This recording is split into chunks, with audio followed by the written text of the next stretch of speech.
All right, and it says we are currently live. Oh, brother. It has been a while.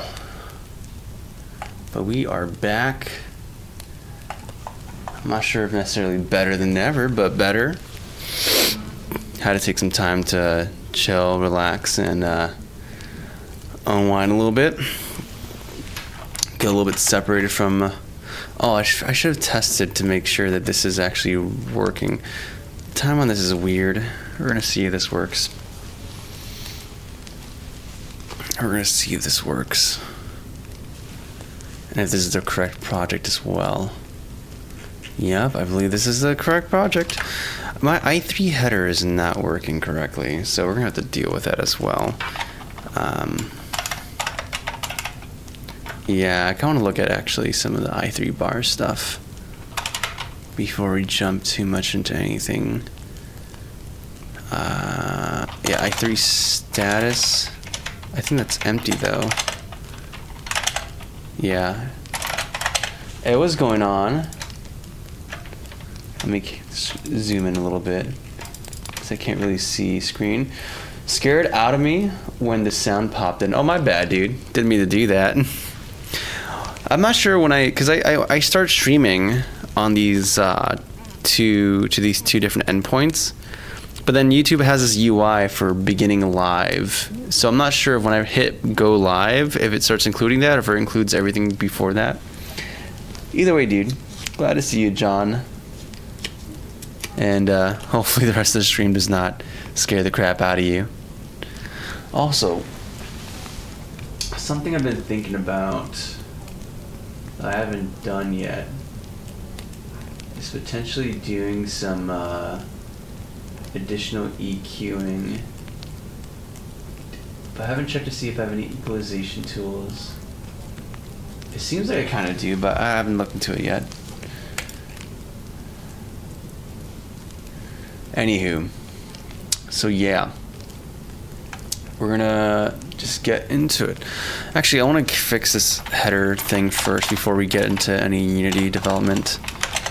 Because I just want to... It's bothering me that this date is just wrong. Or no, it's not wrong. It's actually correct now. Never mind. What am I talking about? It is the 12th. JK.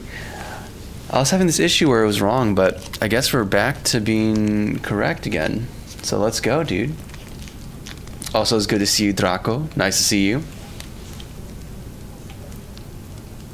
Good to see you, Draco. Anyways, so today's gonna be a fun day because we got some assets from Terrell. So I want to inspect it and look at it. Pen testing? No, nothing like that. Just simple, good old-fashioned game deving. Gosh, my nieces are playing with my wallet, and now my dollar bills got creased in a weird way. But yeah, so we're gonna be doing some of that. I also want to fix some things here. Actually, I kind of want to try seeing if I can just.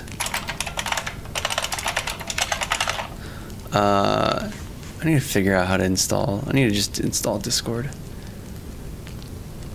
I can't just do the clicky thing because ever since I switched to i3, the Debian installer, the .deb thing doesn't quite work the way I want it to, which kind of sucks. But it is what it is. Yeah, because I do like... Yeah, that's not there. I don't know. We'll deal with that later. Anyways, so... Yeah, actually, I don't know why I closed that. Let's talk about some agendas for today. Let's talk about some agendas for today. And it's going to be kind of mimicking what we did last time, which is looking at some contracted work. And then look at the new work that Terrell's done. And see how it looks in the game level. And then we're going to go back to just making this UI, this diegetic UI work. So maybe do some rework of the camera stuff. Also figure out why, when we go to Garage, for example, this is not populating with data. So that's going to be a whole thing to deal with. I want to get to cybersecurity. What should I do? I have no idea, man. I don't work in cybersecurity. I don't do any of that kind of stuff. You know, outside of maybe, I don't know, getting some books about cybersecurity, looking into that kind of stuff. There's things like, I know from when I studied, we had like a cybersecurity class I had to take, and there's this, let me find the textbook. 1 second.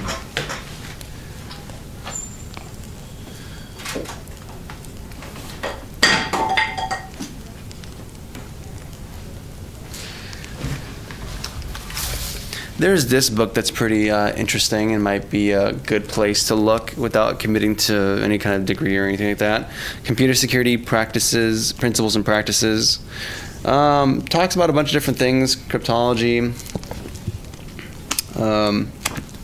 Actually, let me see. Let me go through here. Yeah, it talks about hashing and all that kind of stuff. Things that were actually kind of relevant when I got my first back-end development job, or my first and only back-end development job. But yeah, it talks about a bunch of different important things. It's pretty interesting, actually. It goes from theory to some actual code practice stuff, and it's pretty fun. I mean, that's the only resource I'm aware of. I haven't really dived much into cybersecurity beyond that. And then I imagine you probably for sure want to learn some C and understand how memory works and things like that. I mean, I don't know. Cybersecurity is a very wide field, but I think it's going to behoove you to have, it will behoove you to have some low-level knowledge.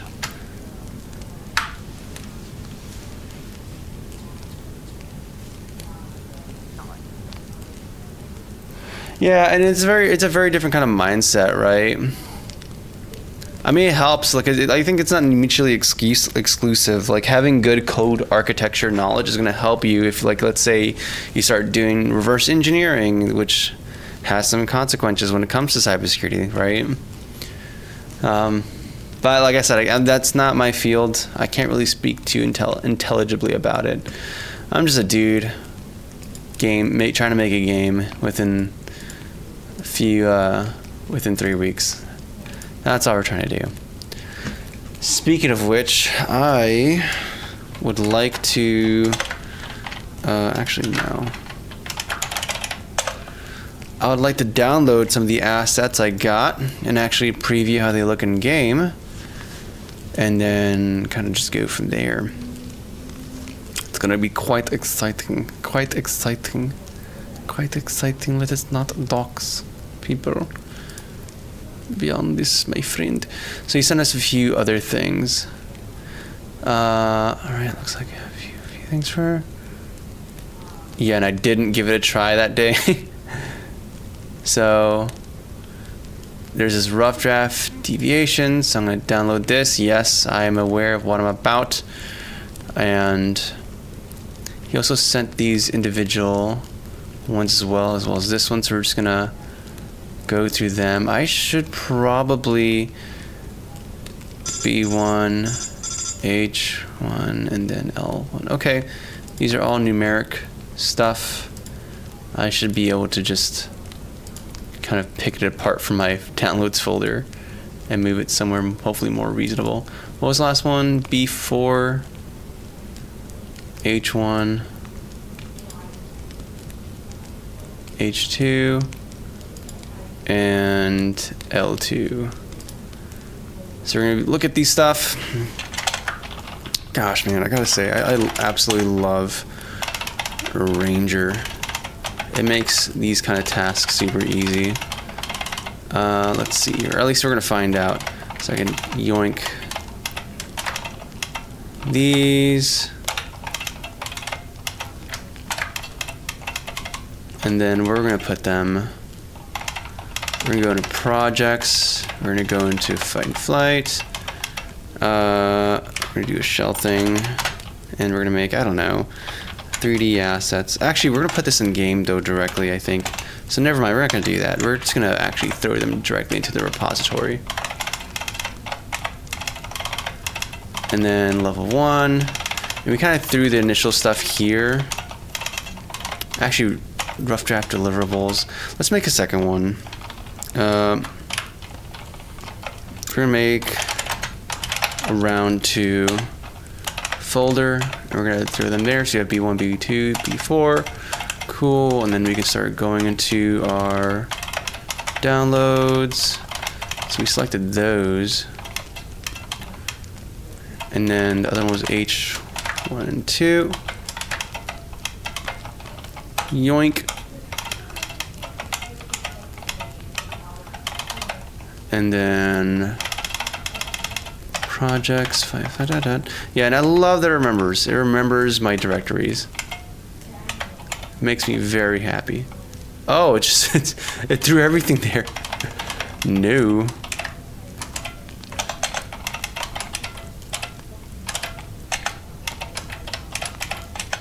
Okay, but that's fine.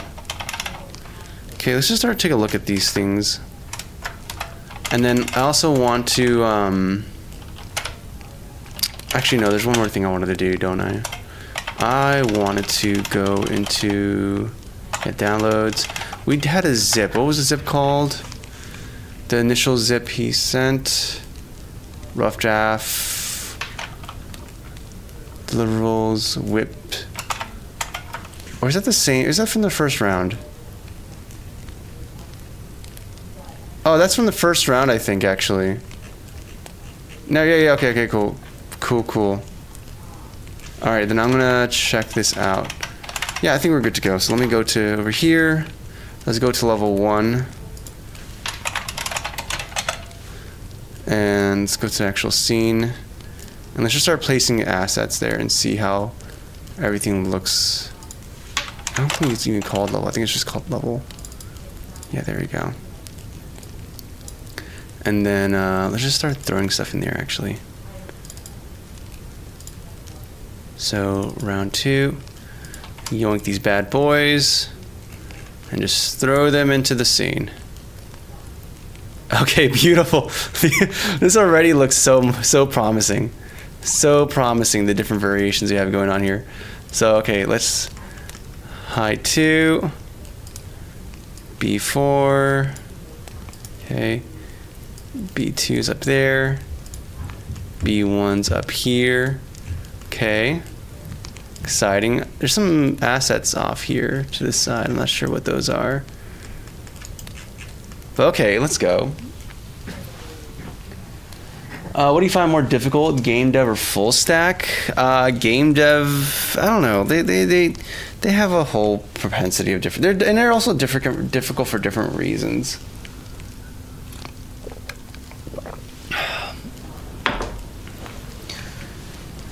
Thank you, Trevor. Hey, Morgan.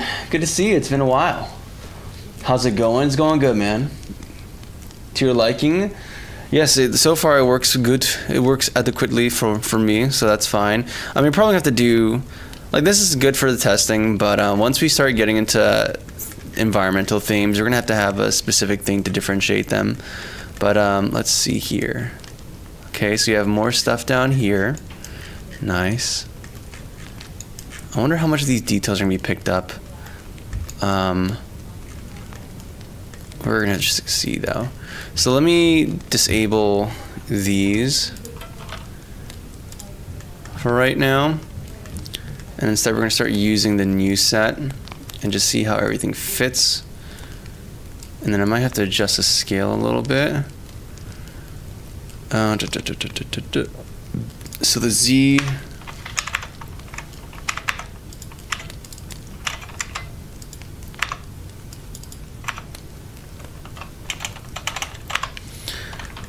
yeah, we're going to position them with the same Z's. In fact, I'm just going to copy these components and just position and just apply it to all of them.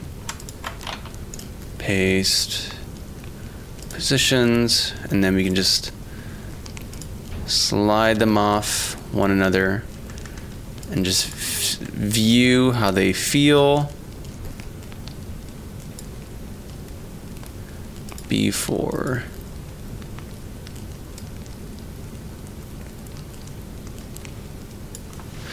Yeah. I will say, because I think having the highs be so for the next iteration, I will say I would like to have the transition be its own separate piece. That way, if I want to loop or repeat to high variants, we can just kind of stack them together repeatedly, and then when I want to transition back to a low relief area, I can just spawn in the transition one. Because right now, having the transitions baked into the high version kind of limits its usage. But I think that's a relatively simple thing to do. I know I know we have to do UI stuff today, but I kind of want to start working on the shader for making the UV wrapping for this, because I have an idea for how to do UV wrapping for this in a triplanar-esque way, but instead of using world space coordinates or object space coordinates to do the triplanar mapping, we're instead going to do like this cylindrical coordinate space. And I think that should work fine. And I think it should be pretty cool, actually. I mean, in theory, I haven't worked... Like, in my mind, the math seems like it should intuitively work out, but I actually haven't proved it yet. Whoopsie, the player's kind of inside this. This kind of feels very This game is kind of taking this weird Katamari-esque turn to it. I'm not against it either. I think it's pretty sick. But it's just a direction I wouldn't have expected, but I think it's just kind of naturally emerging. It almost makes me want to change the art style from being pixel arty to illustrated, to just embrace that Katamari-esque feeling. But I don't know. I still like pixel art a lot. It's my favorite. I enjoyed it. Okay, here we go.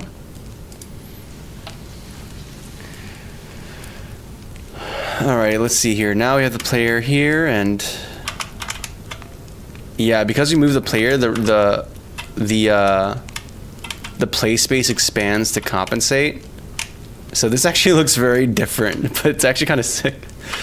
I mean, it's cool to know that my dynamic radius thing actually responds correctly. So it's good that the playfield is dynamic like that.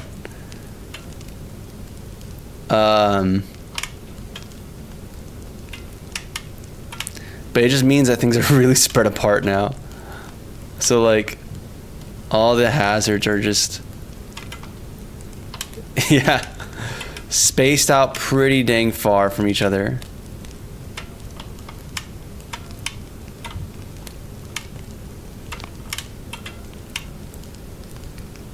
I'm so distracted by the play space being different that I'm not even paying attention to the background. Okay, let's play. But yeah, I'm actually really liking this background. I was like worried that maybe some of this is gonna, like some of the details is gonna disappear. That some of the details is gonna disappear because it appeared too small, but this actually works pretty well for the scale. Like, this is actually pretty freaking sick. Like, yeah, we're gonna have to do some, I'm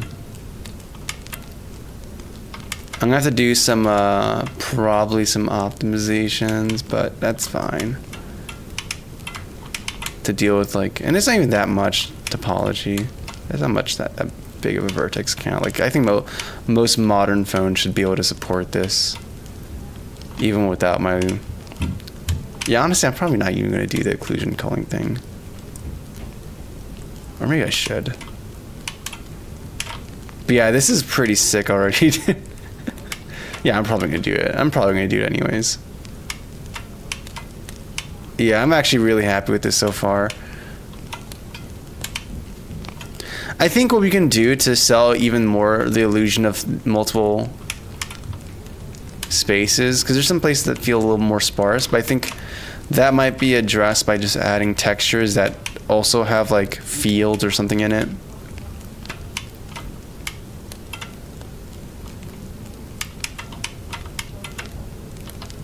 But yeah, I think I might send you some photo references. The billboard right there. Yeah, I love this. Like, I want more of this kind of density. This is sick. Hear this. Yeah, let's cause the computer to struggle, and then we'll optimize to account for that.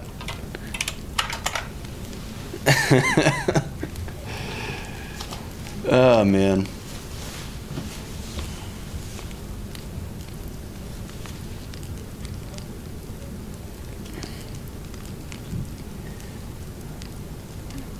What's going on? But yeah, man, let's go. I'm not sure why the vertical stream's being odd today. It's showing like this weird error about keyframe frequency for encoding. I'm not sure what the issue is. Oh well.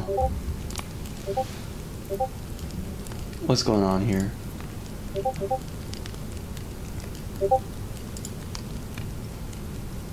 Okay, we're just gonna mute stuff for a while. And I'm probably gonna mute the category for like a few hours, or 1 hour.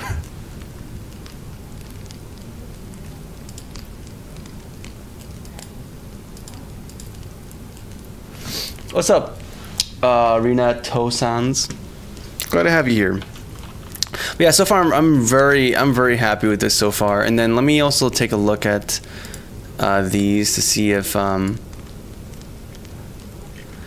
I need to think about how this is gonna look like in terms of our because there's a material here. Yeah, no, this is okay. So there is something about this. I should have caught this in the first round too.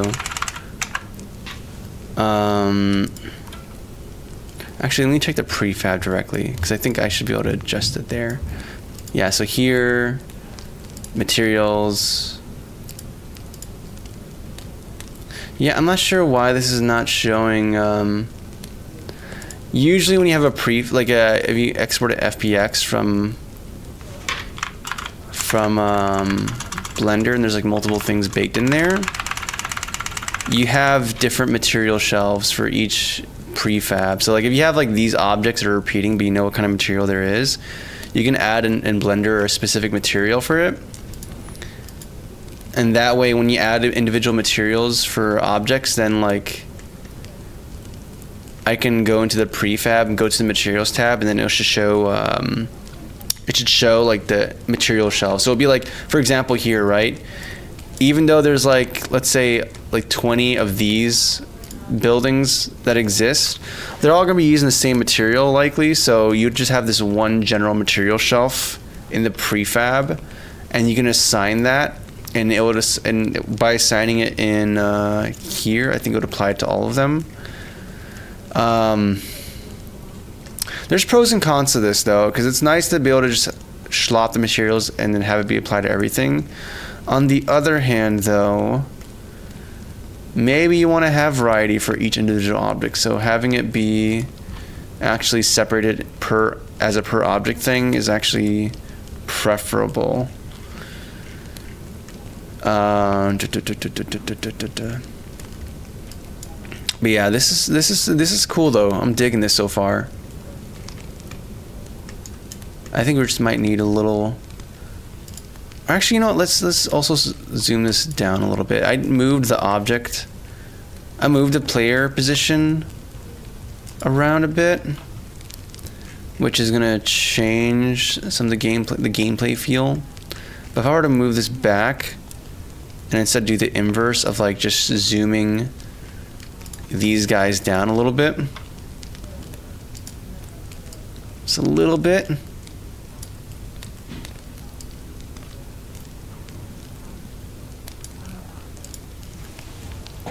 I mean, it should still have the same kind of similar effect, but let's see here.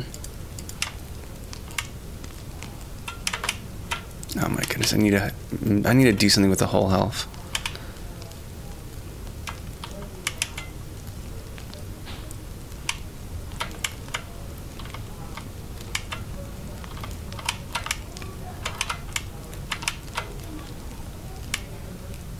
Yeah, the radius feels humongous. I would have to modify the shader for the playboard to be more to better work with this scale. Also, this is not responding to lighting as well because it's still trying to use Unity's light stuff. So let's see how it is to mass. Hopefully it's not crazy to mass apply material changes. Yeah, I'm gonna have to think about this a little bit before I make a hard call on how I want things to be ordered. Also, like, Terrell, how much longer did this take you? This seems like quite a bit of work, even for a test thing. Okay, let's see. We're gonna use cozy surface instead. So now it should be subject to. No, I said a cozy surface.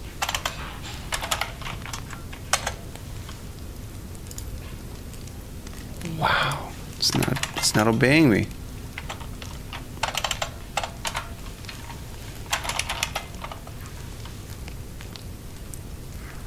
Let's see here.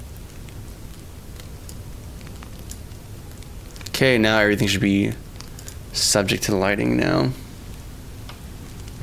Sometime, unless my... What's up, SS? You dying? What's up, Draco? It's good to see you. On the other stream. What type of RAM do you have? Mostly just curious because of the RAM situation going on. I have no idea. I legit do not have an idea of what I got going on.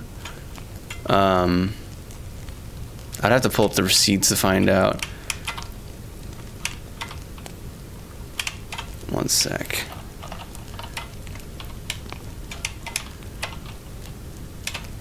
One second.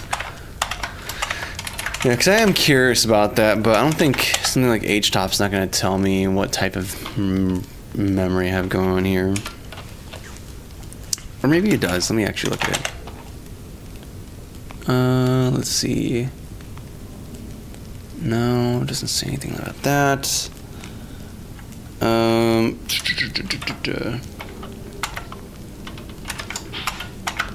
Let's Google. Let us Google. No, this belongs in this tab. Okay. One second. I'm pretty sure I forgot where I have things. Whatever, I'm just gonna open up Firefox.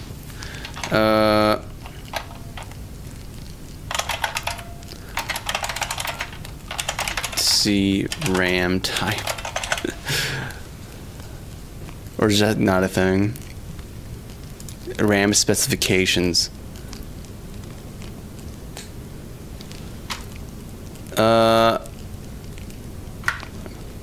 Just gonna execute some random stuff I found online. Let's see if this works. Sudo. And then I'm gonna have to type in my password. One second, guys. Let me just let's try not doxing ourselves once more. So we're just gonna turn everything off. Oh, one second. One second. Does display do the thing? One second. It's just all dark. Sorry guys, one second. We're just going Bravo, just going dark. Going dark. Bravo going dark. Hopefully.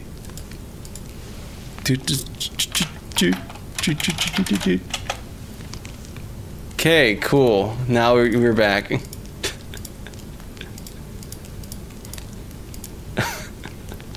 You even took away the background image. What's up, Sir Harsh? Hoping to increase to 30 script. So what does it say? Before I catch up in chat. Okay.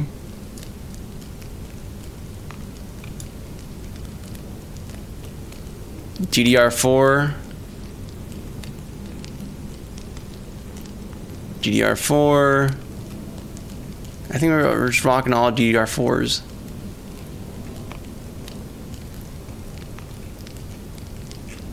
Bing chilling. Now we know. Now we know.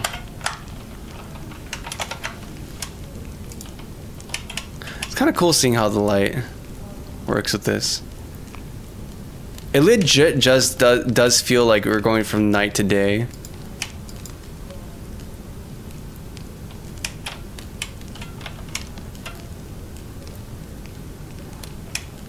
It really does feel like that.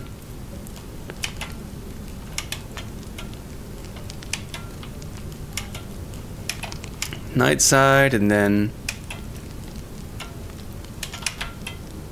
daytime side.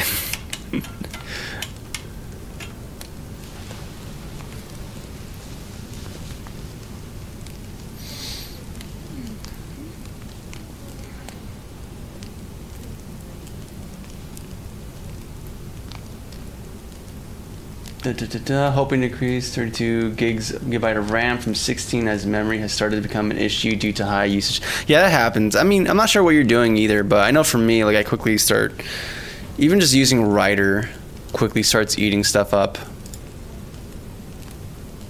very easily. Yeah, an argument out of range exception. Very cool. Okay, but this is so far pretty sick.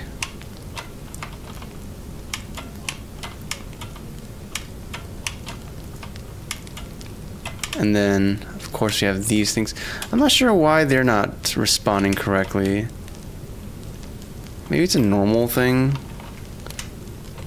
I'm not sure why this one worked fine, but those are not cooperating as much. Oh, because the light source isn't going with them. I see now. Ooh, I kind of want to calculate the light baking in a different way. Like maybe I'll have it be baked in per segment. I don't know. There's some way something you can do with this. Or maybe I'll just turn off cache shadows for now, and then I'll deal with how I want to handle the shadow map later. This is cool though. I'm actually very pleased with what we have so far here. Let me open up my sprite stuff.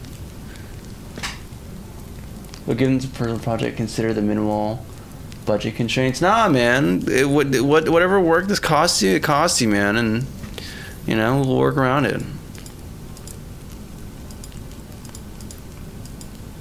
Yeah, here's the main camera. A lighting system. Game test. So where is this the... This is the... Yeah, this is the directional light. Which is also angled a little bit, which is kind of odd. Around the y-axis. Not sure why that's the case. And I'm gonna increase this size a little bit. I think I'm gonna do 256 or something, just to see like the full breadth of everything. Or maybe just go crazy. Let's make this 512. Let's go crazy, dude. And then we can do, yeah, I can keep this texture resolution or whatever. Doesn't quite matter as much. Interesting. Oh, so what's up, fun time? Good to see you here. What's up, Amy Rose fan? I'm doing good. Did you change your profile pic? Or maybe are you another Amy Rose fan?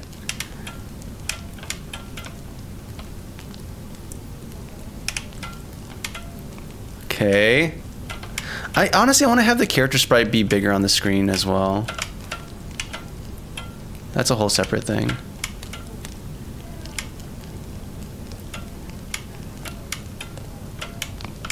So the low variant, it's not as much detail going on there, but maybe it's fine. Because part of the assumption is that, hey, you're gonna be going kind of fast. I'm not sure how I'm not hitting anything. That was actually kind of crazy. I think I need to up the collision box. We need to figure out like a nice play radius for the player. that visibly looks good. Maybe play around with the camera angle a little bit as well.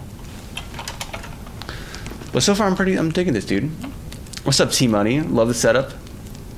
How are you like it? I'm digging it. I've been working on this for a long time. It's nice.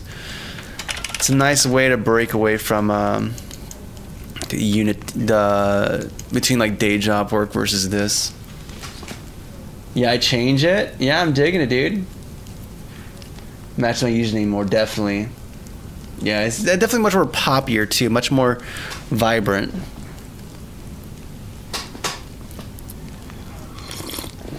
Okay, this is pretty sick though. I'm very liking this.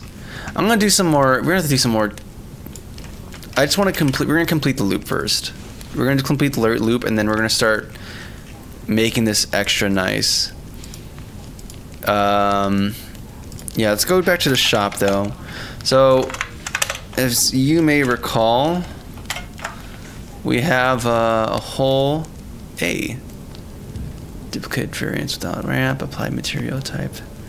Yeah, I'm gonna get back to you and give you some more specific concrete actions for the next iteration. Where's Xcali draw? Oh, you're there. You're supposed to be here. There we go. There's my Xcali draw. Yeah, we're still trying to close up the game loop. That seems to be a struggle for me. Where I know I have the game loop somewhere here. Are you there? No, that's something else. There, nope.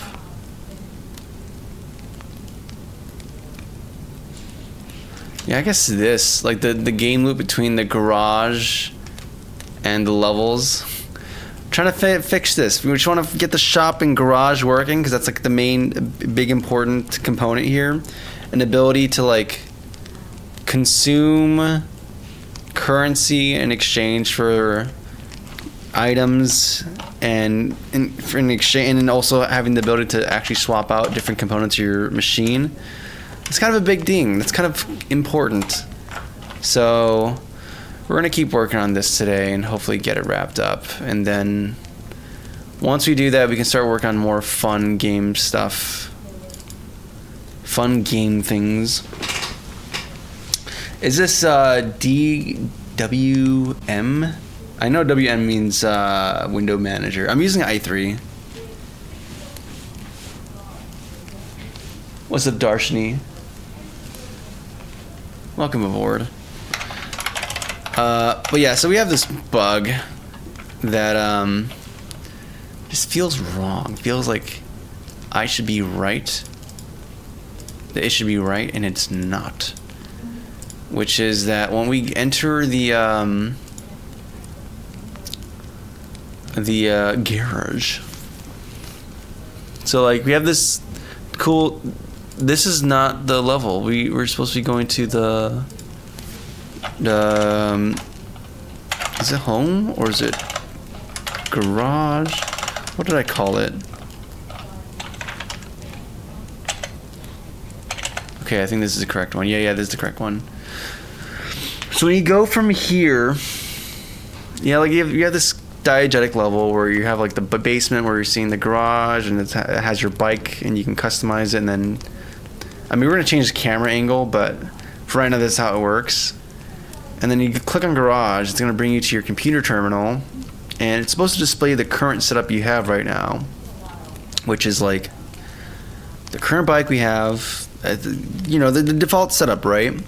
So even in this starting place, which is displaying your hole, I know for a fact there should be something present there. So there should be a name for it and some descriptions and an icon, just something, right? But we're not getting that. And if it was due to it not having fields in it, that'd be one issue. But we're not getting any null reference exceptions, which is odd for me, which is very odd. So, and then we're getting this some other thing where if we press the engine, for example, we get this argument out of balance exception. So let's just figure out what exactly is going wrong in our script here in shop view, and why it is what it is that when we click on whole, we get this bad boy. On build UI as well, which is odd. Like, let's trace it down. There's only one usage of it here. It happens here when categories change, and then we call categories change on what? On click. As we iterate through the header buttons, and we cast them to E item category, which is a value from 0, 1, 2, 3. And this is saying that it's a value outside of that range. It's none of these. It's not. Okay, so this is a little odd. We can either breakpoint it and just inspect what value we're getting, or just like debug log it and just see what's going on. And let's also just make sure that we have things working correctly here. Like, we have the appropriate buttons for the headers, yeah. In the correct order, whole, engine, brake, chips, yeah. We have our up arrow, down arrow, select arrow, yes sirree. Do we have, I feel like we need to have more asset views than just this. Yeah, we do. We have the view here for item name, icons, descriptions here. All things that are relevant. Yes, yes, yes. Precisely what I have in mind. And something else I'm curious about. Well, we'll do this in a second. Let's just do invalid operation exception. Actually, this exception should provide. No, it's for paran name. No. I want to. Okay, let's type better today. We're gonna say bad value of, and then we're gonna just put that value in, which is what? Current open tab.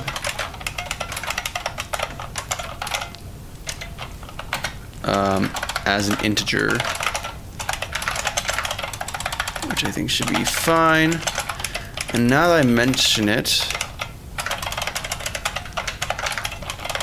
yeah, we set current open tab to the category, which we assign here. And this is iterating through the headers.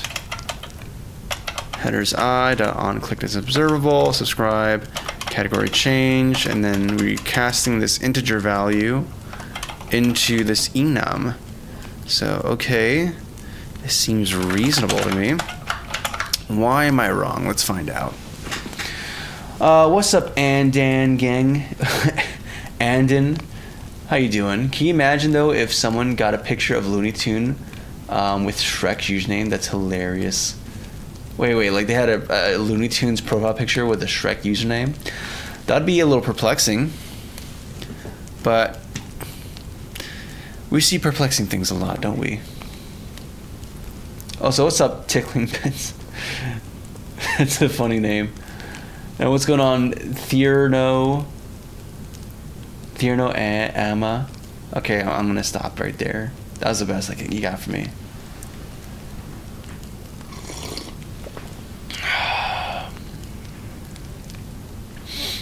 So what part of the internet is? What part of that is the internet? Like this stream, or just what we're doing? The things we're doing is not really on the internet, but this is like the vintage side. Okay. And bad value of 4. Interesting. So we click on engine, and it's saying, hey, here's a value of 4. That is like very weird. Like if I click on here, is it all 4? What is going on? Why are they all values of 4? Wait, what is going on here? Wait, is it because I didn't declare as, I mean, that would be weird. Oh, that would be okay. If that fixes things, some of my fundamental understanding of how this works in C# is kind of wrong, and I haven't realized until now. Like, if I did var, like, is it boxing it? Like, that would be the only way for me to rationalize that being the fix. Like, it's getting boxed, and then and then the value that they're referencing is the last value of the iteration, which is 4. Which, if that's the case, oh my goodness, that's weird. And I'm surprised I haven't encountered that before. Okay, we go to the garage, and then we press engine. Okay, no. So, okay, my reality is not broken yet, I guess.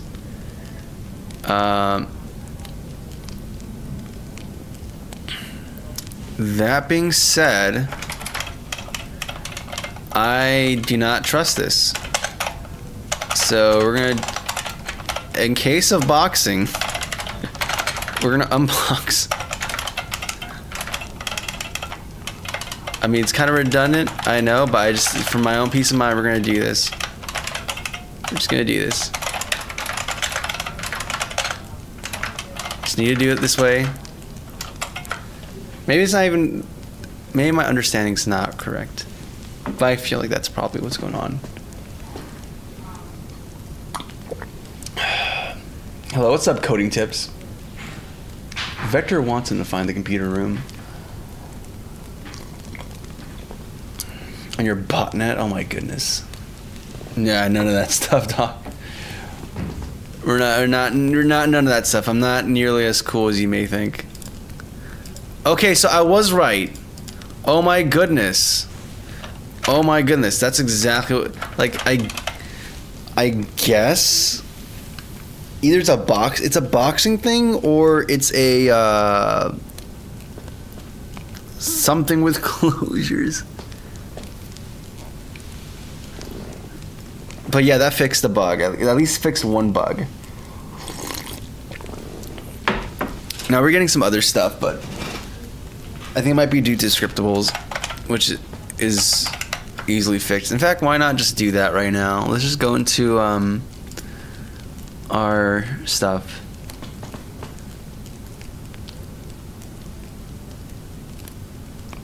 To multiple. No, I don't. So wow, that's the first time. If that's working the way I think about it, that's probably the first time that boxing has been really relevant to anything I've done. I mean, it's kind of always relevant in the background, but it's the first time I had to actually deal with that directly. What's up, Justin Guy Payne? I'm glad you dig the setup, man. He's got a CD player. It's awesome. Yeah, I have the CD player right here. I should actually bust out and play some Christmas music because it feels accurate, and I always dig some Christmas music, but you haven't done it. Game dev tricks, master of illusion. Yep, all we do is illusion tricks, and occasionally we have to actually understand what's going on under the hood a little bit.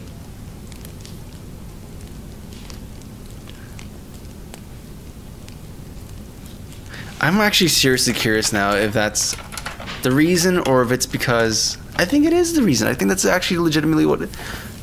Okay, so I'm talking about boxing and unboxing, right? Actually, is anyone actually curious about this? Because it's like it has it's like some consequence, but it's not something you're probably gonna run into very often, maybe. But I don't know. It's a C# specific thing. Not C# specific thing. Boxing and unboxing is a kind of universal thing, but it just came up here specifically.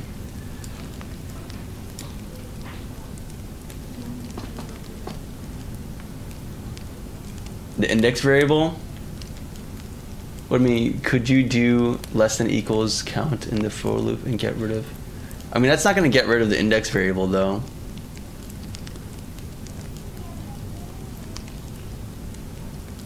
And either way, I need the index variable for what I'm doing in that loop. But yeah, the thing has nothing to do with the iteration, and it's everything to do with how C# manages memory. Okay, so Frankie, time to use magic numbers. Magic numbers. Okay, let me go into the parts thing. Byte configs, resources, and then we're gonna actually make this stuff so it's not null, so that if it displays correctly. These might be like redundant, but we'll just deal with that.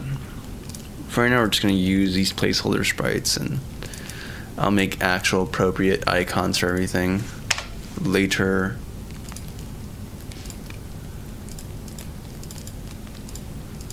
I just want to not have to deal with an NRE, because that's gonna be just from an NRE that emerges from this is just from something wrong. It's just from like missing assets, and it has nothing to do with anything beyond that. I want to verify that my view logic is correct. That's the only thing that is of interest right now. And then I'm also realizing, now that I look at this, that the name and descriptions are not included in this. Like, we have this scriptable object that's inheriting from this baseline FNF scriptable object, which in turn is inheriting from my CC scriptable object, which was originally from Crimson Crown, but I guess I'm repurposing it for Cozy Cabin. Because that just works out. Yeah, and then we have this void for this like abstraction for scene rendering, but we're not using a custom UI for this yet, so this is not being used, which is bad. So now I have to make like a custom editor for this stuff so that it can render properly, because right now we're missing some important fields and attributes like the GUID that's going to be generated and whatnot. So we're just going to do that, I think, before we get into anything else. I just want to investigate here because I feel like my yeah,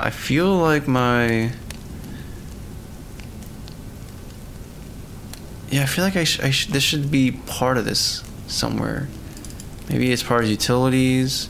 Yeah, scriptable items. But the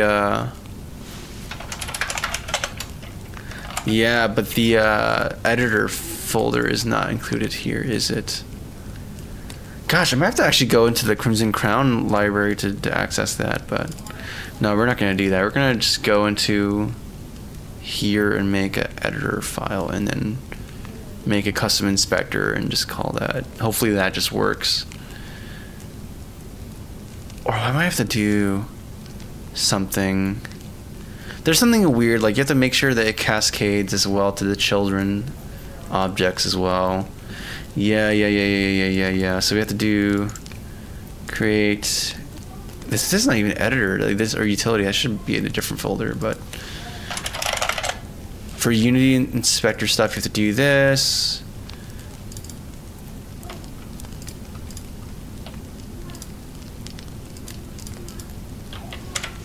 CC scriptable.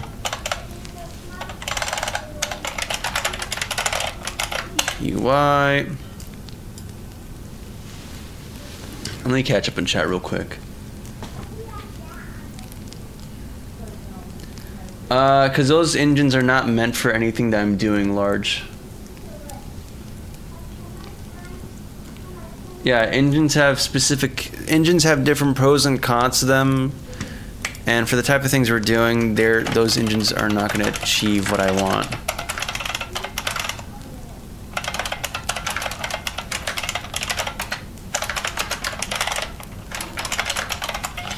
One day, though, I will be able to be free and break free, but we're not going to talk about that, because I feel like every single stream I end up talking about that. About how it's going to be free. on draw. I forgot how you do this. I probably have to look it up. Or actually, maybe I should just go to my code base. Or actually, better yet, it's gonna take a while to clone. Actually, I kind of wanted to clone my Crimson Crown game to this machine, but that might take a little bit of time, if I'm gonna be honest with you. But I kind of want to.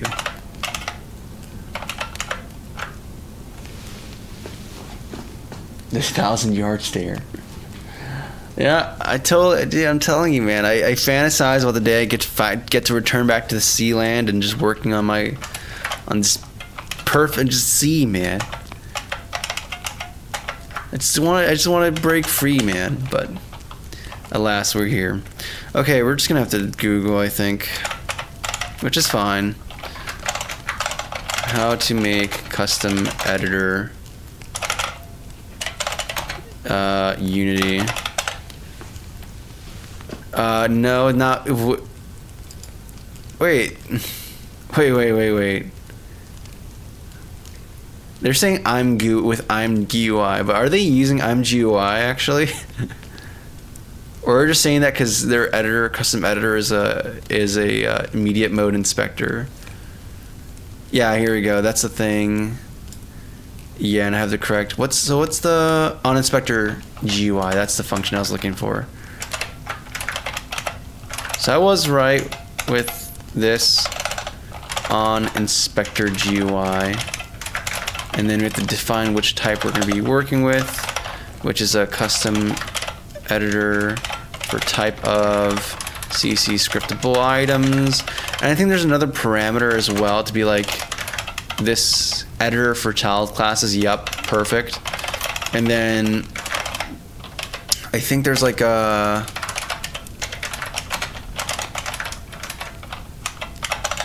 I usually call it source or something. That might be hiding something. It would be what, target, I think. Or no, I cast this to scriptable item, and it'd be. Is it so? Actually, 1 second. Let's just change this to T. Is it called source? Or is it target object maybe? Or maybe just target. Yeah, it's target, okay.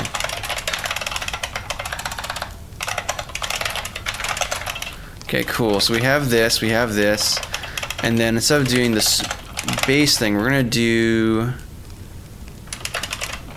I forgot what's the base class function I have here.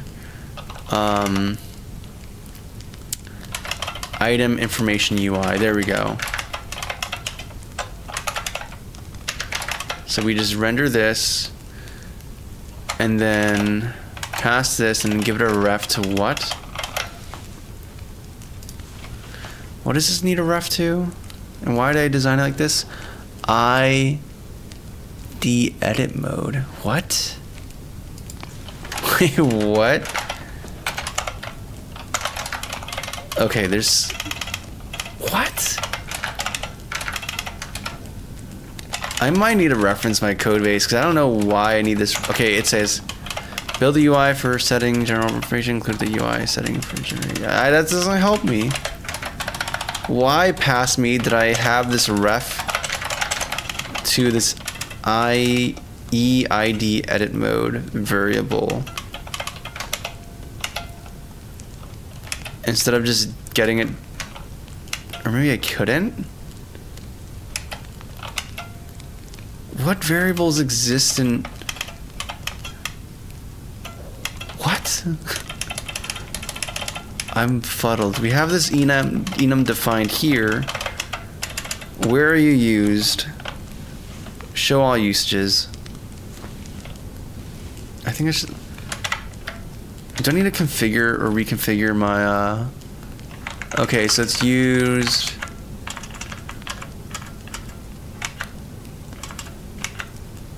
Well, that's just the definition. No, this is not what I'm looking for.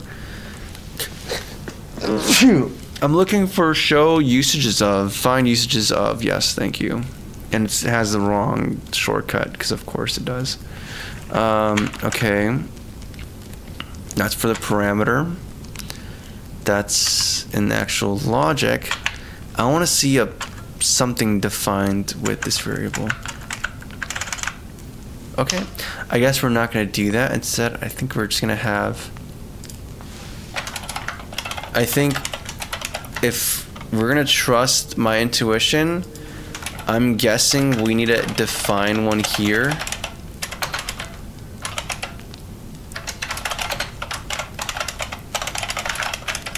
And then have it be here, because I'm guessing the reason I do that is because scriptable objects, the data is like generally meant to be serialized, right? So having data that's meant to be temporary only for session level stuff, like, hey, what mode of editing the UI are you currently in, is not actually very ideal. So we instead move that data to be stored within the editor, which is why it passes this ref there. That's probably why I did it the way I did it. I'm guessing that's why we did that. So let's just go back here. And now, having done this, let's see if this is the way I expect it to be in the bikes. Bike configs. So let's go to the parts and see if they... Okay, perfect. I mean, there's a duplicate here, so that's not ideal. I think I can get rid of this. And then we can just refresh or re-import. And let me catch up in chat real quick. My bad. I got a little focus there. What kind of product are you working on? I'm making a game right now. Yeah, a game dev 3-week project. Yep. Which Unity version to use, as it gives many errors to me and won't even start on my laptop? I mean, most versions of Unity should generally be fine on most hardware. I think you should just try looking at an LTS version. That's like the long time, like the most stable version, or the most stable release of each particular version of Unity. So you can go to Unity's archive and you'll find an LTS for every different year, which should be the one with the least amount of bugs. Try one of those out. See how they work for you. Okay, cool. So now we have our header, so we can attach a name to this. So it's like, I don't know, the Rapture Hole or something. And then it has like some flavor text of like, hey, this does stuff, dude. And then we have to generate UIDs, so generate them, confirm. Gosh, I love this custom UI I made for myself. I thought I over-engineered it for Crimson Crown, but this just is actually so nice. And it allows me to kind of just easily just have this unique identifier for every single object. And then if like something happens with like saving, or like one gets bugged out, I can easily modify it. Gosh, man. What's like a name for like a starter? Like how would starter things be branded?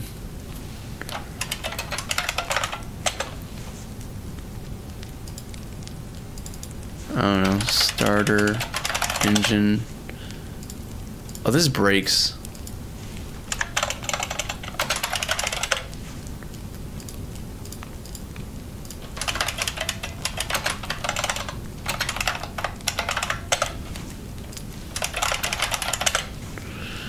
Okay, cool. So this actually now is behaving the way I expect it to.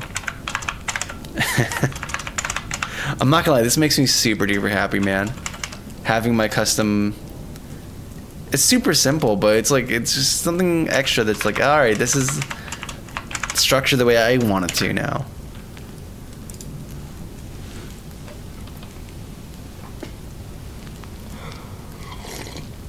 Well, yes indeed. We do meet again.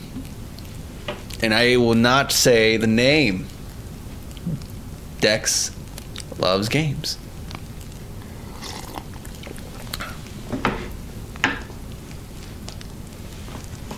Just joined. What's custom? Just the inspector UI. Like the whole thing for generating GUIDs. Okay, does this work?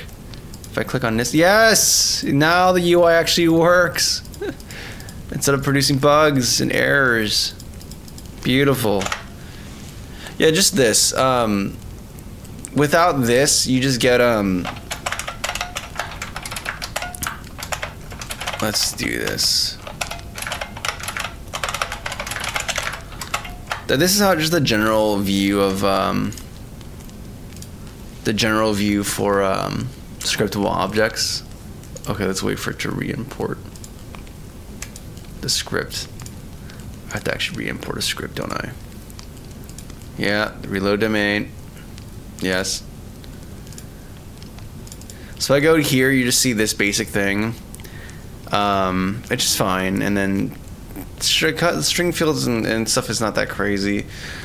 The cool thing is just the GUID editor, and it's very minor. It's not even that fancy of a thing. But I have this this little editor script to just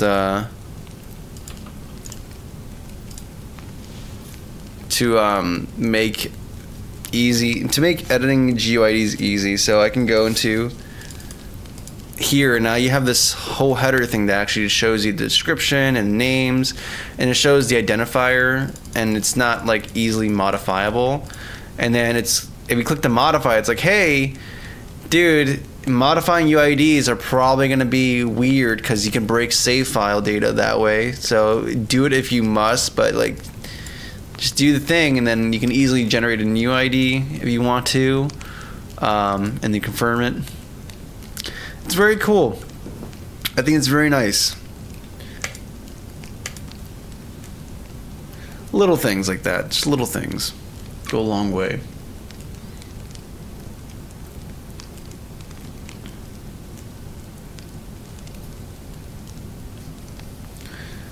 What's the best software for new devs? Out of curiosity, I have no idea, honestly. There's so many new things that are cool, and I guess like your interest is gonna really define stuff.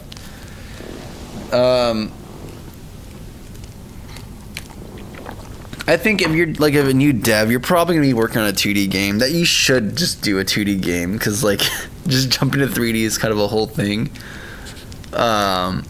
And if we're going based off of that, any engine can really do 2D stuff. Maybe Unreal would be overkill for that.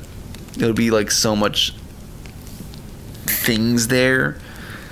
But yeah, Godot is fine. Unity's fine. GameMaker's fine. GameMaker's like very good for 2D specifically. So you can get your hands on dirty in there, but at the same time, I feel like it abstracts things a little too much. It's like the trade-off. It's like it's actually convenient because everything is built into it. Your art editing tool, your coding tool, an IDE, and then the actual engine for managing stuff. It's all baked into one thing, which is cool. But on the other hand, it's like, oh, but then now you're extra separated and tied to this thing. But yeah, I mean, most things will be fine, honestly. I think just getting in there and working on a project is important, or is key. Okay, so we have this working, and now today can be a fun day. Today can be the fun day where we do something fun, which is like make a custom shader for displaying the curve of the acceleration profile. Because for the engine, I believe the engine has its acceleration profile, which is kind of important, I think, and we want to have some kind of visual of that. So I kind of want to just try translating that directly to a shader, to a fragment shader. Just do the thing. On the other hand, I'm like, do I though? We kind of need to do some other stuff. Like, for example, it's cool that we can display the icon and the name, but we should probably have a way of describing the description, or generating a description for this, because descriptions might be different for different categories. I also want to hide this because this is gonna be the box that actually displays the curves, but like that's only applicable for the engine, really. Actually, not really, just is fundamentally. So there's some diverging behavior that has to happen based off of this. So we have the build types, we have whole engine, and then based off of the type there's some additional things we should do. Yeah, update display. Yeah, current open tab. Okay, so that's where things happen. So for example, we're in the engine tab, we'd want to have, I don't know, what did I call this? Where are the view assets? Graph, it's just called a graph. So here, graph,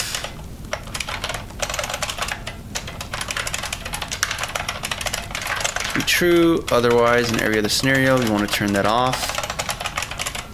And that's relatively simple. We want to set things as well, like the name. We're setting the texture and the name, which is good. We also want to set some other things like the description, which I'm still thinking about. If I want to do flavor text, or if I want to actually just give like numerical values there, or maybe a combination of both, like have a description plus a numeric value display. I don't know.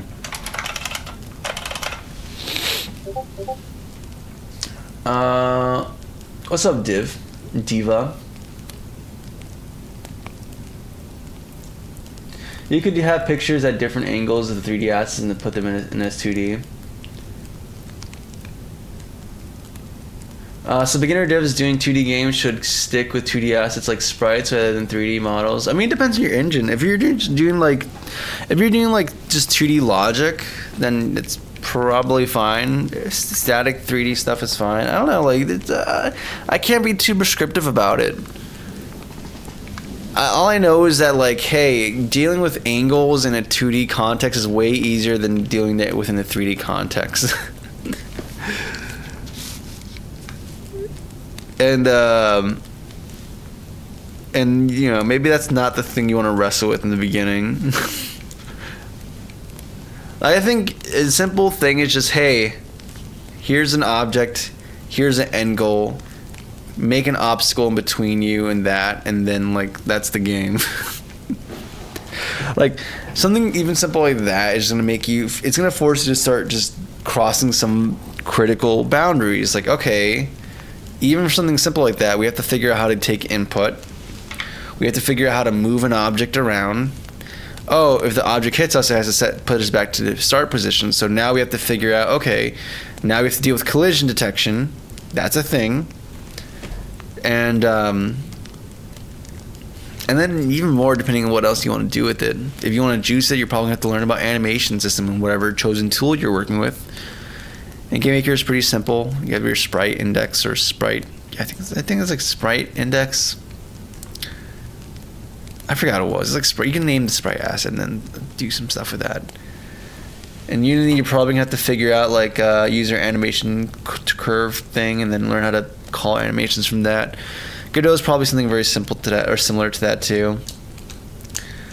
But even like something as simple as that is gonna force you to learn some critical things about making games. And then that's a building block for you to build some other ideas you may have.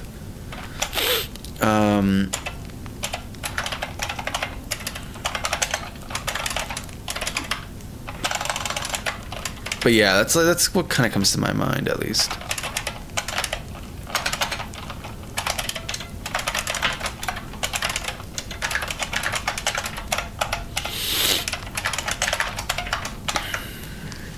Let's try this out. Let's try this out. Come on, brother. Compile. There we go. The most performative setup. Okay.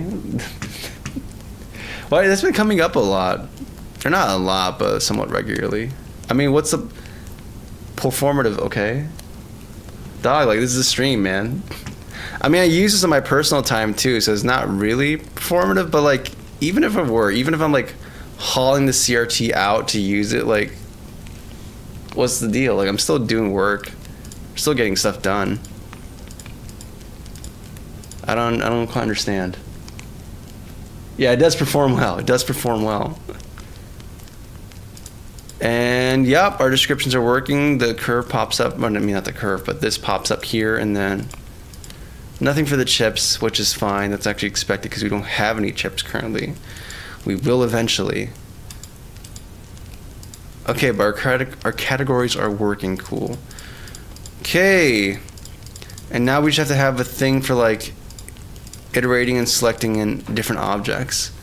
We also have to indicate the different state as well. So like if this is bot, if it's equipped, unequipped, and if it's equipped. That's like the three things you have to deal with. So we have to actually figure out how to communicate that as well. I'm also gonna mess around with the camera angle to see like maybe, just maybe, you may want to have this angle be a little bit different maybe, because I would like to have the shop be over a little bit like this. Let's see how that looks. Small things matter. Yep. Okay, garage. Okay, there we go. We have full views. And then we have to think about, I'm thinking about where we want to place this stuff, this UI options. Like if you want to have, because I want this to be next to the point of context. Like maybe have the state be here, where we have some UI for, oh, so we have to have this update display on start initially, so that's a thing we need to do. But yeah, so that way we can have like the state of, in fact, you know what? We're gonna indulge a little bit today. We're gonna do a little indulgence, shall we? We're gonna go to Asprite. We're gonna do some pixel art, just a little bit. We're gonna do like a, I don't know what kind of resolution yet I want to work on, but you can do a 32 by 32 thing, or maybe a height like 16. And we can have our three states of buy. So there's like unequipped, there's bot, and then there's, let me go here. So I think the shop system should have, yeah, shop data should have, this information exists somewhere, parts registry, item state, yeah, so locked, available for sale, purchased.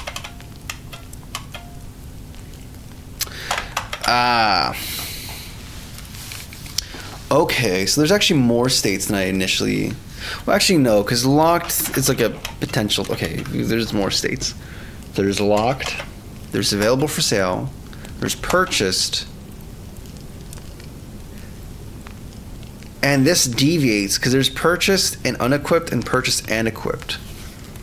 So there's like 1, 2, 3, 4 states actually that it can exist. So, and we have to differentiate between those. So even within our shop view, when we get to this point of display update display, I need to figure out how I want to figure that out. I mean, it's relatively simple, honestly, because then we just have the current setup and we can see what is currently part of the current setup and which items are not a part of it. And that should be pretty good. Thank you, Georgie. I'm glad you dig the setup, man. If one of my RAM sticks is loose, do I need to take take out and reseat them both, or just press down on them both and reseat the loose one? I mean, you can try pressing down. I wouldn't ask me about any of this stuff. I'm actually not great at hardware or knowledgeable about it, but usually I would just try pressing it in to see if it clicks, and if it doesn't, I just power down, pull it out, and try it again. I'm using Writer, and I'm using Vim Motions to do stuff, and then sometimes I switch to Vim Terminal to do stuff, but for right now, just doing some Vim. So we have current item, and then we have its item itself. I think we have another. Yeah, we have state, and that's the enum. Okay, perfect.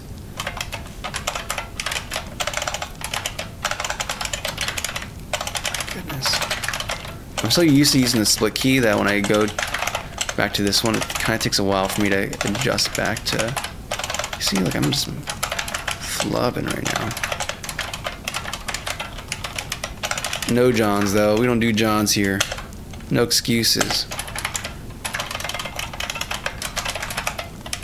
So we have this, and then we're just gonna have the thing here where is in use. And I think if we have access to the, I guess we could just always get the application. Instance current vehicle,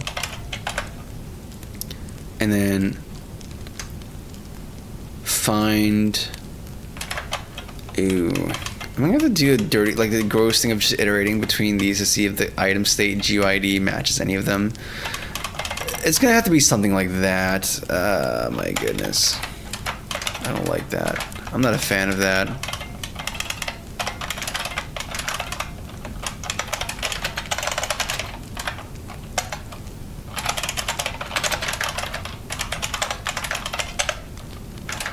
Yeah, because we have the different categories of. I mean, I could always just add it. You know what I could do? And I was talking about this recently too. I could just implement an operator overload for this. I could just do that. I could do. What do I want to return? Do I want to return? There's an underlying thing for this. Yeah, I think it's like CC scriptable, I think.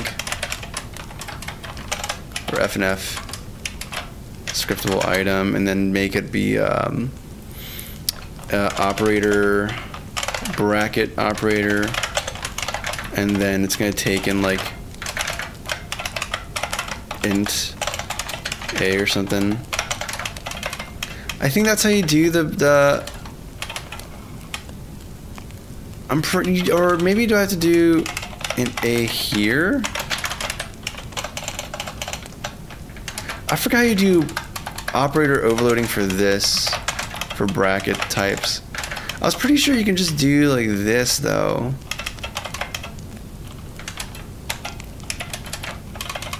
Or does it need to be generic? Is that the thing? That feels dumb though, to have that restriction. Okay, Google time. C# overload bracket operator. Okay, Stack Overflow, my beloved. My beloved. Show me how one does this. You can find how to do it here in short. Public object. What?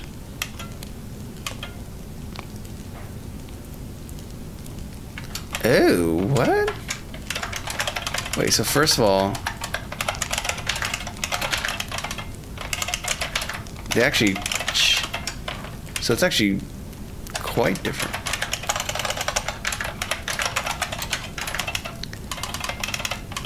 So it's like backed by like wait, what?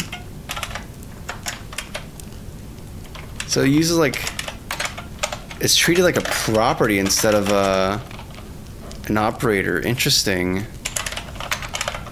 I'm over here trying to treat it like the equality operator as far as assignment goes, but no, this is a little different.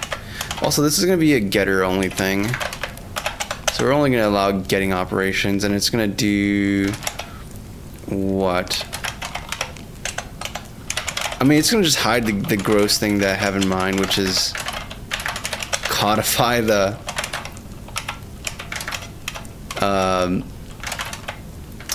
enum values for these for the order we have defined in the shop, because we're already doing that everywhere. Why not just be ultra weird about things and just say, yeah, that's how we're gonna do things from now on.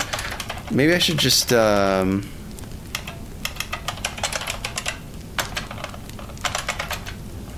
yeah, I want to use the enum though. Can I cast directly within here?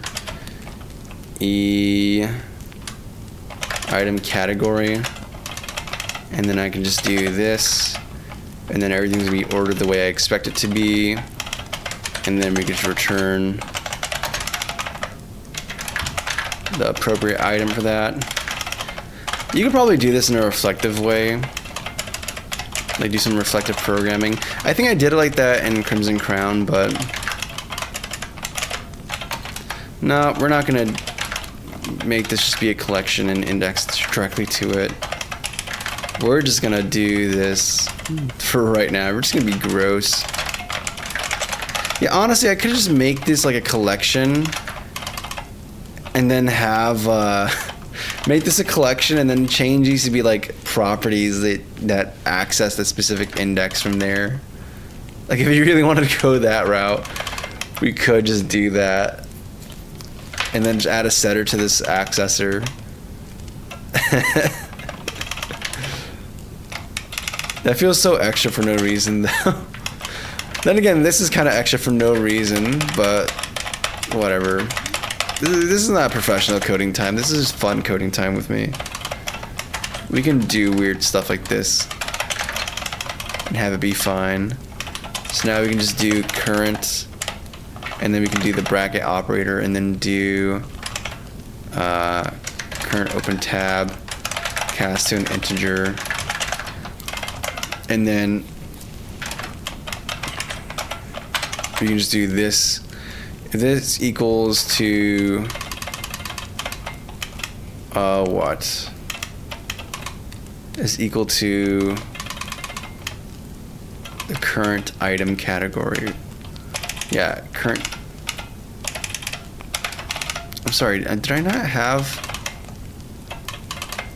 Yeah, item state, but okay, I guess we have to just do item state. I'm gonna catch up a chat right now, guys. My bad for okay, I'm sorry, what? Oh, just current item. Which is kind of a misnomer. We'll change that later. In use, and then we're gonna have differing behaviors for displaying stuff based off of whether or not it's part of the vehicle or if it's not. And that should be fine. Okay, so we have our different states here. We have our locked, available for sale, purchased, and if it is purchased, we have to display if it's part of the vehicle and we want to allow selection or not. Okay, very cool. Let me catch up in chat real quick, guys. My bad. Nice monitor. Thank you, Ari. I'm glad you dig it. And then what's going on? I know I am. I'm sorry. Husa Lord, you said I know I am, and without context, that just made me think of Tropic Thunder, where Robert Downey Jr. is like, I know who I am. I'm a dude playing a dude disguised as another dude. Yeah, it's C#. We're not doing. We don't have the luxury, the fun of size T here. Is Rider worth it? I know there's a free version, but what if you did want to make something that's for the purpose of selling? I think Rider's pretty. I enjoy it. It's very nice and convenient and offers a lot of things that are very easy, and the debugger is very nice, and You know, I can't go back to Visual Studio after using Writer. It's I enjoy it quite a lot. Pretty cool that you use your keyboard for almost everything. It's what I can only dream to do, but I don't have the patience to learn all the shortcuts. Well, the beauty is you can make your own shortcuts. You can define it. I mean, actually, no. I mean, you can with Vim, but Vim, no matter what, you're going to have to figure out something. It's something different than what you're used to. So there's a learning curve for Vim. But once you learn Vim, you can apply it to everything, like even for window tabbing and stuff like that in i3. Overload is my street name, John Connor. Are you a fan of loud keyboards? I guess I am. I know I am. Yeah, let's go. Loud keyboard gang. What are you doing, man? I'm working on some UI for a game right now. And I'm just gonna have a means of displaying different behavior based off of whether or not you've purchased an item and all that jazz. And I'm gonna have to do I'm gonna make some sprite art right now just to have something to visually indicate what you can currently do, and then because if you're on an item that's currently, like for example, this item is currently in use, then it should show an option to be like, hey, this is already in use. You can't press this button and have something happen. You're already using it. So, but if it wasn't used, like you scroll down and found an object or item that wasn't, or a hole that wasn't being used by your current configuration, it should show, hey, you can use it. And if you switch to something that, if you select something that's not currently purchased, but you can purchase it, it should show a button to be like, hey, purchase instead. Or not show a button, but show like an indicator to do that. And it should be contextual in all these different ways. So, yeah, that's what we're doing right now.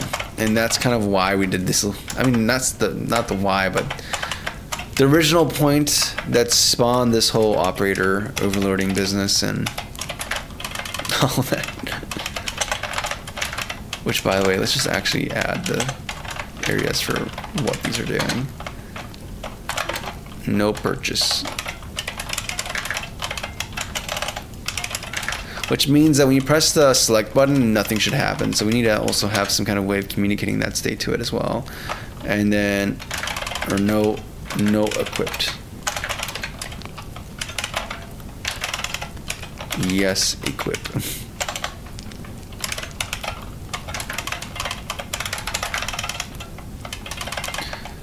And then these other things are going to be different variations on no equip. Buy. No buy. This is a speculative state too. I haven't thought of anything to have locked, but maybe we will do something like that.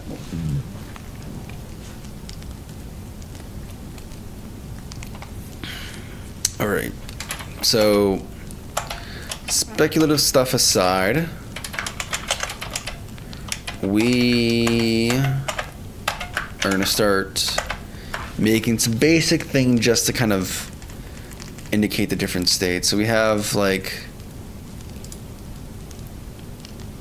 I don't know, something basic like locked. We're not going to make it pretty, it's fine.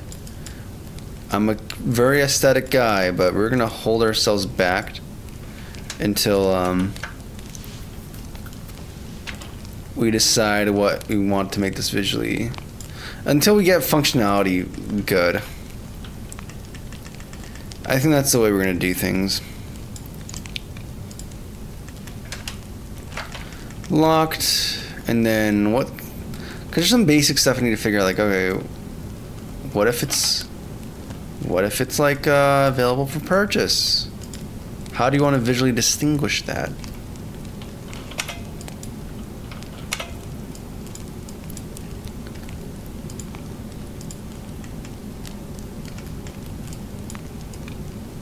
Okay.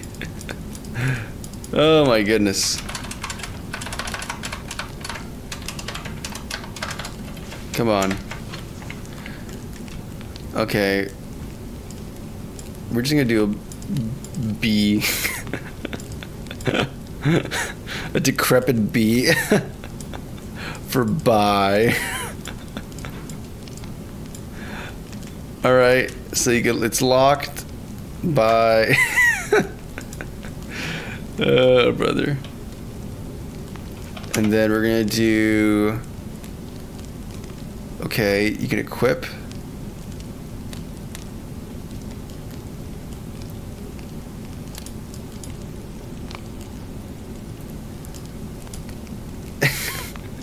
It's burning my eyes a little bit, I'm not gonna lie.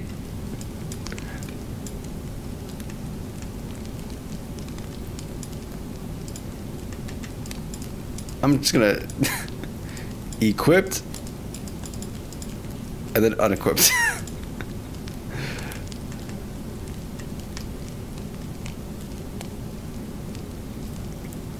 And then this could be like, maybe this should be just green for.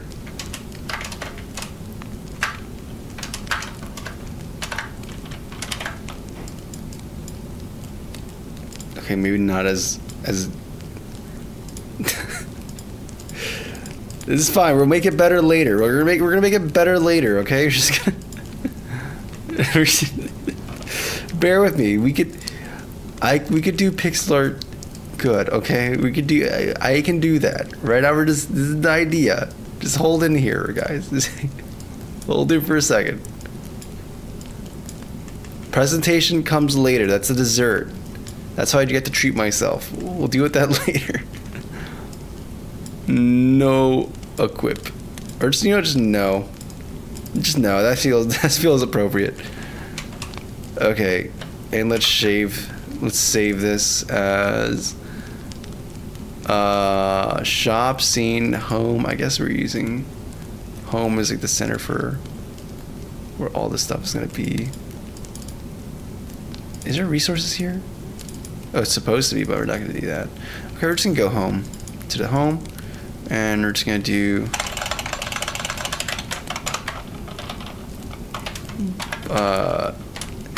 item indicator.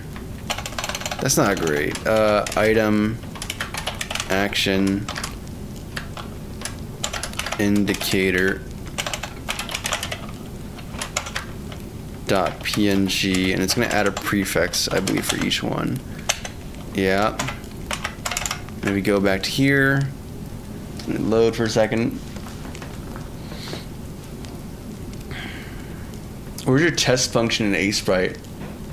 You got one of those. Oh, there's a text function. I could not be bothered to use the text function. You know, honestly, it would have been faster to just use a text function, but you know what? It's all right. We already sent it. We spent extra effort to be worse. It's okay. We've done the thing already. The deed has been done. Dirty deeds are done the dirt or cheap. Okay. And then we apply this. It should be fine. And then we'll just add some particular naming just to be more contextual.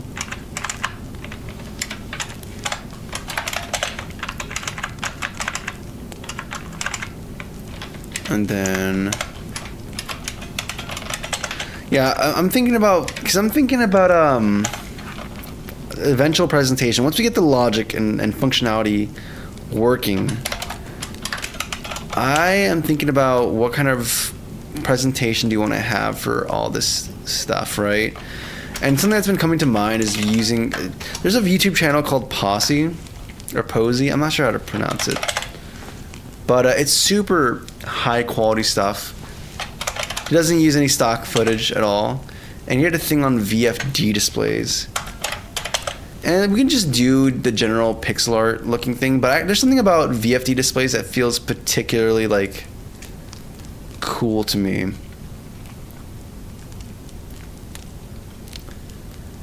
So I'm thinking of once we eventually do designs, we're gonna make it be something like this, where the text is gonna look like a dot matrix display. I just really dive into this look, 'cause it's distinct from just a CRT. Actually, it's not a CRT. First of all, it's a completely different mechanism of displaying text and stuff. Which means I can get weird with how we display stuff. Like maybe maybe this does not have to be a continuous display as if it were a CRT, but rather we can make this be like different VDF or VFD, I forgot which one it is, segments within a console of some sort, like a hi-fi console. I think that'd just be super sick. And maybe the things that are textual like can be like CRTs, like maybe for this icon or something, but not everything. I don't know. That's why I'm gonna save that for later. We just need to have something here present just to verify that functionality works and that we figure out everything that needs to be part of a display. Once we understand everything that needs to exist within the UI, then we can start crafting this bespoke artisanal UI for it. So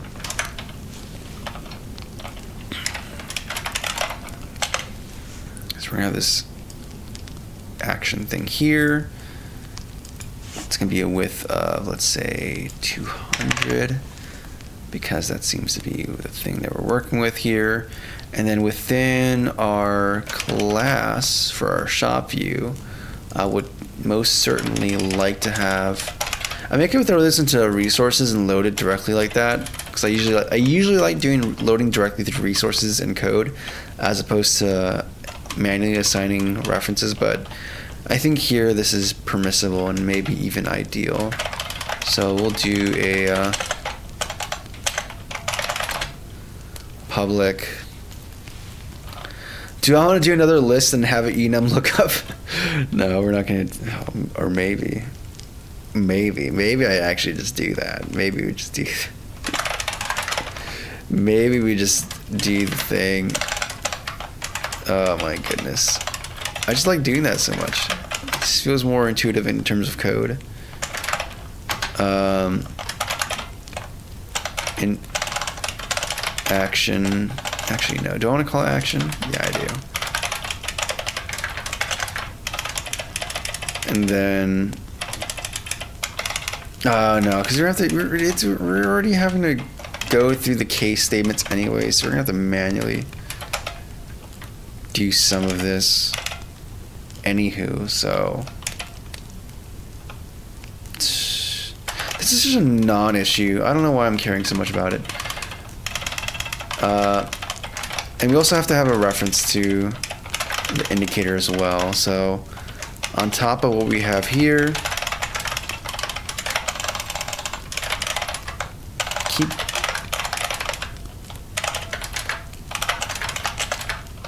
action indicator, and then indicator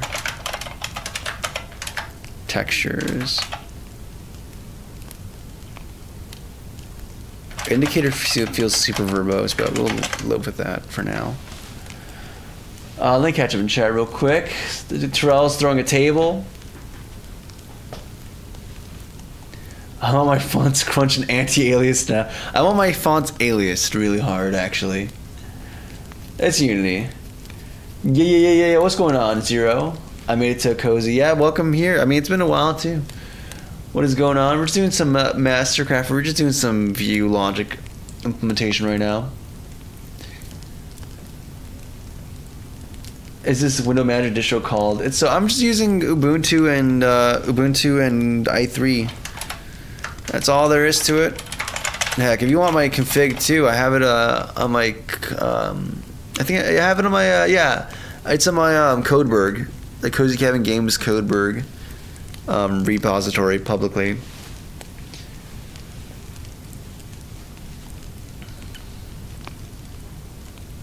On my second short. Let's go, dude. Congratulations.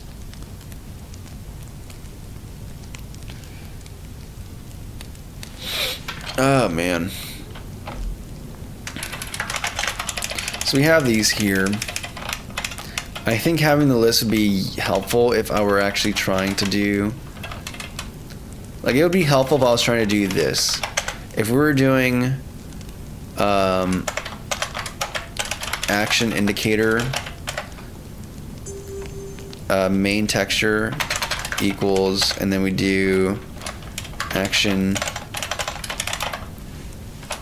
indicators, and then we index into it, and then do state to an int. Or actually, how do you set main image? You can't assign a main text because it only has a getter property. So do you have to assign through the material? Oh, maybe you get material and then assign a main texture from that. Maybe that's how that works. But yeah, this would work fine if I did this, and actually that might be fine. Let me check to make sure I'm doing that correctly though. Is that how you do stuff? As far as texture, icon texture, okay.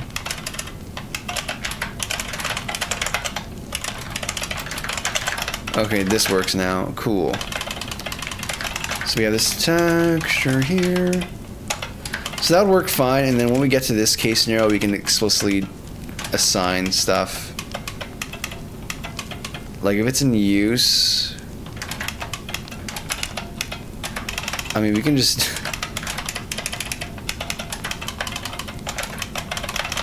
manually be like, hey, because I believe that's case 3. If it's in the, let me go here. Yeah, if you want to equipped. Oh, so that's actually case 4, and then this would be case 3. Pretty sure that's how that works. We're gonna find out now. I'm pretty sure that's how it's gonna work, and then we have to just re-import this. And life should just be good. What's up, Kayaks? Hi, I'm new here. Love your setup. Thank you, man. I'm glad you dig the vibe. Yeah, we're just here to chill, relax. Get some game deving done. And hopefully show the process. Yeah, it's a Model M, man. Nice catching that. Yeah, it's an IBM Model M from 1985. It's a classic. Classic. R100 plus. Let's go, dude. I'm happy. I mean, honestly, it's kind of... Shorts are conflicting for me.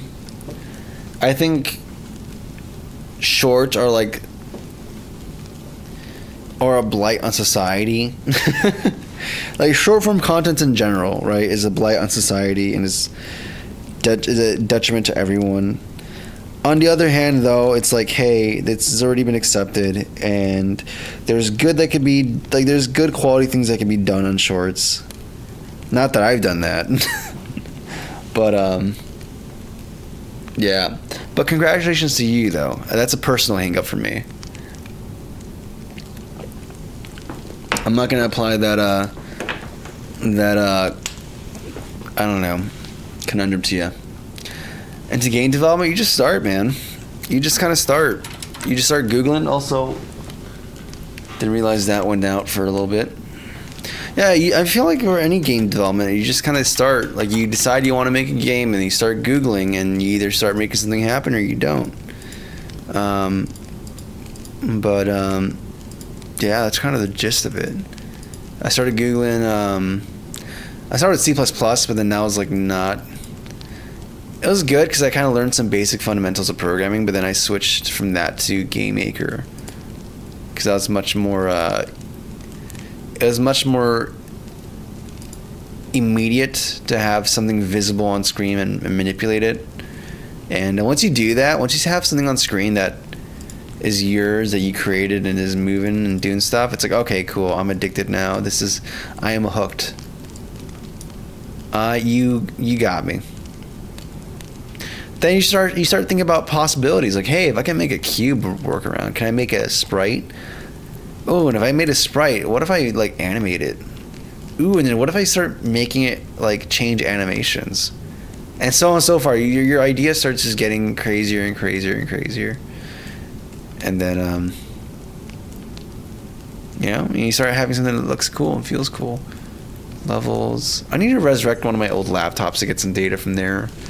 So I want to take a look at old games I worked on. Because I wish I learned about Git way sooner. because a lot of my projects would have still been alive, and I can just go back and check them out. What am I doing? Alright, we're going to the home folder. I said we're going to the home folder.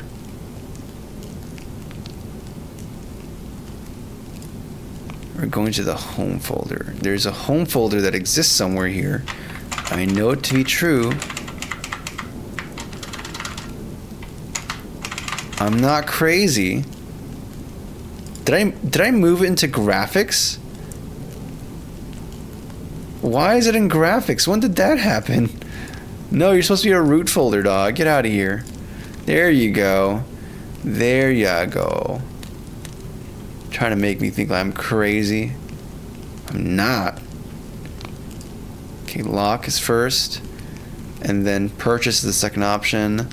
And then the next option should be, hey, you want to equip it? And then after that, it's, hey, you want to unequip it? And then we need to have the action indicators there. And let's see, I need to add things. I need to add more objects to test this out properly. So let's go to the byte configs and actually spawn a few new items. So we have a, I'm just gonna duplicate this. I'm gonna duplicate a couple of them. That's for the brakes though. No, I wanna do this with a hull. Delete. Yes, I don't care. I have source control for a reason. I'm a big boy. Hull. Okay. And then we're gonna do some different stuff here. One's gonna be locked. Mysterious. And we're gonna generate a new GUID. Confirm. Guess I don't need to do that, but whatever. And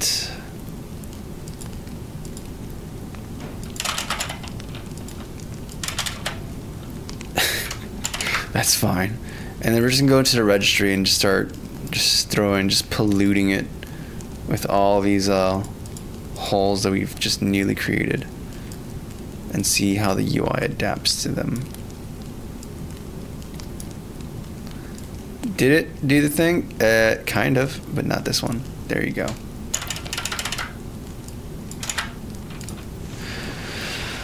Let's see here. That's awesome. I'm kind of new and not new to programming. New in the sense that I just started making things fully on my own, unlike before when I used to rely on answers from people. Let's go, dude. Yeah, honestly, the process of discovery is so fun.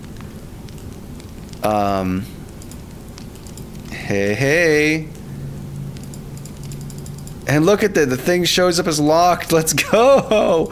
So our UI is actually updating correctly with the appropriate options. Beautiful. Nice. Oh yeah, dude, this is coming together. This is coming together. I'm so happy, actually. In fact, let me just commit this changes before I even get any further. In fact, why am I doing that?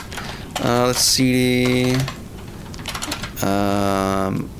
Yeah, projects.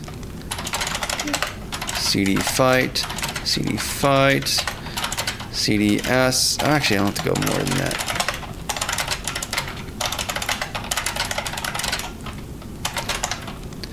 that. Commit. Fixed. Some shop logic. And new assets, because the trails work, which again, thank you. I'm very excited to get that stuff integrated into the levels and see more versions of it. And then we're gonna get push berg master. Yeah, because we don't believe in good Git practices here. We just push everything onto the master branch. Yeah, no, the process of discovery is super fun. Why is Linux used by so many programmers, and how is it better than Windows? I mean, that's a loaded question. But there's so much that's better about it than Windows, especially modern Windows. How's it optimized? Yeah, because like Windows is like has so many different things going on out the box, especially nowadays. There's so much junk. Like a simple example, I have a laptop, and with Windows 11, it was having this consistent issue of just getting super duper hot, and it's a gaming laptop, but even like just idling and not doing anything, like just having text processing stuff open, it would get really hot. And just switching from that to Catchy OS, now my PC temps are just super chill, like super mild, man. Like it went from like 114 to like 50, and I was like, all right, that's kind of nuts. That's insane. That like just mild Windows idling had you at 114 degrees, but now here on this you're like 60. Like that's. I mean, Linux is not the best either. It's not perfect because like there's more and more processes in different operating versions that are running in the background, like Ubuntu or something. But it's still miles better. So that's like one. The second thing is you have way more control over it. So like I can't have a Windows tiling manager on Windows 11, but I can have that here, so I can navigate every single part of my operating system without having to use a mouse. And like not only do that, but organize it in different ways. If I want to move stuff here, I can do that. If I want to consolidate it, if I want to have it be done where it's like, hey, maybe you want to have things be tabbed instead, and that's how you navigate your windows. Like Windows does not give you that freedom to do this kind of thing, to have your peak productivity, which is like, it's annoying, man.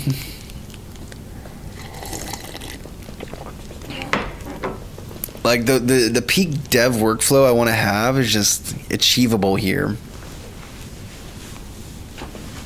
Hey Kieran, what's going on? You came in right during my little Windows sucks ideological, not even ideological, but that's just like the reasons why I don't like Windows 11 or just Windows in general nowadays. Yo, I'm at 200 plus views on all shorts. Let's go, Zero. I'm glad to hear that, man. Just the temperatures are better, yeah. Well, temperatures are a side effect of processing, right? Like the more things your computer is doing, the harder your temp's gonna be. Yeah, spyware as well, like AI being thrown into everything and having ads thrown in your operating system and having services shoved down your throat as well that you're not going to use is just yeah. And it's not to say Linux is perfect, because like even like Ubuntu, what I'm using right now, I forgot what they're called, the company that does this, they have their own telemetry stuff and even some potential spyware things for just the out-the-box version of Ubuntu you use, but even that is way more milder than the best Windows. Maybe not the best. You can like gut Windows 11, I think, a lot, but still, it's just night and day. Okay, so we have this working now. Beautiful. And now we have to start having some actions happen when you press the button. Like when you have this button here, and it's actually another thing too. We have a default vehicle. We have some default parts. So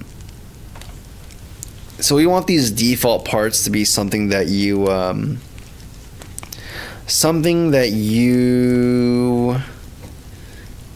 should have out the box.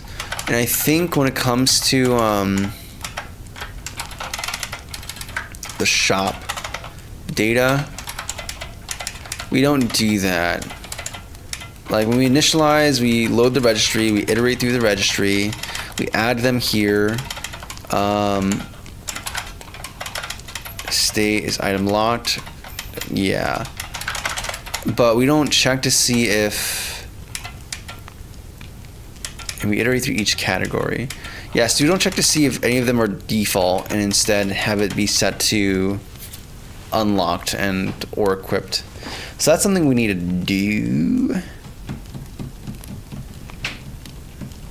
Though the equipped thing, or so have them show up as purchased. Yeah, I need to deal with that in some way. 1 second. Yeah, Windows do suck, but you can do tiling manager stuff as well, but you would need like 30. Well, and then practically you can't do tiling, like, cause like for example, right, for work, I can't do that because it's like, all right, if you want to have that behavior, you have to download some software that's gonna modify some stuff, and like, are you gonna trust like how do you have that conversation like, hey, I need to install this. I need to download this sketchy thing from this other website to make the thing I want to have happen. Like I found, because I was looking into this to try to do it, and it was like, hey, you have to like, here's this scuffed GitHub project that's been abandoned for a while now, and you know, I think may have changed hands, but I'm not sure what's being added onto it after that transition. It's like, all right, cool, I'm gonna have to make this work. And on top of that, it's like, hey, some things you actually have to like modify the kernel, or not the kernel.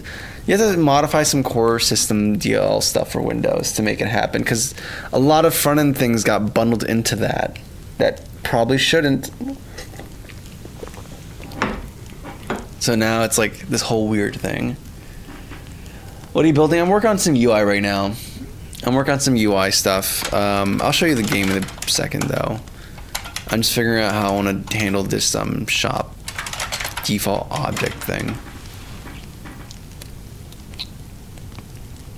Yeah, to personalize Windows. Yeah. Like I've done some stuff with it too. Like there's Windows fields and nice custom folder stuff. But the more spicy your changes, the wilder it becomes.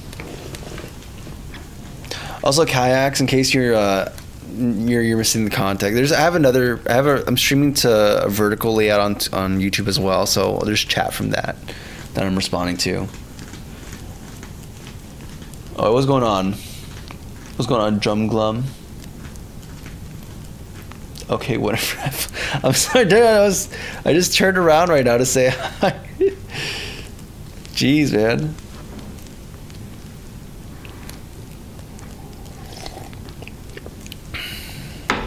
All right, anyways. Okay, so we have some stuff going on here. So. I want to make sure that there's, or maybe I could just have like something in the registry to be like, hey, this is to mark some items as like the default ones. What's in the cup? Just water. It's good old-fashioned water. I'm not sure you can see it very well, but it's just water.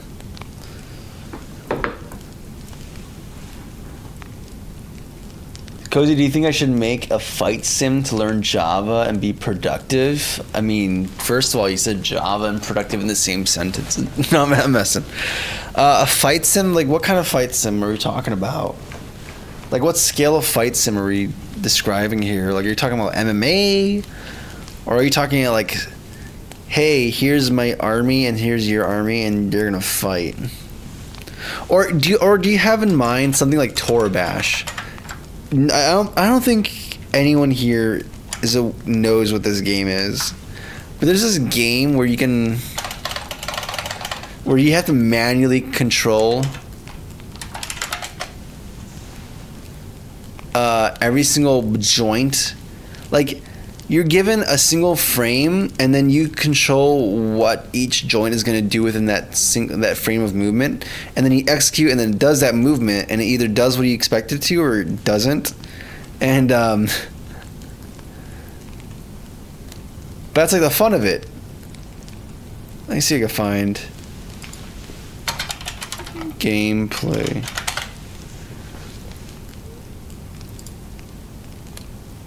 Let me see if I can find it here. I just want to see some. Yeah, so like you have this character that's posed, and then like you can choose, and it simulates what happens in the next frame. And that's how you fight each other. It's pretty gnarly. Honestly, now that I think about it, this kind of gameplay, it feels like the predecessor of Your Only Move is Hustle, where you're just kind of planning out each move specifically. Either way, there's a lot of options here. Yeah, co-op. Like Flight. Oh, Flight Sim. That's a very different thing. That's a very, very different thing. Also, sorry for the eye blast there.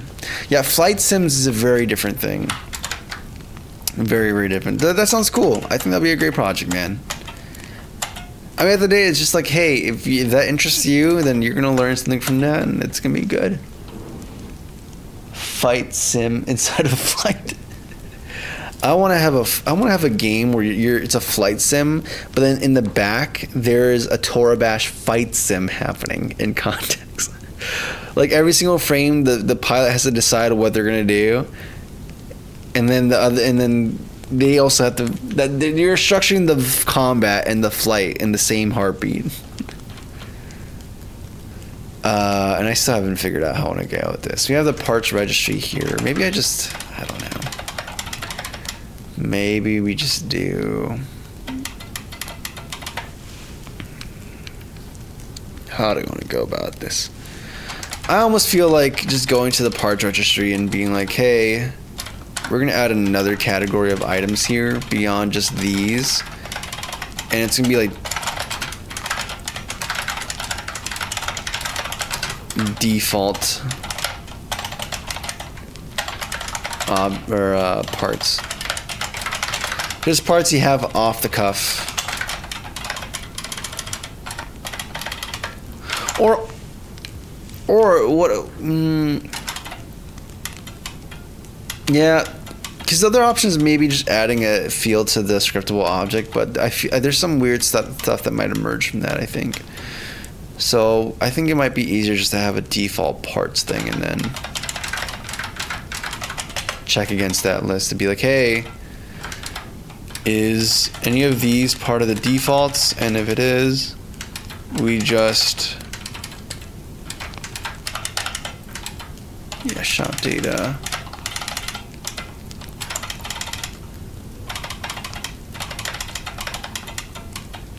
It's gonna be like this list.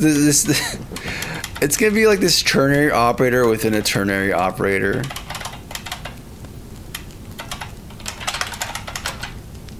Which is odd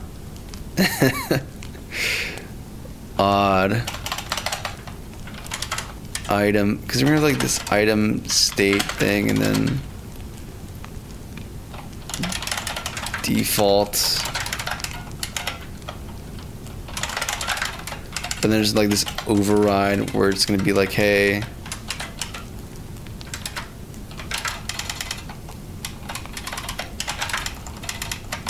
we're gonna have this here.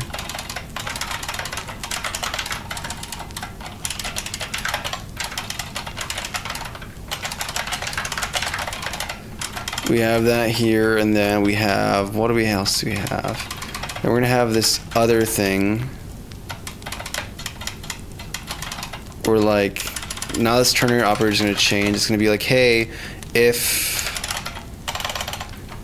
item equals, or actually if, because we have the registry here, contains, or defaults, dot contains, and then we have the item. So if it's contained, then we're gonna set it to be purchased. Otherwise, we're gonna use the default option, and that's how we do stuff here. This is all really repetitive. People dog on Uncle Bob, but you know what? Maybe this is the time where we say don't repeat yourself and just dry this up a little bit. Because this is what? States? Yeah, new item state, which is going to be, it's using the abstraction we have here, so we could just very well make something here for that. Especially since now it's like, okay, there's more significant logic, non-trivial logic being added to this. So maybe we just do the thing of like, hey, add item.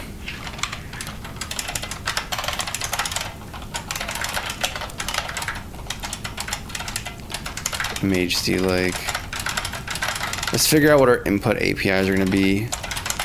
This function, we need to have some item.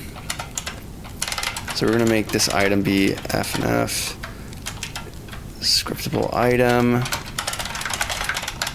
and states. Yeah, that works. And now this should be simplified down to add item. I'll change the name probably later, but yeah, it simplifies down to that. So all this now simply becomes this.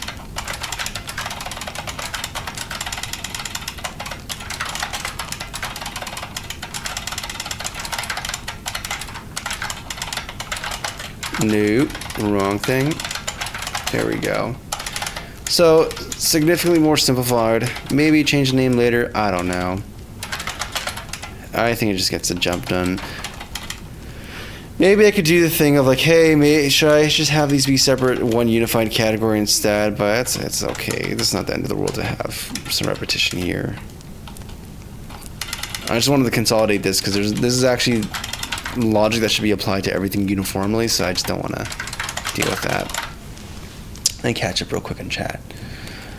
That's literally a Mission Impossible fight scene as a video game. Yeah, honestly, Cornelius. IntelliSense.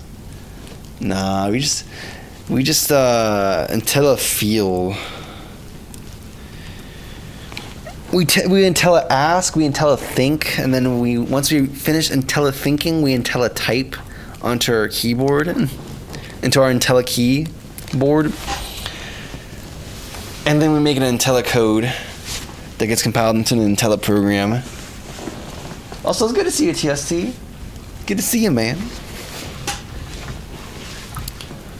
I know nothing about planes.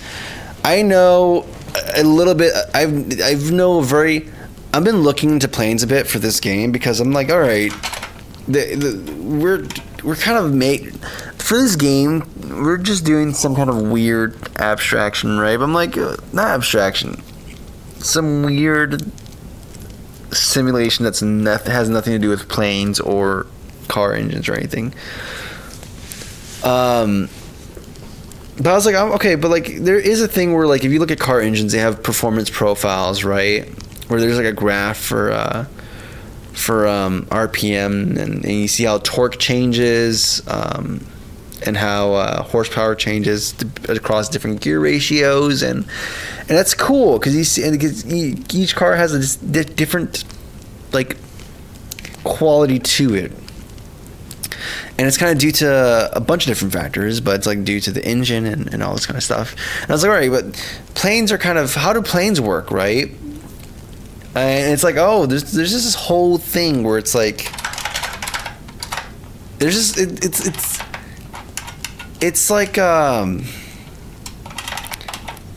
man, it's like this whole thing where like there's different types of engine, right? Like for car engines, they're kind of very similar, where in general there are 4 strokes, where your engine's going through 4 discrete cycles of like intake, compression, explode, and then exhaust, right? And there's some flavor of that's going on, or in other words, what was it? Suck, squeeze, bang, blow. That's another way of describing this 4-stroke engine cycle, right? And that's just for a single piston, and then you have these different configurations that are built upon this idea, right? But it's kind of all built off of that. But with planes, it's kind of interesting because there's like this whole history and like different varieties. I mean, and this is not including other things like even Winkle engines have like something like that. But like planes, there's like different categories of it. Or like there's some planes that used to use car engines, or not car engines, but like the same 4-stroke stuff. And it's usually your propeller engines that did that kind of thing, right? But then you started having like jet engines, and jet engines have their own different variety, where jet engines have like the only thing too, like the one I'm aware of is like there's like a fan jets, where these force things happen, but not as discrete cycles, but instead happens continuously, and like even then there's like distinctions between high bypass and low bypass.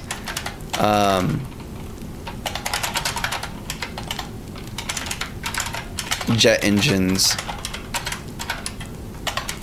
that indicates like how much air gets to pass through, right? So it's like for like high bypass, it's like you have your commercial airline planes, which have these humongous engines, and like 80% of the air actually doesn't even go through this whole intake, compression, explode, exhaust cycle, right?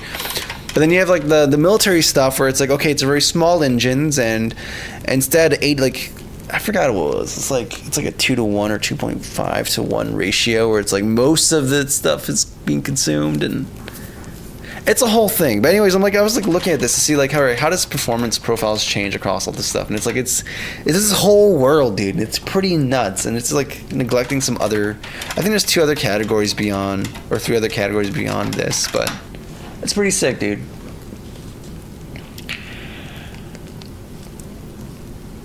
No, I'm good, dude. I'm good, Zero. Not because I like figuring this stuff out on my own. Pull up. I'm bored. See ya. You see a dude. Man, why do you say that, Master? You're so rude in streams. I don't know why, man. It's all good though. Turboprop is just a prop, but better. Gotcha. Turbine jets. You should do afterburners. Yeah, I've been thinking about that. I need to learn more about afterburners, because I think I kind of get the idea, but I also kind of don't. But it's cool, and I'd like to try that out. What's up, Julian? How are you doing today? I'm back. You remember me? I'm sorry, Julian.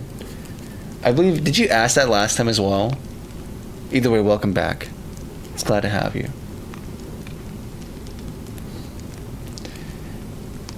What game is going to be? I'll show you the game right now. After that little side. I'd like to, it seems so cool, and I need to learn more. I want to learn more. But I feel like I need to get I need to sim this out a little bit too. Is this an error here? Are we having compile errors? No, we're not.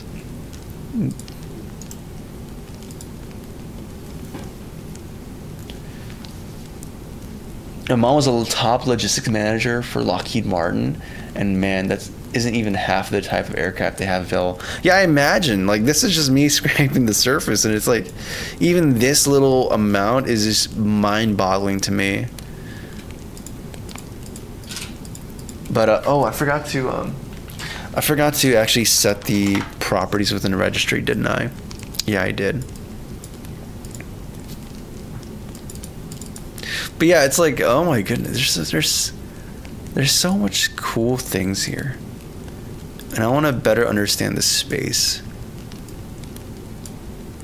because I feel like, we could play around with parameters and stuff, but I think taking into account real world things could potentially just add this extra cool dimension to this game. But I don't know. At the same time, the focus of this game is very narrow, so actually, there's a weird thing where it's like there's probably not that much variety we can add that isn't just linear, hey, this is better, just objectively better than this in every single way. Which is like kind of a thing. Okay, and it shows it's equipped, and then we go down, it's locked. Yeah. And now the starter hole is shown as equipped, and then we can do different behavior based off of that. Beautiful. Splendid even. Splendid.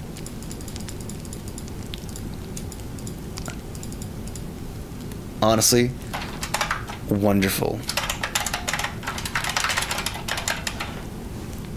What's up, Game Assassin? Good to see you, man.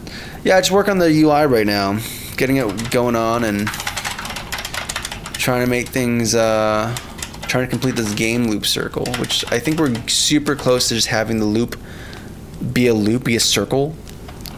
And I think once we get that, we're going to start doing some actual fun things like presentation and then tweaking the gameplay to actually make it fun, because right now the gameplay is, I mean, it's cool, but it's like nothing really going on.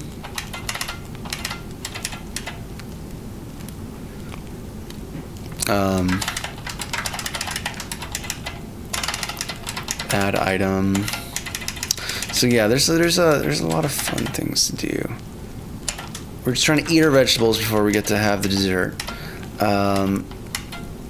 Where is the thing we're doing here? So we need to start adding the actions. That's what we're doing. So CC scriptable item.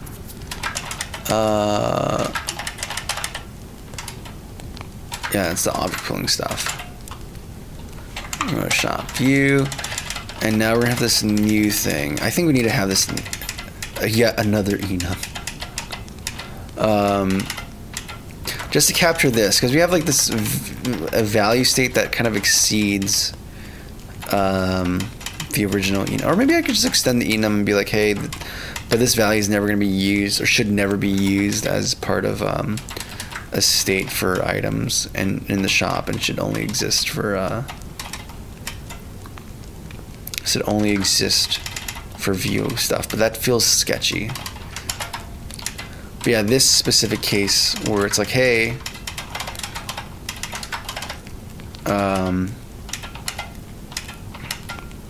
they either introduce a new enum with like almost complete coverage overlap with the other enum and just deal with that, or I don't know. I'll figure it out. Either way. Or maybe I can reinforce this later, like I can just extend this. Do I want to extend it really? Do I actually want to? I don't want to extend that. I think we'll have a view specific thing.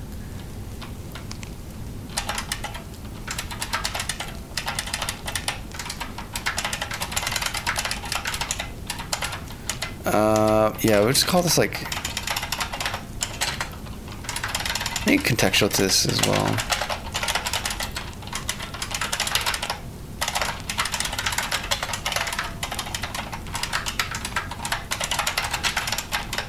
So it's gonna be like one for locked, which is like do nothing. One for purchase. You also have to have a thing where it's like, hey, you don't have enough money. So you can try purchasing, but it's not going to do anything. And there's one for equipped. And honestly, if you purchase it, we also have to have this idea of like, hey, you purchase. Maybe do I want to do it? Maybe we don't. My PC case is open because I just like allowing it to breathe. But I just had a thing where it's like, hey, the electronics is powered on and working, and I just kind of threw my feet in there for a second. That could have been bad, maybe. I don't know how dangerous that is, but we're living. It's all good. Unequipped. Yeah, maybe I should cover that back up. We'll see.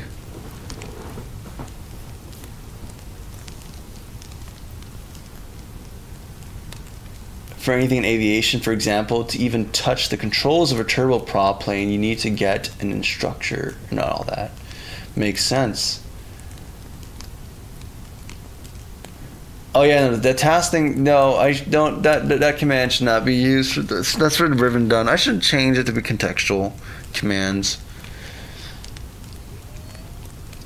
Make 3 bikes: freestyle, full control, slow speed, all around balance. Yeah, it's probably gonna take some shape like that, and maybe some variants. There's ideas like maybe even having different classes, but I don't want to make that too complicated. I think we might just end up having this whole like, hey, you can just upgrade, and maybe we incentivize using the old stuff or the weaker stuff for like specific like unlocks. Maybe like, hey, this part only gets dropped if you use this particular setup on a level.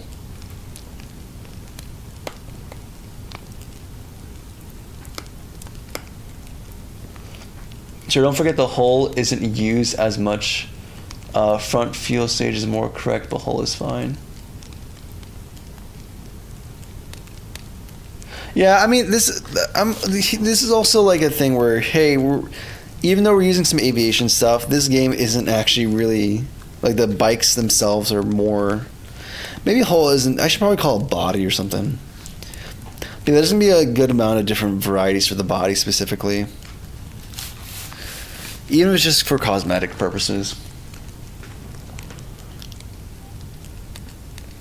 What do you mean put a colon after a class? I mean, I might do it out of habit, but it's not necessary. And at least in C#, it's not necessary. And then we're gonna have some state information here.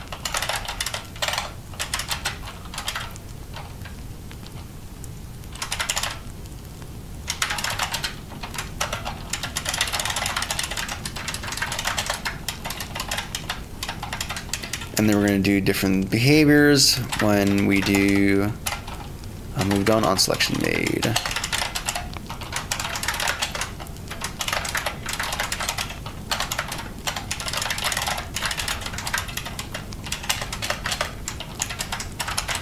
Cool.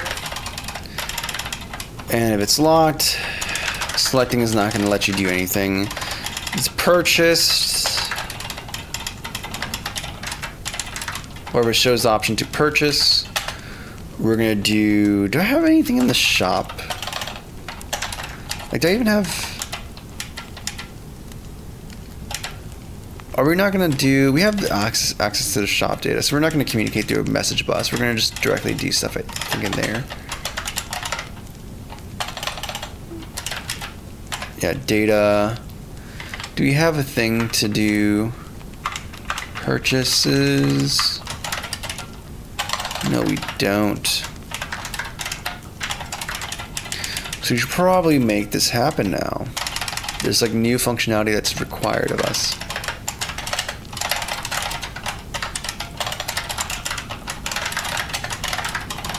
Or maybe we could do like a try purchase thing. Try purchase, and then like the particular item you have in mind.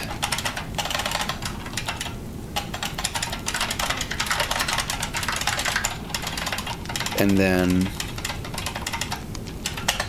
we can do the business logic here, or we see if we can even make the purchase, and that's gonna be a false, and then all that. We have what, current balance, and then we have to get the item price. So yeah, actually, I think it should just be in there.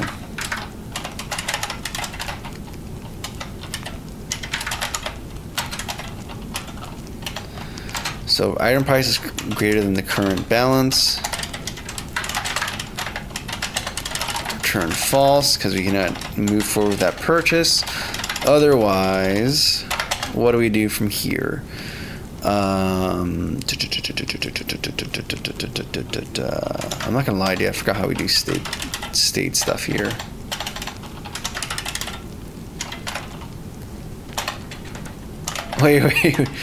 Wait, states has an indexer because it's what? What kind of data is this? It's a list of item states, okay.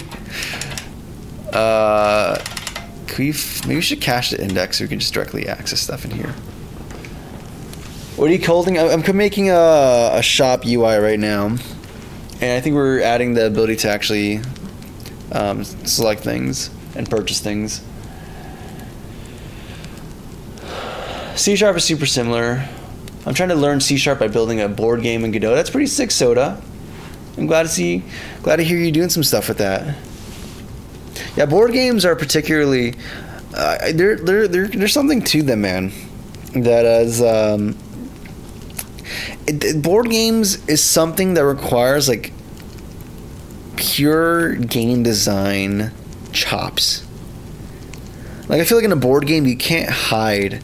Like I feel like in games you can hide.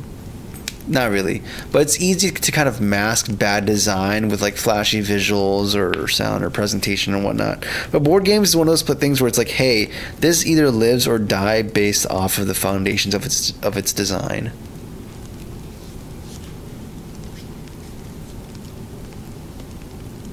Yeah, I'm using Writer.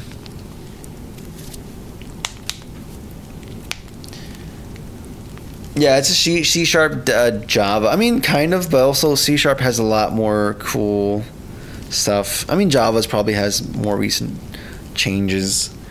They're trying to modernize it in a lot of different ways, but there's still C# is really. You hate to see it. You hate to see it. You hate to see it. You hate to see when Microsoft does something actually good, and C# is like unfortunately one of those things that's just like it's actually just really well done. But yeah, at least for the very general stuff though, syntactically looks very similar to Java. JavaScript. So what am I doing here? We're doing the purchase thing, right? And then what are we doing? We have this state create function. We have this like idea of an object with state. You have this nested structure called state. We have the current balance. It's a struct type, so it's a value thing, which means that it's a value type, which means that if I want to change state, it's not like I can mutate it. I can mutate the box things, and that should be fine. But that's not going to work. Maybe I should just make it a. Why did I make it struct? Oh, because I think I wanted to pass. I think that's what I wanted. I wanted to pass this value. I wanted to pass this value to view things, but prevent them from mutating the actual core data. And it was meant to be like a read-only type thing. Oh, brother. So maybe we have these functions here. We can keep it like a view-only thing. And then we have like static functions that produces like a new instance of this. I mean, it's kind of stupid because I'm like, I know what this is. And this feels like extra complexity for no reason. At the same time, I'm like, I've never tried this. So I kind of want to just try exploring this data structure and not structure, but just this type of organization and just see, hey, does this suck? Probably, but we don't know until we try it, right? Unless we do. And there's an individual item state thing too, so it's like, oh, okay. There's actually more to going on this than I would have recognized.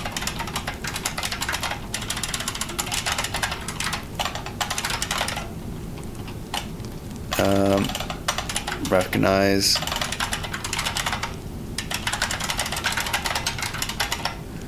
Okay. And you're going to return another version of the state given a current.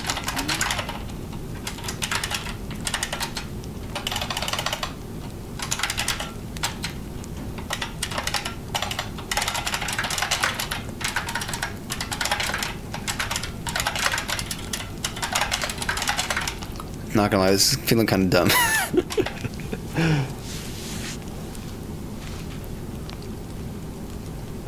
What software do you prefer for your 3D modeling design of assets?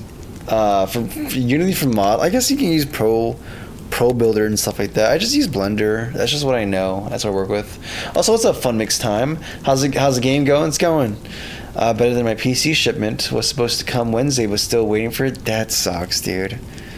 Well, hopefully, I guess it's a holiday rush thing.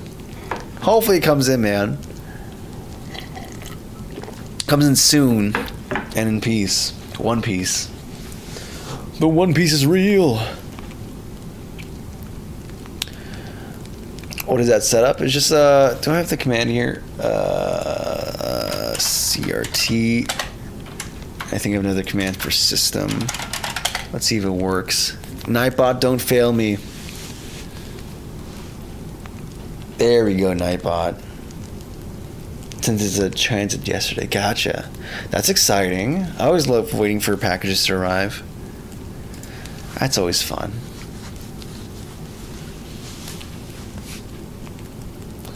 Even canonical touching the mouse, I see.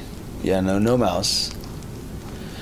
Too late to notice, but I see is today's main mod. Yeah, let's go, buddy. Hey, he's just chilling, man. I mean, the mod, we don't really, it's not like there's a chat room and a timesheet schedule. It's just, nothing like that. They, Terrell or Morgan or Sasha, they just kind of pop in whenever they have some free time, and they volunteer their time and efforts to just hear me yap while answering some questions for me, which is highly appreciated, always. Highly appreciated. And you guys have far more patience than I do. Keyboard, that's a command. Yeah, there you go, you got it.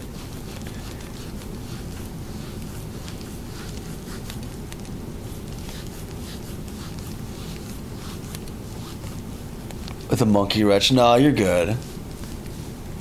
Is chaining states like that thread safe? I mean, this is not being used in a multi-threaded application, so I think it should be fine. I think this is just dumb complexity for no reason. I think maybe I just say, hey, we're gonna make this a class.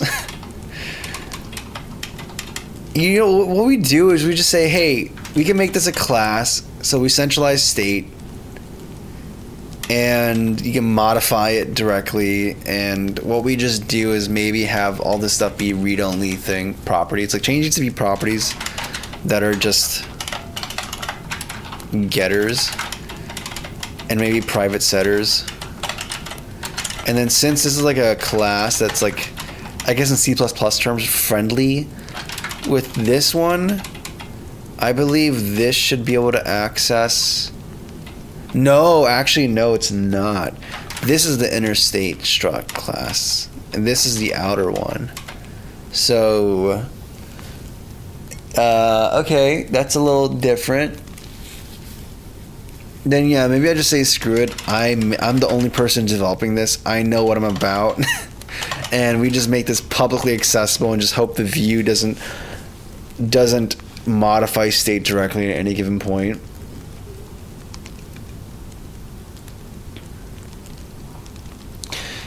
I'm used to seeing Morgan, but I really appreciate all of you. Yeah, Def. Yeah, I think Morgan popped in a little bit earlier today too. For a short while.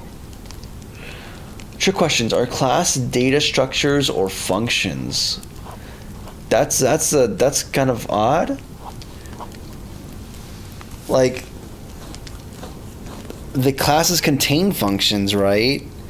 Now, if they're data structures, like classes are the building blocks for data structures, right? Is that even how I want to describe that? No. Can go anywhere. Yeah, they can exist. I mean, you don't have that, well, in C#, it's a bit more odd, because like, even things that are just purely, actually, can I just do this? Can I just pretend like I'm back in C land and just do like, hey, do thing, and have it be valid syntax? No. Yeah, so like in C# land, you have to have like some public even if you're gonna just have isolated data that doesn't mutate global state, you still have to have like a public static class to contain that static function and stuff, which is kind of whack, but it is what it is, I suppose. Hola, what's up, Jocelyn? Good to see you, Jocelyn. Unless you're another Jocelyn. They're like blueprints for object implementation. No, that's what they are in Java. I guess so here's like a job interview question, or I guess, yeah. So what's the distinction between a struct and a class in C#? Can you guys tell me what the distinction between a class and a struct in C# is? Just in a namespace? I mean, we can try it, but I don't think so. Space a, and then we make public, not public, it's void it. Nope.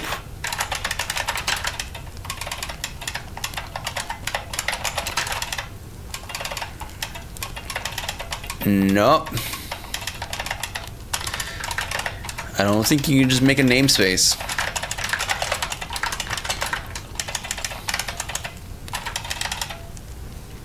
What's going on? Unintellectual? Unintellectual. This is sick. Thank you, man. I'm glad you dig it. Start screen with the garage and all that. That's yeah. Let me show you that. Let me show you the garage scene with that. We're just gonna throw. I love this. Throw new, not implemented exception, just to make all the compile errors go away, except for this one. We can just comment it out, and in fact, we can just do this.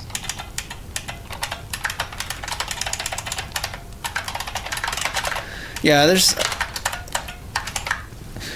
so much I want to do, man, as far as presentation is concerned, but I'm trying to force myself. I'm stuck in C. I'm really bad at OOP. Well, like, here's the thing, right? Like, OOP is like this dogma, and it's not even the best dogma, but like the industry is using it. Has been using it since forever. So you just have to learn it, and then once you learn it, you unlearn it. Like, that's why I'm craving to go back to C. I loved working in C. I just want to get this game out, and I think I'm just gonna be like, hey, you know what? No, I'm not gonna make I'm gonna remake all my previous games in C in my own engine again. That's just what we're gonna do. We're just gonna do that. It's gonna be a good time. We say, hey, we're just gonna start iterating on this engine idea, and then maybe start working towards remaking some of the games. Because I actually, yeah. Did you finish the start? Yeah, I'm gonna show you right now. So we have the main menu thing, and then you have like the garage, and it goes to this view, and then now we can actually see the items here, and you can actually scroll through the different options. So there's some that are locked, some that you can buy, and then some that you have equipped already, like the starter. And then we're gonna do a shader to do the hermetic curve at some point, and then you can go back and play the game, and now you're in the level, and you can actually start playing, and we're seeing Terrell's beautiful assets he crafted for us, and just because we're testing to see how it looks visually in game before we commit to anything else, and it's looking pretty sick so far. I think I kind of want to just zoom it up and make it big, just because it looks cool up close. I like that sense of scale, but I'm really not fond of it. And not fond of what, the OP or C? I'm the OG. Let's go, Jocelyn. I asked because I'm not sure if it's the same profile picture or not. I could have sworn it was different, but maybe I'm just seeing things. Tips for learning different code languages. I'm pretty good at a couple, but whenever I'm learning a new one, I mess up the syntaxes. I mean, that's just what happens. Like, there's no, like, even when I switch it back from like Rust to C to like C# or something, like, there's always gonna be some syntax weirdness that comes up, because that's just how it is. But I'm really not fond of it. Oh yeah, OP, it sucks. But I mean, like, once you get it, you're gonna see how, like, you can still, like, it's I don't know. I think it's easier for me because maybe not easier, but I started with drinking the Kool-Aid of OOP, and then I started loving procedural in C. But I'm not sure how it is to go the opposite direction.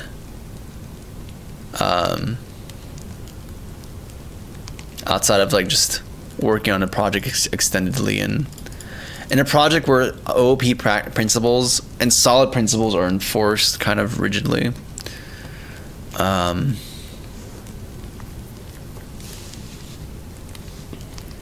I'm not 90. From Java, unfortunately. Yep, it is different. I mean, I don't know C#. I assume it's kind of like an interface in Java. No. So we're talking. You did that. Cube Vault. Was that to the question about structs versus classes in C#? I mean, I'm not sure how. I'm assuming interfaces behave the same way as interfaces in C#, and if that's the case, then yeah, that'll be different. Boxes all objects, even individual bytes. No, C# is completely different from Java. Unfortunately, C# stupidly boxes all objects, even individual bytes. Yeah, it was a pretty whole thing. We had a whole thing in the early stream where we had a bug that was due to that, where integer was getting boxed from a for loop, and that was having some consequences. So we had to unbox it. And if you guys don't know what boxing is, it's like everything gets allocated to the heap. Like even a simple primitive like an int can get boxed, and then in different scenarios, and that has significant consequences.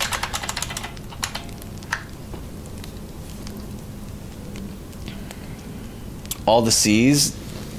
I guess like technically C++, and C#. Though I'm not gonna say I know C++. I'm not even gonna say I know C honestly, but I just enjoy working with C and the simplicity of it compared to C++.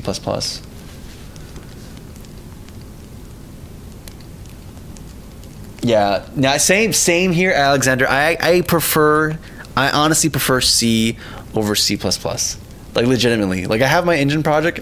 I think I'm gonna rewrite it just in C. And just fully commit to it, because it's such a joy. It's such a joy. I love it. I think I love it because I'm the only person developing it. If I had to work with other people in a C project, then I'd probably have some issues. I'd probably start beefing with people. But as far as like solo development is concerned, it's the most joyous language for me to work with.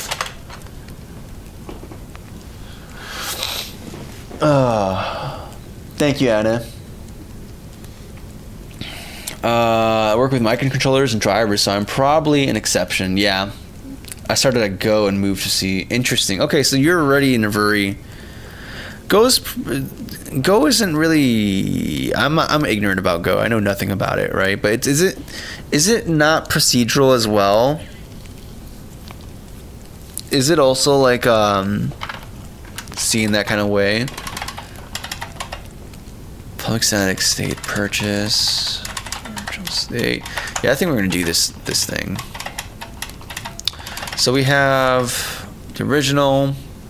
We're gonna construct a new one based off of some considerations. Actually, no, we're not gonna do considerations. We're gonna have it's just gonna do the thing stupidly, and then the actual container class is gonna be the guy who enforces it. Who just enforces that we don't do dumb things. So here we're just gonna mutate the. So we're gonna do state equals dot purchase, and then we're providing the original state, and then we're providing the item we want to do the purchase transaction on. And then why is the states thing plural?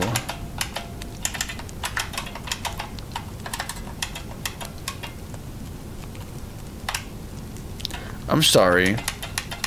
1 second. We have this state struct, which contains the current balance as well as all the item states that exist. Yes. But in here, we have states as a list of the item states as well as the current balance. So is this struct purely just for messaging to the view? I guess it is. In which case this whole consideration's a mute, because I could just modify the dang thing.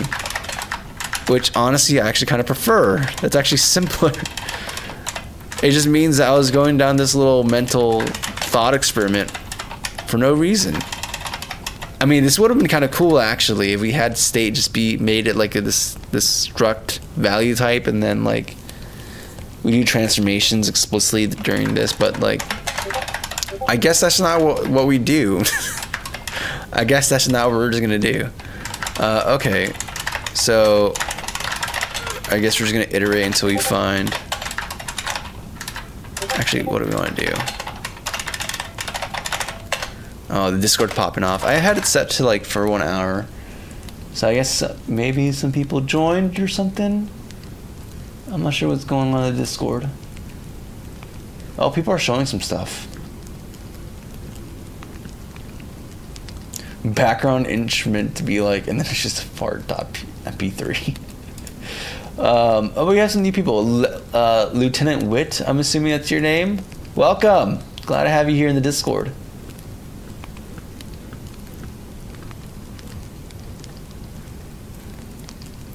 Sweet.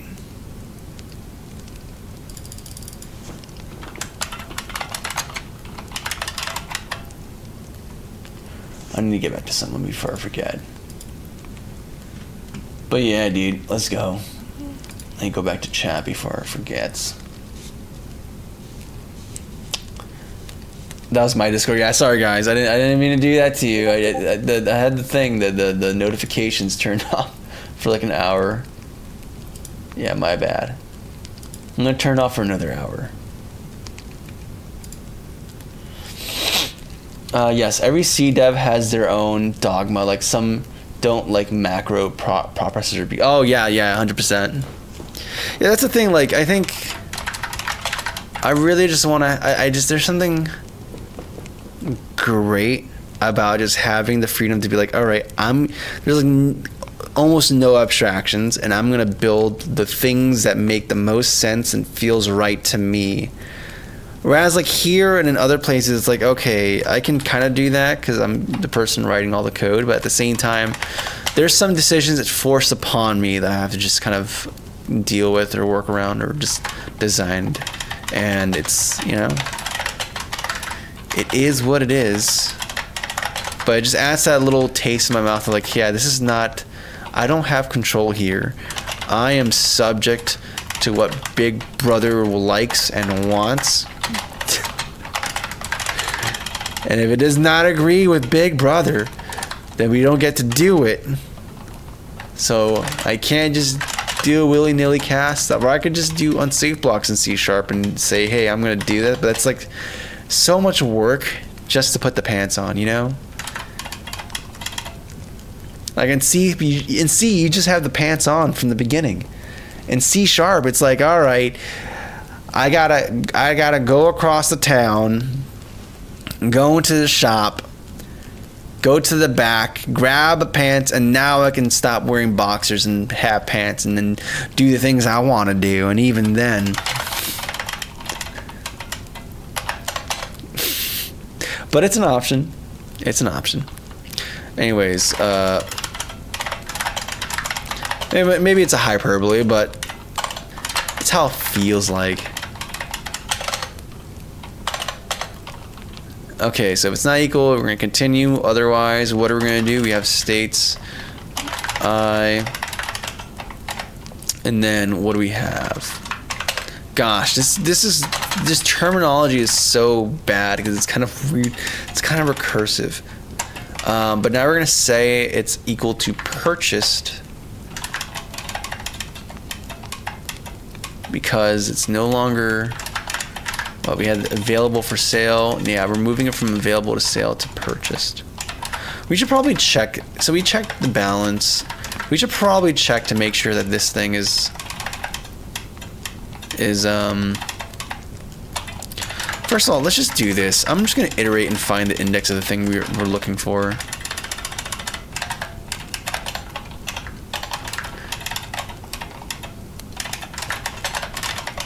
fact, can I just do this? Can I just define int index?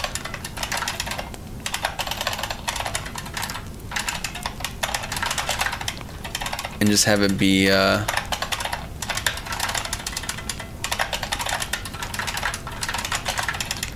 this is gonna be 1 over though, right?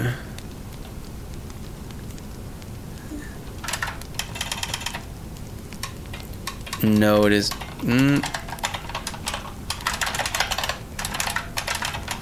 Am I overthinking this? I want to try something I haven't tried before. I feel like that's so much of programming, is doing the same thing but new in different ways and then seeing what you learn from it. Anyways, if it's the same, I want to break. We're not gonna have to assign anything because we already have this value captured here. So I can just do index dot state equals and then assign values there. Though this is not happy. And why are you not happy? Because probably you can't. What's going on here?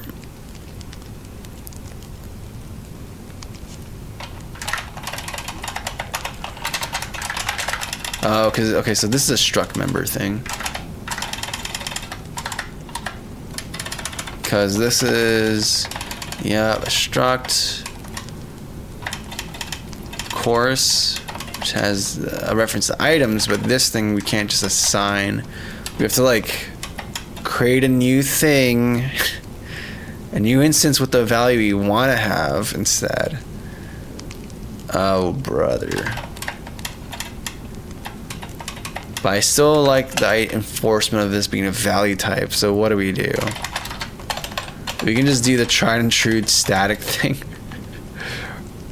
Or maybe not even a static function, like literally just use item state and just update, and then the only thing we update should only ever be state.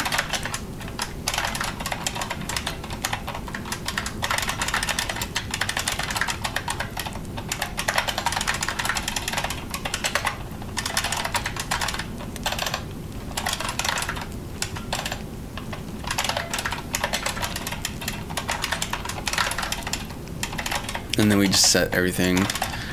Item equals.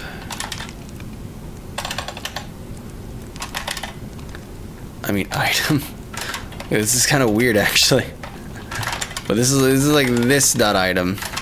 Yeah, it's redundant, but I can see how that's might confuse me later on. And the state's gonna be equal to new state.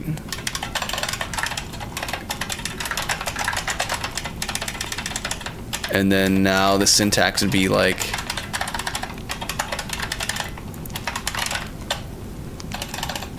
oh, this is gross. I don't like this actually. Because then it's gonna have to be this dot update.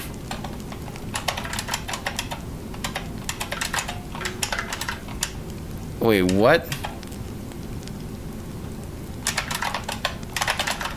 Okay, yeah, it's up in there, yeah, okay. And now we're no longer modifying this. And actually it's gonna be a wholesale mod. Okay, so maybe it's not as bad actually. Maybe it's not as bad as I would have thought. I mean, not the most simplest, but hey, it's not bad.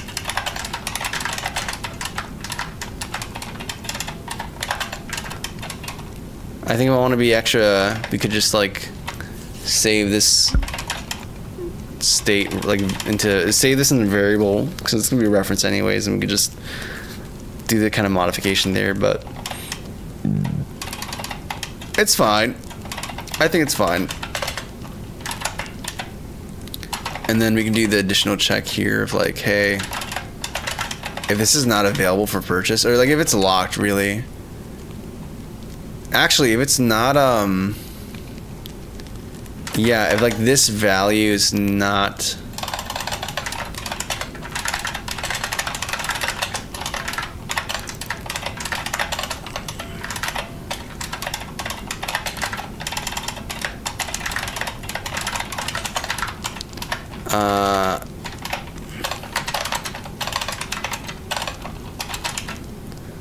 available for sale. If it's not, we also just return false.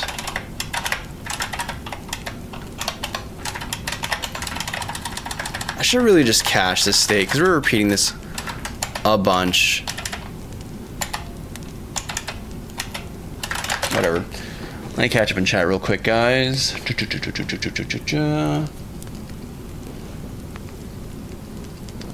It's so calm, I love it. The cozy, what do you mean cozy filter? I mean, like the, I mean, this stuff is real. As far as color grading is concerned, though, it's, I like it. There's a loot I use. I need to find it, but it's a free loot you can find online, and I apply it, and then I use it on my DSLR camera. And I do some extra color contrast stuff to kind of make it low relief, low contrast. C++, sadly not. Oh, I hated sharing build servers. Yep.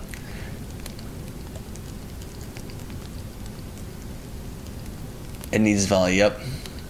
No, Jesse's time to cook. No, we're just coding. We're just coding. Yeah. What's going on, Austy? To index count. Turn in case that item isn't found. Yeah, there's a case for that. For if it's not found, but I think we should live dangerously. I think we should just throw and just accidentally index out of it. Actually, no, that wouldn't. It would just modify the initial value, and we're overriding the value. You know what we should do? No, but we want to have this be in this. I mean, it can be even fun. We can do this, but that's not. I want this to be an initially bad value, but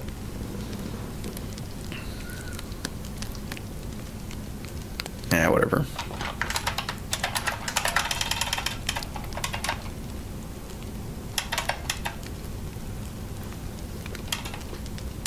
We're gonna figure out how this works. Like,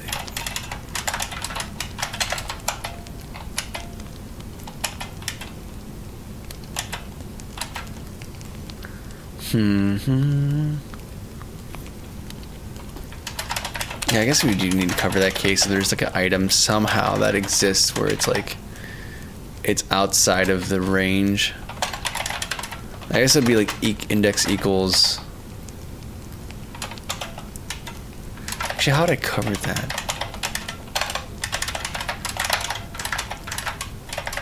If we're doing this, it's gonna be, and this is never reached, then it's gonna equal to count eventually, which is an invalid value range, and then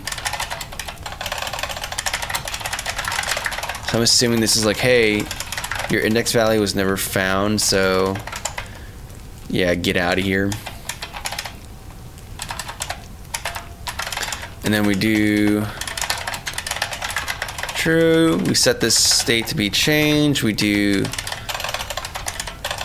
current balance minus equals item dot price, and that's just how things work.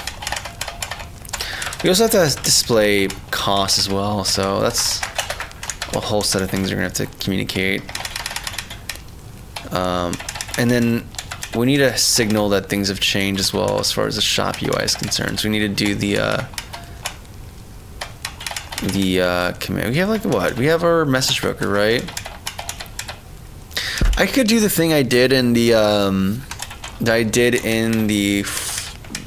bike stuff, where we have, instead of having these properties be regular properties or regular fields, we can actually make them be things that emit events every time they're changed or modified. So like, where is it? Why is this class always perplexing me?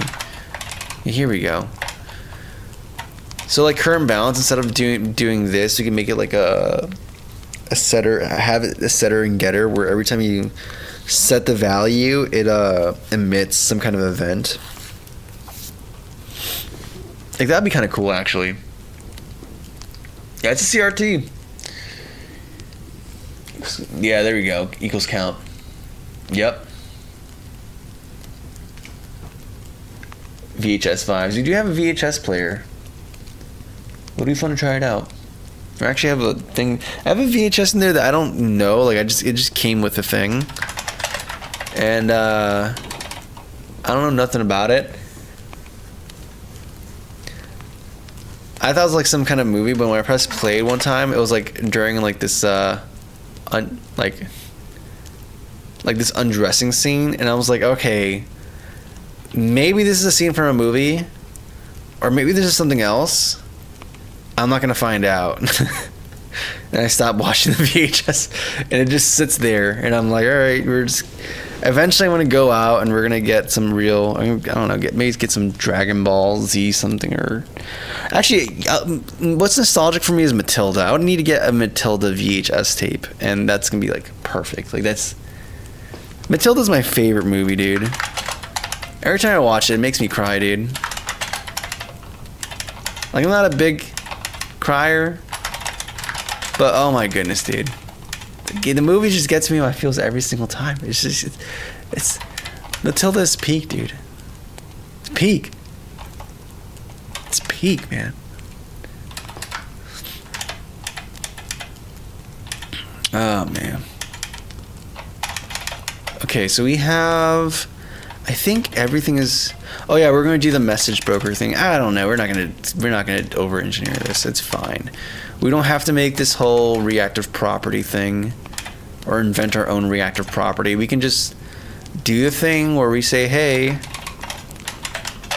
we're just going to emit an event. I think I have broker here somewhere, or message broker. Do I not have any message broker? Wait, do I not have any messages here? Item state. Oh, we just have a simple shop update event.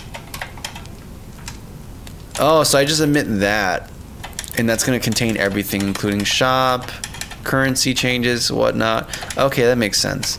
Okay, we can do that. So in this case, we can do we not have a broker, though? That's the thing I need to be aware of. I don't think we ever cached that, actually. We have a way for them to pull states directly. That's good. But I don't think we ever cache like a message broker. So let's just do that. That's something we're gonna be doing. Or maybe we just don't. Maybe we just get it directly from the application and say screw it. Yeah, we do that here. We do that here, so we can just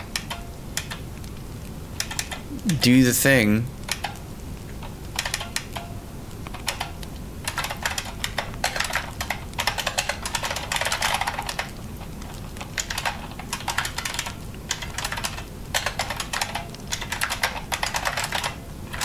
And I want to try using this new naming convention I have in mind, where for structs that are meant to be messages, we're going to prefix them with an M to specify, hey, this is a struct that's meant to be a message sent across the application. And that way it makes it easier for me to kind of just shop update event, and then we can just construct the new thing here.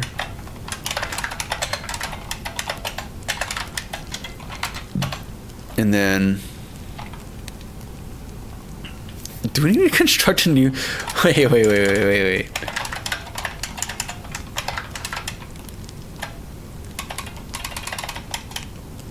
Okay, we have a create function there. I was gonna say, like, there's no way I'm gonna do that. Okay, we need to simplify. We need to change names because this is too confusing even for me.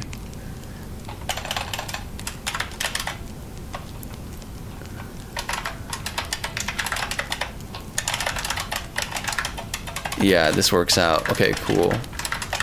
So now we can publish this, and then if we go to the shop view, there should be a way for us to listen to that, and maybe we were already listening to it. If I pay attention here, we have a broker receive M shop update events. Yes. So any changes to the shop event is gonna modify that. Perfect. And then I think for testing purposes, I need to have a thing to override currency. So, but for right now, we're just gonna be like, hey, we're bougie. I have 100,000 currency. I can afford everything. Let me catch up in chat real quick, guys. No, it's Rider. I have almost every Disney movie on VHS. I love the nostalgia of it. Yeah, honestly, and there's something about 4:3 aspect ratios. It just changes the composition. You get like so much more. Weirdly enough. Yeah, I'm using Rider.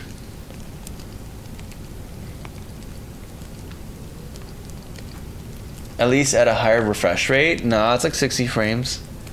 It's inferior in terms of frame rates compared to my other monitor, but it's all good.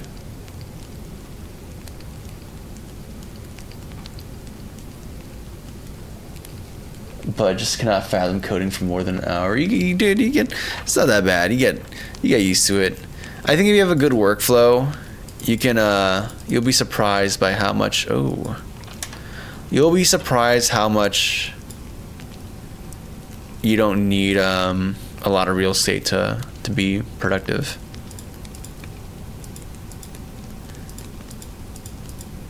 Big Monitor wants you to believe you gotta have a 4K monitor working at 144 hertz to be productive, and I'm here to tell you, no, sir. You just gotta have a good workflow, some window management.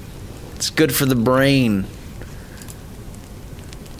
Okay, so let's go down, and I press buy. We're getting some exceptions, and I'm assuming it's because of the indexing thing I'm doing. We're getting an index out of, yeah. Oh, actually it's happening here. No, that I was not considering. I was not considering that. Now, perchance, why? Oh, perchance because you're meant to be 3 and this is meant to be 2. Actually, is this?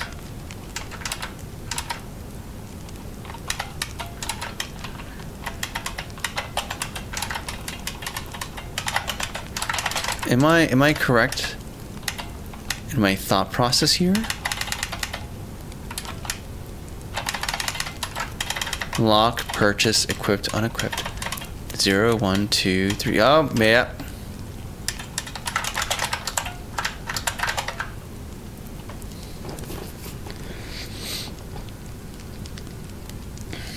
Is it JetBrains? Just Grubbox. I'm just using some Grubbox. Grubbox Dark. Simple one that's just how it's just out the box like that. It's good.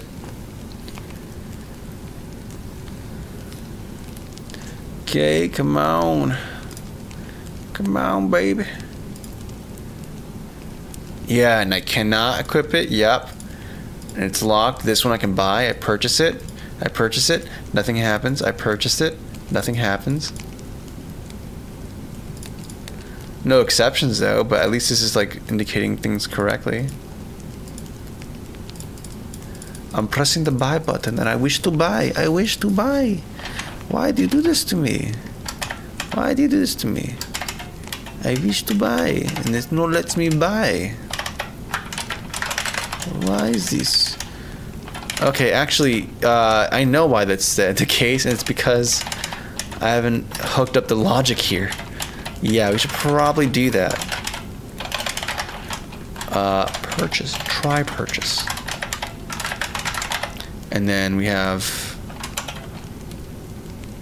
Do we have a current item? I don't think we do. Let's add that real quick.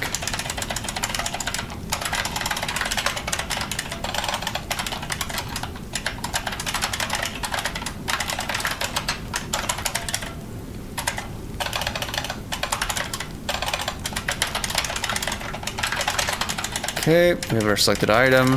Now when we do build UI, we have this, we have the type, and then we do this, category items, to list, we build display, and then we have item state equal to this, perfect, and then we have current, no, we have selected item, yes, is going to be equal to current item dot item. Yes.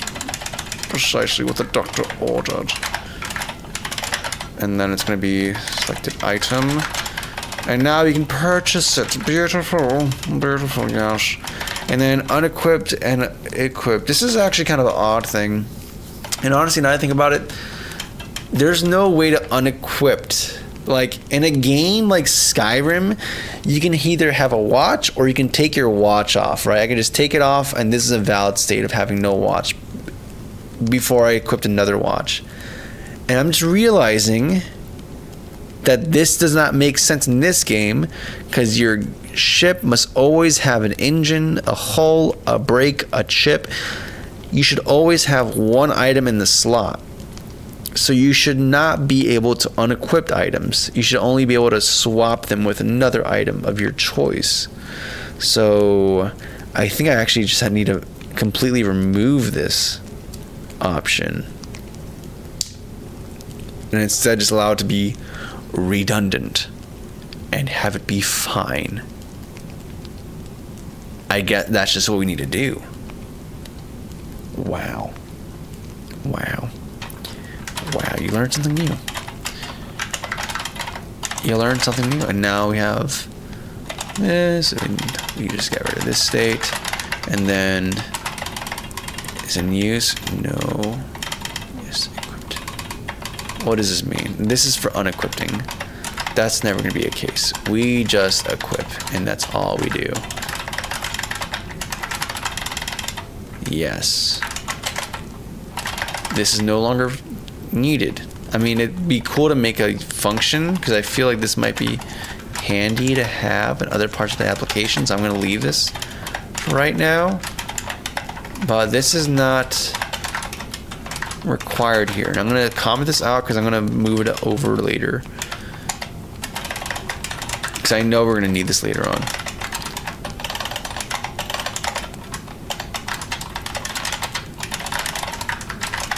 Okay, cool.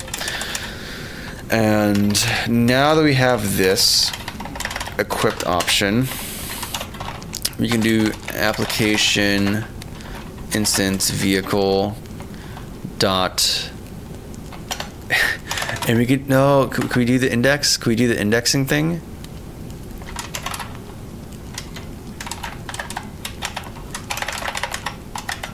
I think we can. I think it would be so cool. We can we don't have assignment though. We didn't implement an assignment operator, did we? For this, I think we only did a getter, not a setter. Yeah, we did this, but now I kind of want to, so why not? I mean, I'm not sure how the syntax is gonna work. I think we have value. I don't actually know how we're gonna do this. And I think I closed the tab in the in here. C# bracket operator or accessor.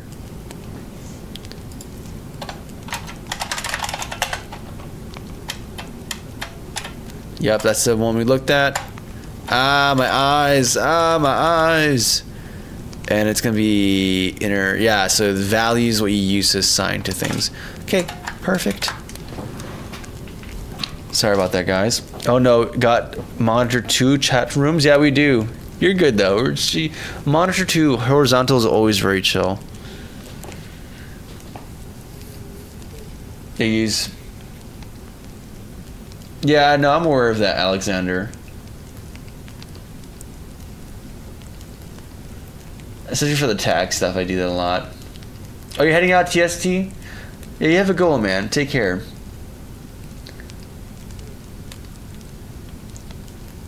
Yeah, I'm being a little bit lame. Usually, actually, what I do is there's this Vim motion thing to do this, and then, like, this is how I normally would do it, right? Like, if I wanted to do that, I would do that. I just, over here, I was like, I guess I'm just not. I don't know. Initially I wanted to get rid of one line, and then I ended up wanting to comment out the rest of the things. But like usually I do the Vim thing, which Works pretty well.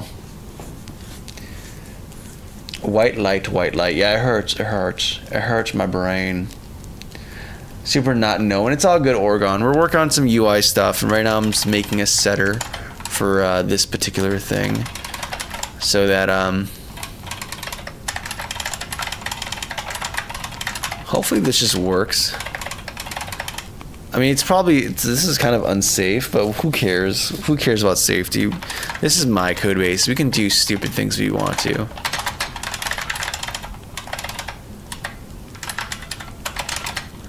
And we can downcast it. Hell yeah, brother. Hell yeah. We're gonna downcast it, baby. We're downcasting tonight. Do I even have to downcast it? Yeah, I need to downcast explicitly. Oh my goodness.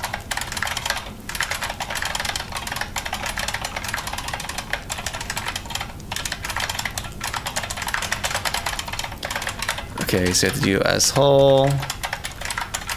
Whatever. We're gonna do. Oh my goodness.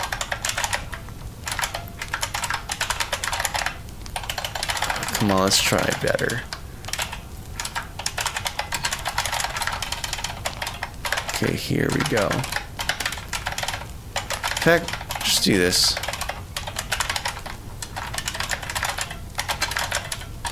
Oh, it's breaks. Because I like to not be idiomatic sometimes. I mean, not idiomatic. I don't know if that's the right word to use here. Sometimes I just don't like to be consistent. That's a better way to describe this. Okay, now we have our setter and getters. Beautiful. And then we can go to shop view. We can assign this particular value of the instance with this FNF scriptable item. Actually, no, we're gonna with our current. No, not current tab. Selected item. Why are we mad? What's to be angry here? Temporary value. Oh.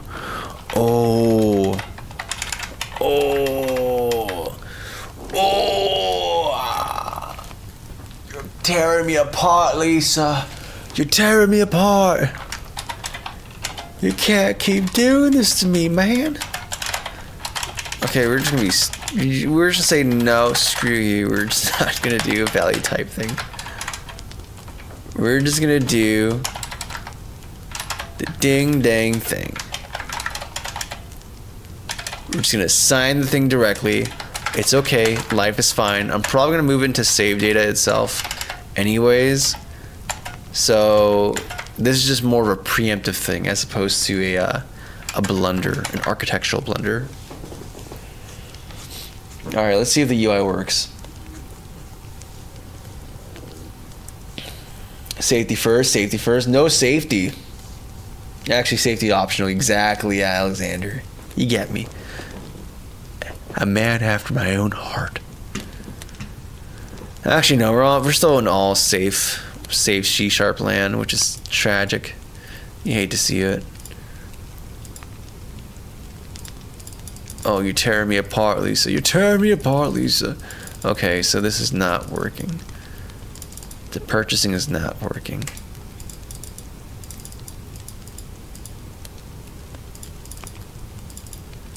We're not able to purchase.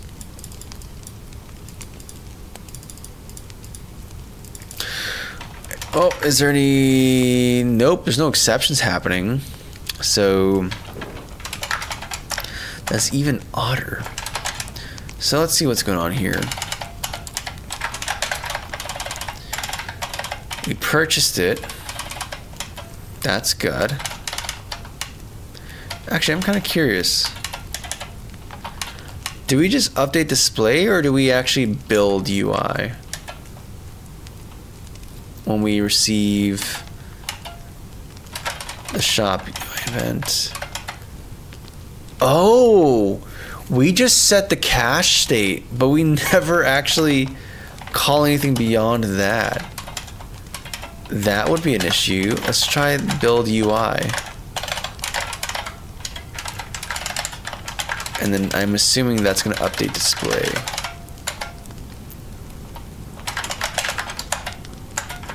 Okay, let's try this again.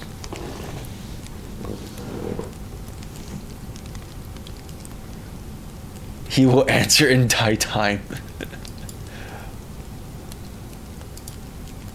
I answered, I said grub box, dog. I said it's a grub box dark mode. Did you build out a UI system, or are you hard coding these elements as needed? What do you mean by build out a UI system versus hard coding these elements as needed? Oh, what's going on here? Dead to recompile.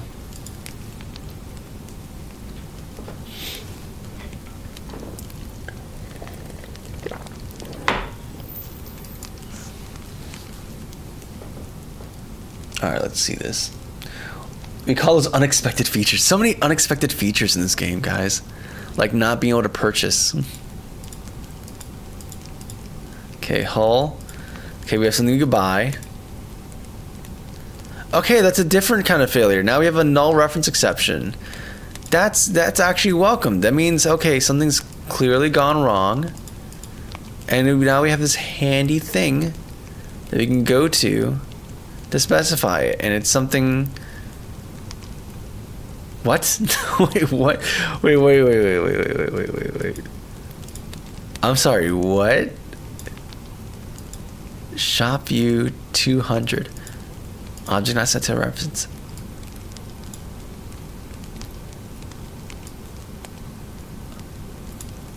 So indices is current open tab. Wait a minute. Wait a second. Wait, so we're able to increment on whatever this is, indices.i, which I'm assuming is a array of integers. Yep, and it's an array of integers. Okay, so this is not null. So I'm assuming category items has to be the thing that's null here.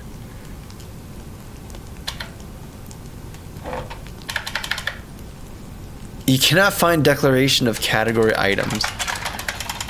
That's kind of... Okay, no, you're there. Oh! Wait a second, what?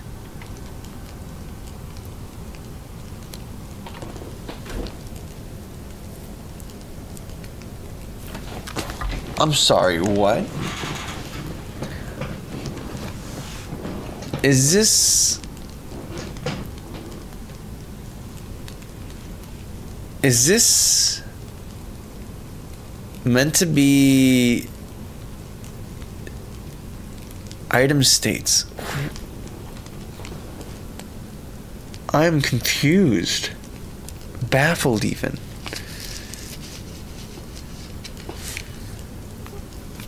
Okay, I know it's why it's null. I know like I know in general this is the issue, right? This is null, it's for this reason, whatever. Right, I get that. What I'm trying to understand is, what is the purpose of this variable? Like, what is the intention here? I don't understand my intention. I feel confused. Scared even. As a ternary operator like that in GMS and GMS. In GameMaker Studio, you can do ternary operators in GameMaker Studio. I loved doing that in GameMaker Studio. Yeah, in GML you can do that. It's not initted. Oh yeah, no, I know. Yeah. So like the NRES from that, I just don't understand what's the purpose of this thing. I probably had something in mind for this. I don't know what it is. So let's just go.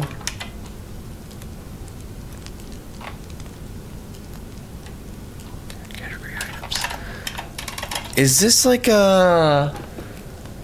Wait a second. Okay, yeah. So this is like supposed to be a list of all the items in this category within whatever selected category you have. And then can I just get, is this used for stuff?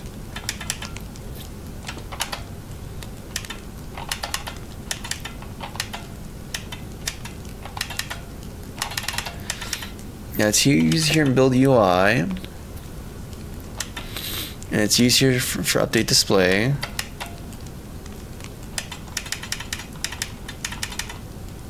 And it's used here for, yeah, moving up and moving down.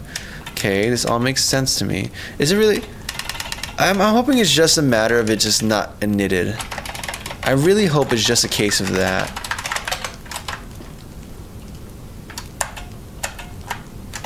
I hope like that's, and then I'll have to like understand what. I think that was meant to be like a. Okay. I remember now. Like this is the categories, right? And it's like the four things are the four categories: hull, engine, brake, and then chips.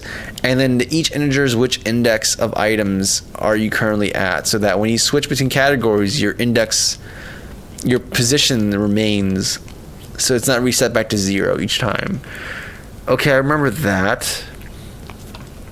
And then category items is just a list of all the items in that state. Okay,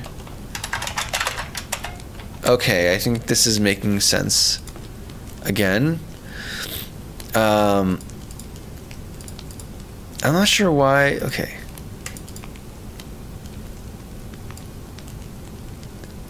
No exceptions, so that's cool, but also purchasing is not causing anything to happen.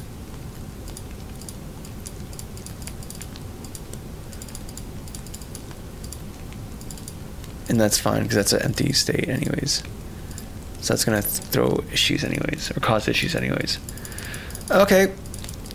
Now this is befuddling.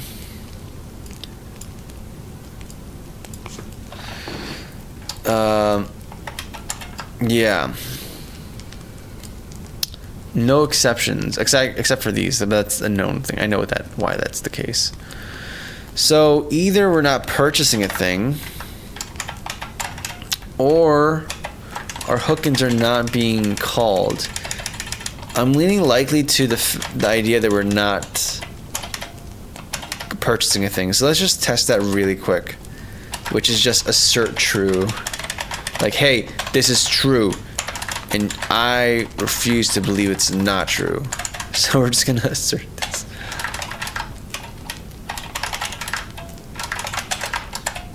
And then just see if that just works. No, not for 1.4. What do you mean? Not GMS 1.4? I've been using GameMaker since like 8.4. That's wild. Maybe I'm just misremembering. Maybe I'm just crazy. Not crazy, misremembering. Because I've been using ternaries for a long time in C sharps. I've been using C# for so long, and I've been a while since I've used GameMaker. GameMaker ternary operator.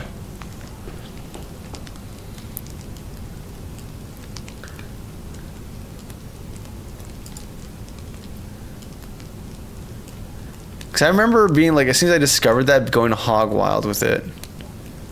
These are functions, but that's a new thing in GameMaker. That should just be a regular expression you can do.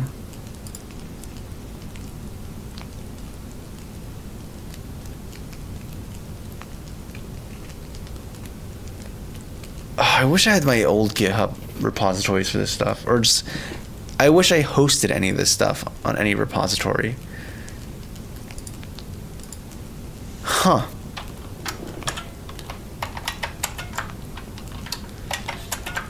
Yeah, because I know there's that big change when they introduced structs and functions and all that kind of stuff, but I could have sworn I was doing stuff with that.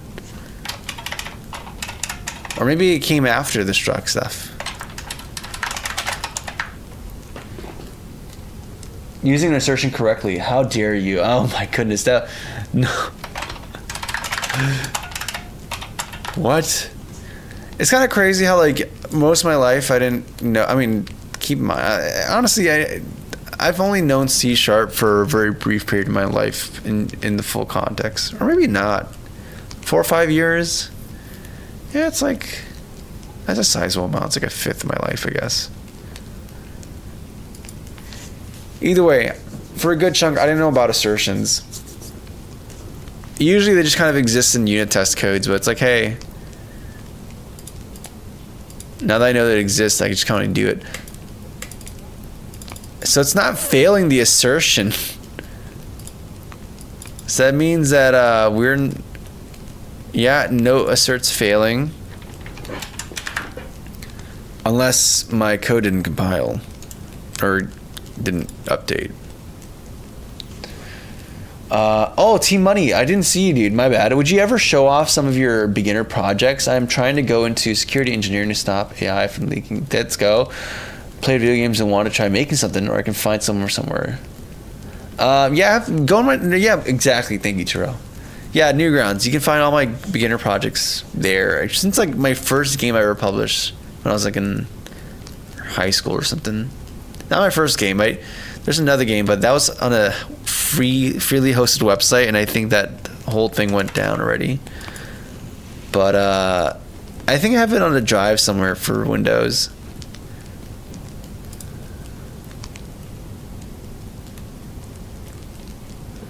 Let's see here. Okay, no failed assertions, which means the thing is returning true.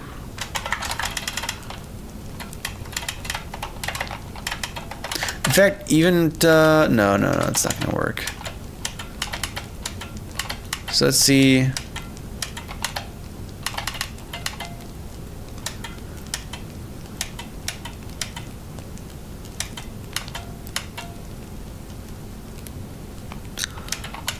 So let's see if we can.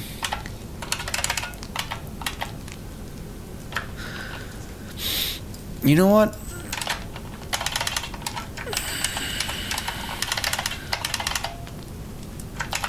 What we can do, instead of having like a lambda operator, we can just have like make a function specifically for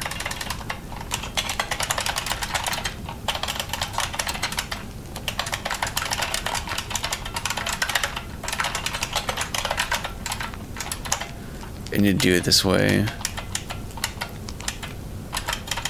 Also, let's just fix the thing and have this actually initialize the state correctly instead of requiring some kind of interaction to do that. And then we're gonna take all this logic here.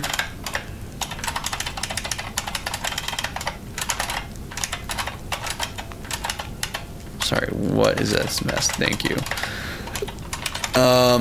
And this is gonna be what? Shop data.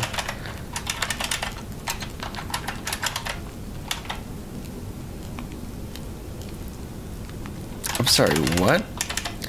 What are you listening for? Oh, you're listening for the message. My bad. So this should actually be the message type.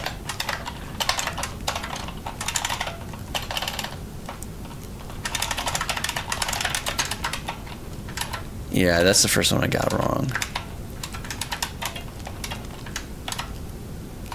I forgot what this type is called. You are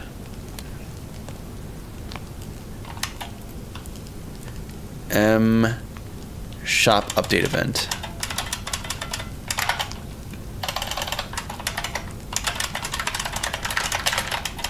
Okay, so we have the cache state, we build the UI, and then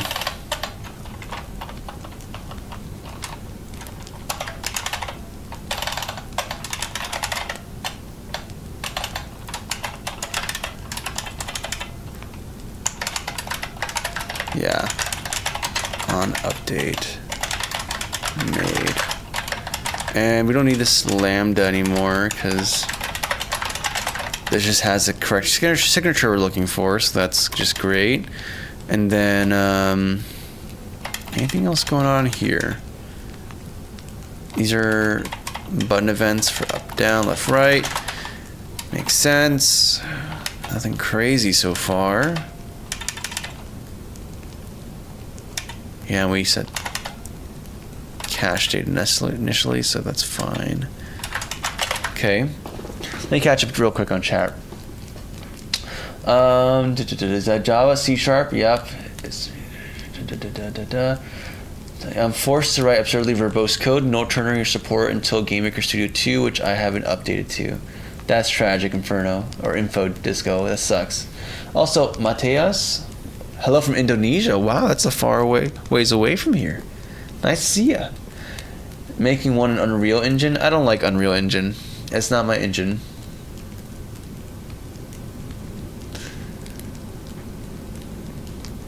Is this current project, how far is it? We're like 2/3 of the way there. I mean, it's day 11 out of 3 weeks, so we're gonna see what happens.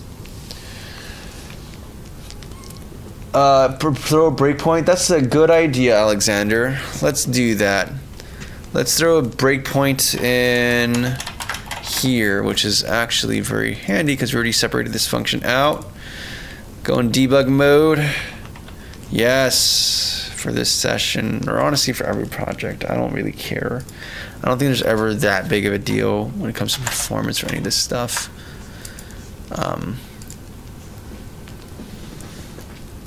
Five, and I've been having a problem testing on Android. Oh yeah, it's weird. I still have like a demo project on my phone from when I was trying out Unreal and doing stuff in Android. It was, maybe that wasn't the best project for me to do Unreal stuff in. Yeah, it's not, yeah. Nothing wrong with it. I mean, I'm not indicting the engine. I'm just saying for me and the things I want to do, it's not great for me. It's not a perfect fit, let's say. Okay. Hey, at least it's initialized with the correct state. And then no breakpoint.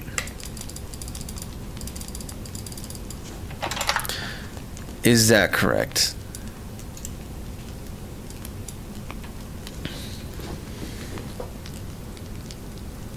Doesn't work as advertised? Really? It's not like how Todd Howard said it just works? Even though Todd Howard's not using Unreal 5, at least for now. Maybe is it? I don't know. I'm not sure what Bethesda is doing. I'm not sure what Bethesda is doing, but... Also, what's up, Iman W? Glad to have you here. Make yourself cozy. Yeah, no breakpoint. No breakpoint. It's set, but no breakpoint here. Which means that something has to be happening at shop. Try purchase. We're calling it. But there's something weird going on because it's not like returning. If it was returning false, it would trigger the assertion. So it's not, which means it has to be returning true. But if it's returning true, then it means it would have published this message broker update. But if it publishes update, it would be, we would be receiving the update here, and this function would be called triggering a breakpoint. So what's the deal with that?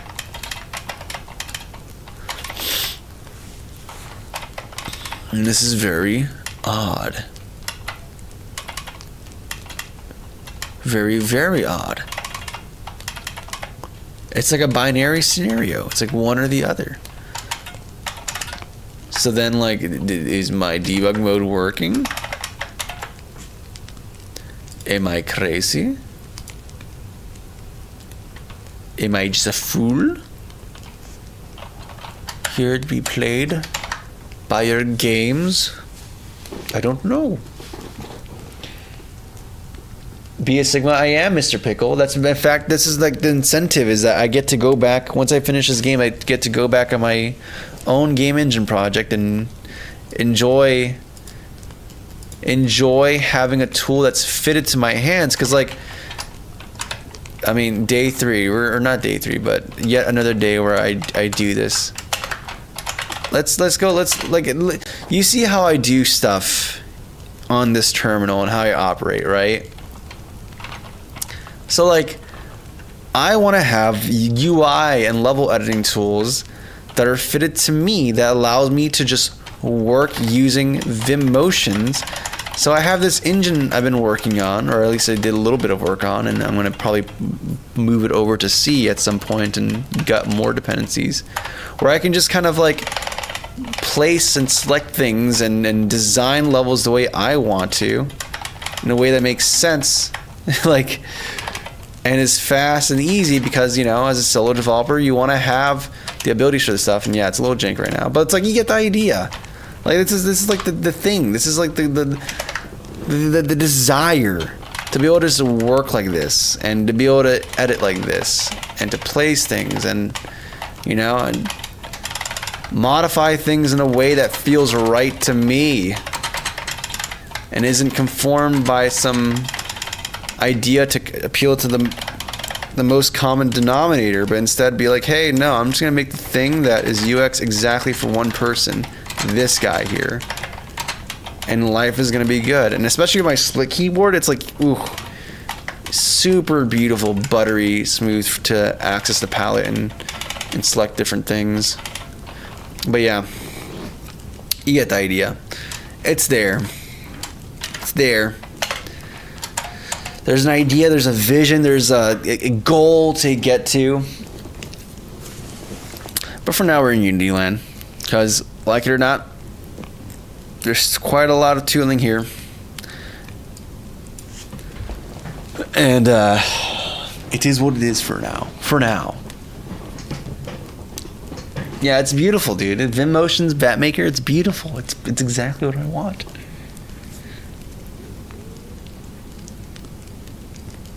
Too, because this is my first. Does Unreal really suck? I mean, for me, I like having my games be very lean. And Unreal, just off the bat, an empty project just has all this extra stuff going on, right? And then, like, one thing I like doing is making builds for WebGL, because I like publishing in Newgrounds and stuff like that. And, like, Unreal doesn't really have WebGL export support. You can find a way to add it, but then your exports tend to be pretty bulky, and like, it's very easy to kind of rub up against site limits, which sucks. And then, you know, I'd just rather have the thing, and then, you know, like, you have to, Unreal has this architecture already built out for you, and I prefer just architecting how my application logic and everything's gonna work. And not even application logic, but just like for the full beef of it. I like having the freedom to kind of architect all elements of it, and, you know, you're kind of forced to do things their way, which is fine if that's the way if you don't want to deal with that stuff. But for me, I prefer having control over all this stuff. So that's why it just doesn't work for me. So I'm not saying it's a bad thing. It's just the intersection of my desires and what it offers is just not there. Between layers, etc. Well, there's like the control. There's like, it's 3D, so I just do control and HJKL, and that's how I switch between forward and backwards and placing things.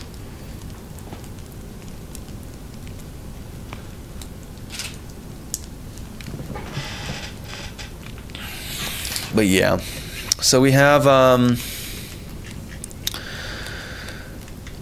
we have a sneaky weird bug, and I'm not sure who to trust here. If it's my IDE that's lying to me, if it's, in fact, we're gonna just cover ourselves. We're gonna just do like multiple coverages here. Update. And you know what?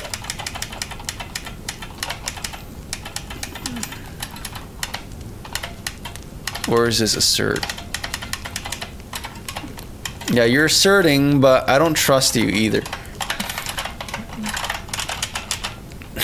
So we're just gonna do this instead.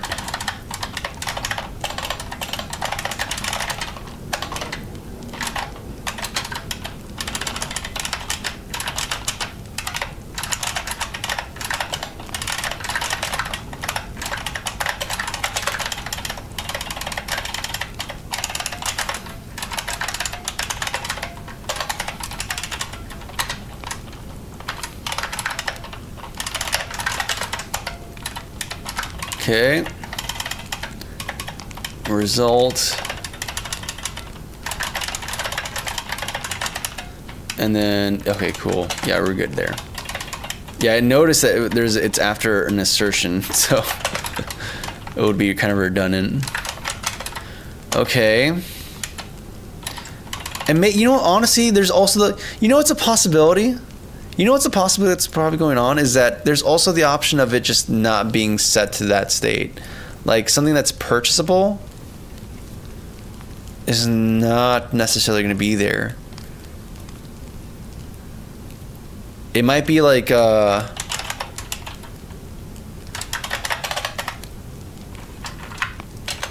this is what value? I never specified. I mean, it should be like this order, but like as far as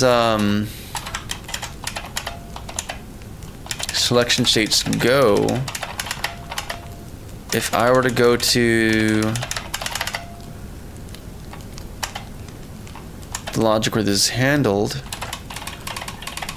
yeah, we never set this stuff actually.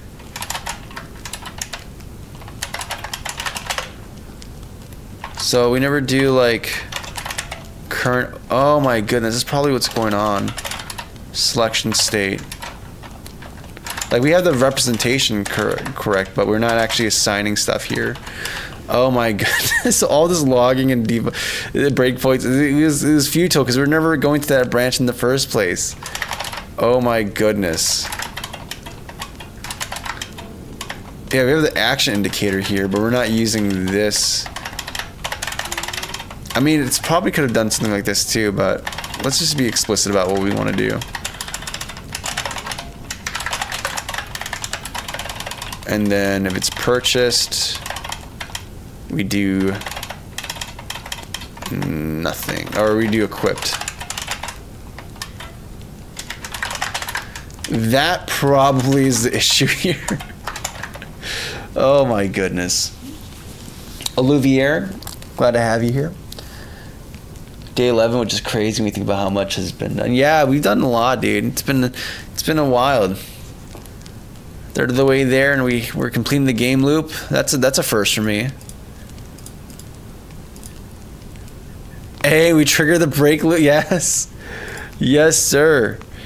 Yes, sir. And then it's equipped now. Beautiful. You love to see it. Let's quit debug mode, and then we can go here. Beautiful, dude. Beautiful.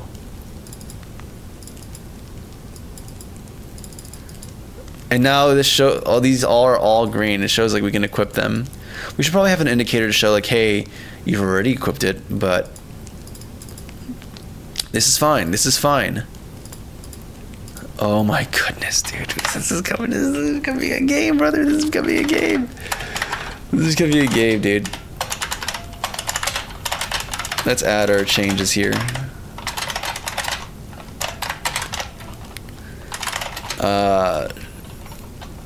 Shop actions now work.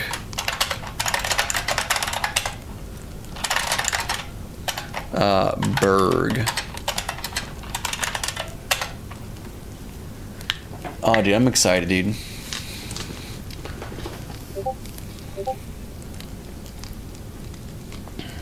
I spent so much time debugging an issue that I've never actually implemented. Yep, that happens. My favorite's debugging something where you just didn't even call the function. Like the implementation exists, you just never called the function. That's nice because it's like all right, that's easy to fix. It's just figuring that out.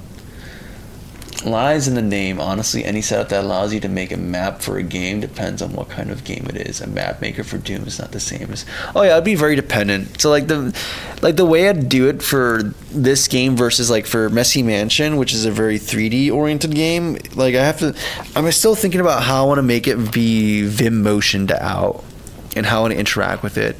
And there's some things I need to figure out too with the level editor in terms of like modifying object states and stuff like that. And do I even want to do that through the editor if I want to maybe just do it on new class, or is there per object instance stuff I want to modify and how we're going to do the UI for that? There's some stuff I'm considering. But it's already just designing stuff, usually making content so hard for me. But with that Vim thing, I actually genuinely have fun. I genuinely have fun like building out the level. So it's something I need to pursue, and I think I'm just going to be super joyful to do that.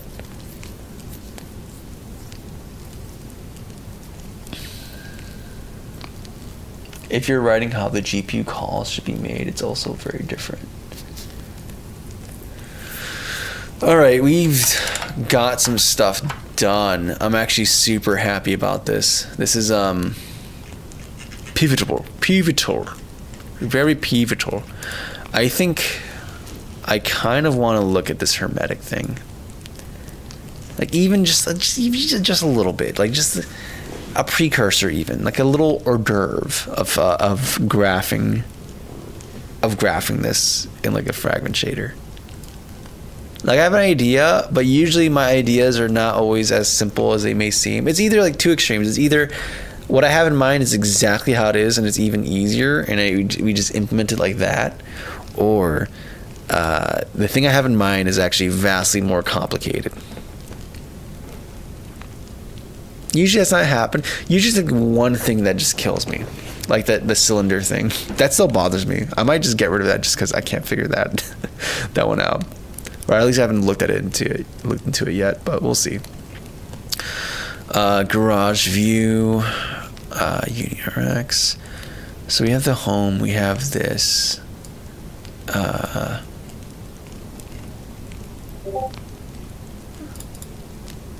Yeah, I think I want to try. Ooh. I mean, let me look at this real quick. Let's look at this. Hermetic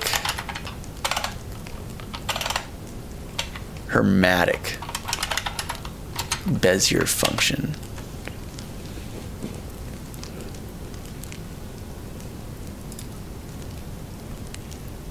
Where's the function? I think there's someone who made like a very simple expression, like a single function expression of this. That could just clunk into Unity.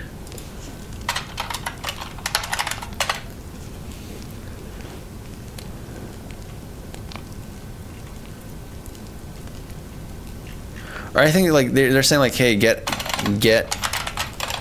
Unity animation curve to analytical function, or just to function. Like create some kind of explicit function given the normals for your frames.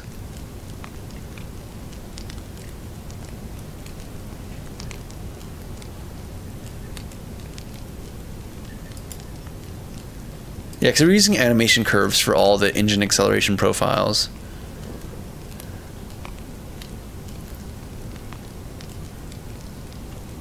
I need to find it. There's like a thing I had. Okay, maybe we don't do it now because I need to find the function somewhere.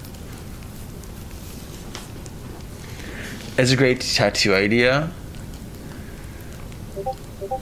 Not all vertex on a block in Minecraft are generated, only the visible ones facing. Oh yeah, because you're trying to mitigate backface culling and all that other stuff.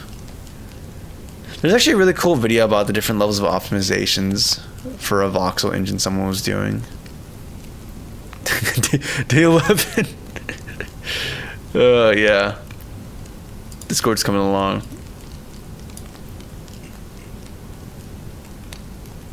Okay, stuff here. I think I want to do a segment at some point on the channel, like either at the top of streams or at the end of streams, where we just show some cool stuff you guys are working on. Because there's been some really cool stuff in the Discord. Like what was it? Is that stuff from Kazu?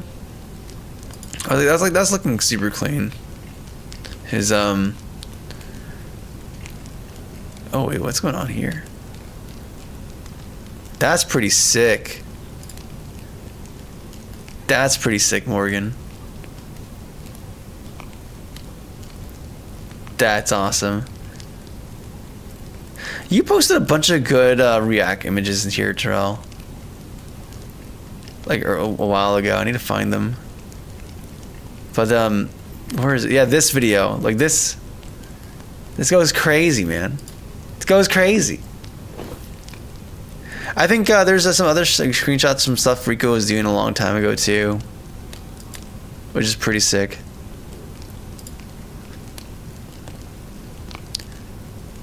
Of course, gotta dig Melon's work. Melon digging. I'm digging the environments. They got a somewhat liminal vibe to it, but it's very peaceful.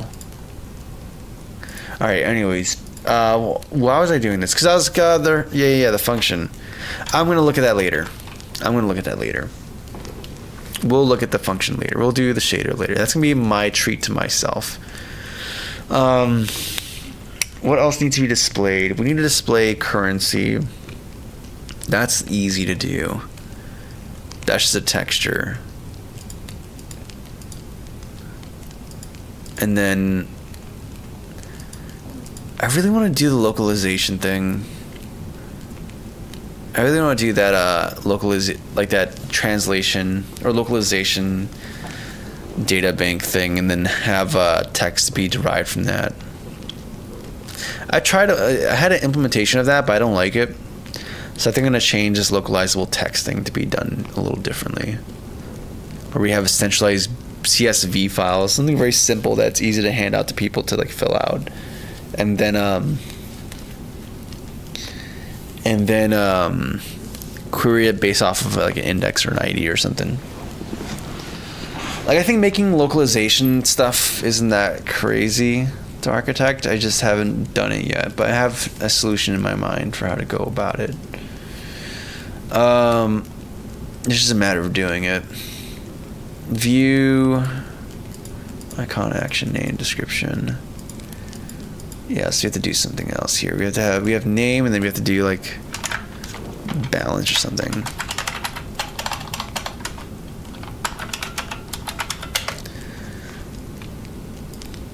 Maybe we should introduce the concept of debt in this game. Like, imagine if like every single run you lose money because you have to pay for your gasoline for each run. So it's like, all right, buddy, better hope you made enough to cover your expenses.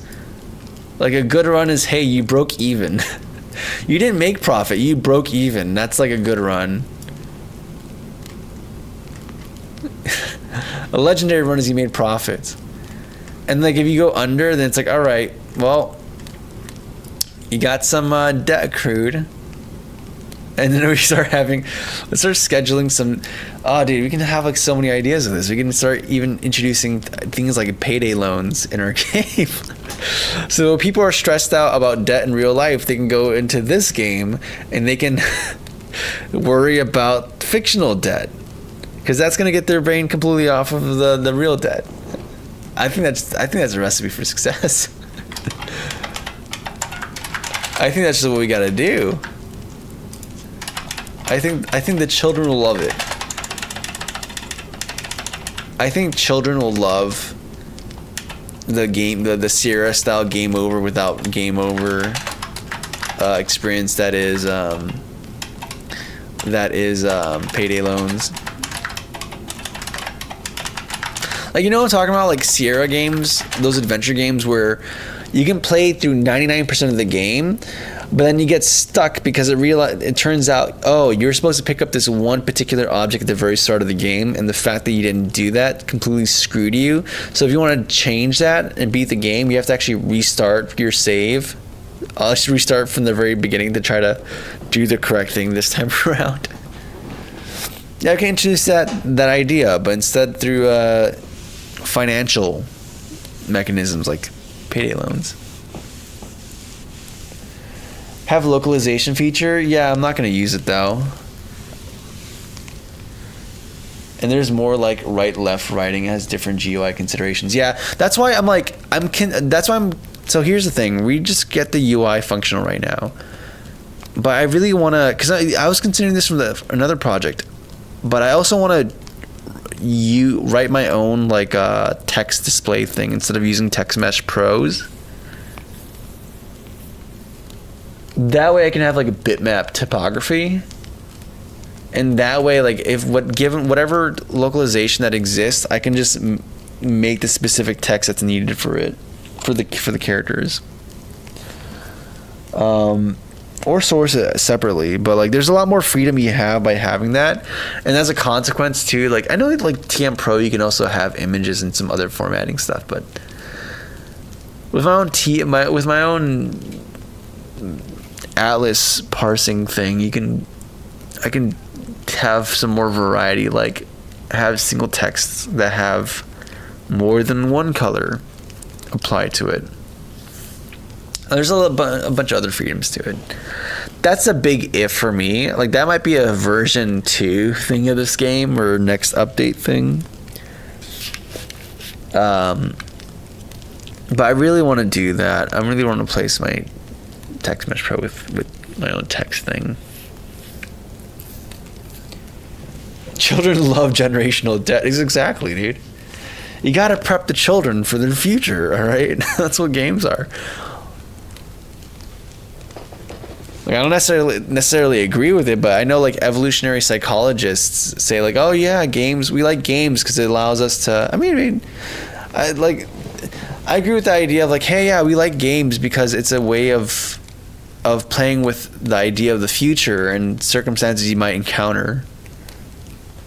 And it's like, oh, that's exactly what we're doing here. Except it's not just a potential future, it's the inevitable future. Oh, man. No, we're not going to make the Doomer game. We're not going to make a Doomer game. The kids will love it. The kids will love the Doomer game. I swear, just sell it. Just send it. Alright, anyways. So we have this kind of working already. And we're adding, a balance view. So you can see how much coinage you have to work with here. So we have to add a new view assets, which is just another TM text. Like, honestly, I almost feel tempted to write a class that extends TMP text so that when I eventually do my rework, none of the APIs to text, UI text, gets broken. And instead, I just do this bait and switch of like, hey, I know it's using my own sprite thing, sprite-based text rendering thing instead. Honestly, I should just do that.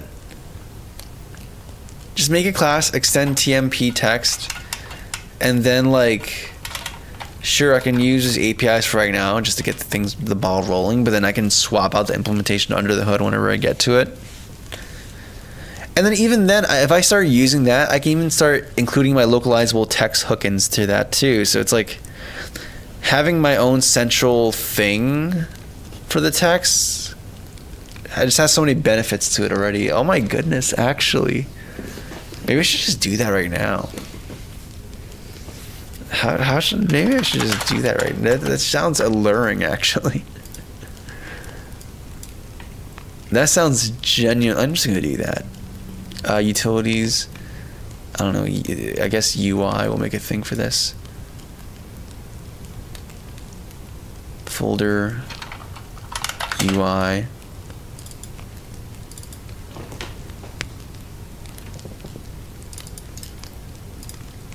And then CC text.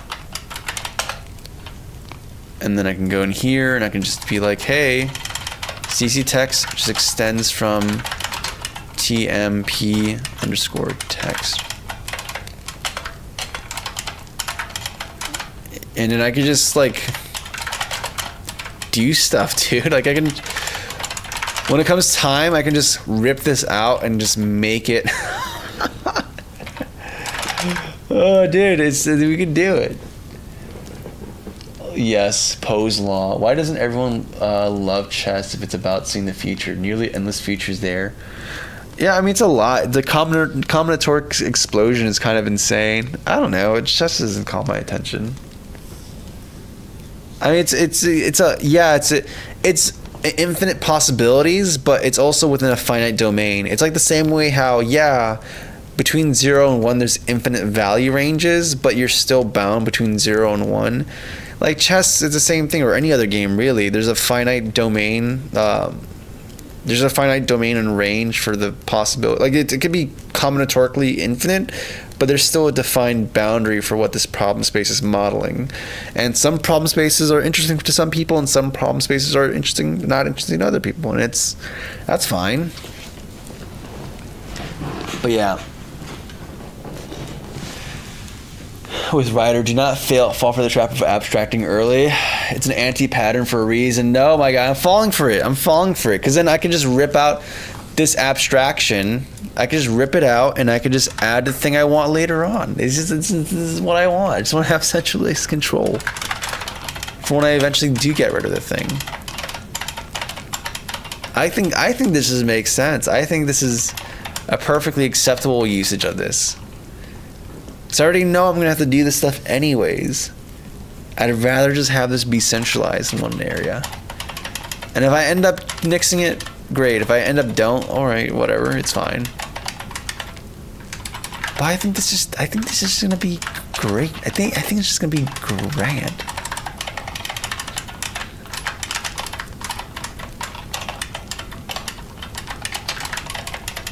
I think it's going to be fantastic. And nothing wrong is going to happen from this.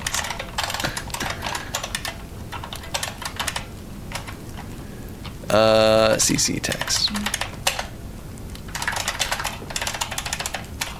No compile errors. And I think even my references in editor should be fine.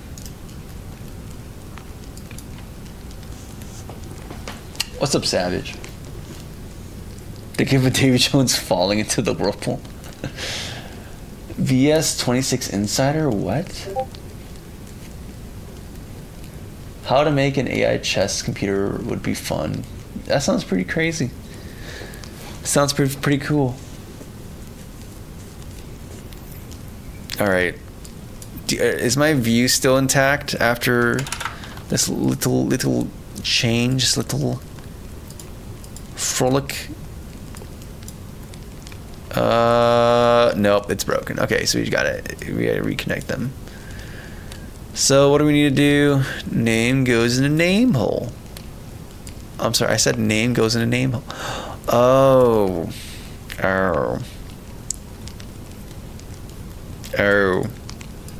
Yeah, I kind of didn't think about that through all the way because I just realized this is gonna I have to I haven't added anything here, but yeah, it's gonna break these things. Yeah. So it's not gonna be happy about that. So maybe it's not as painless as I would have thought, because it means that every single instance of this, if I end up I don't know.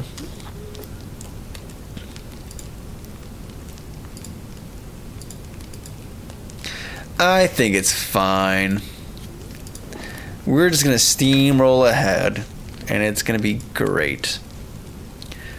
And then when it comes time to rip out, I'll just have to mimic the API so that all my usages don't get broken. What are we doing, James? We're doing some UI stuff.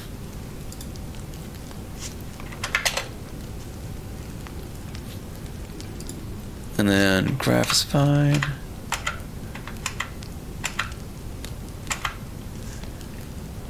Shot view.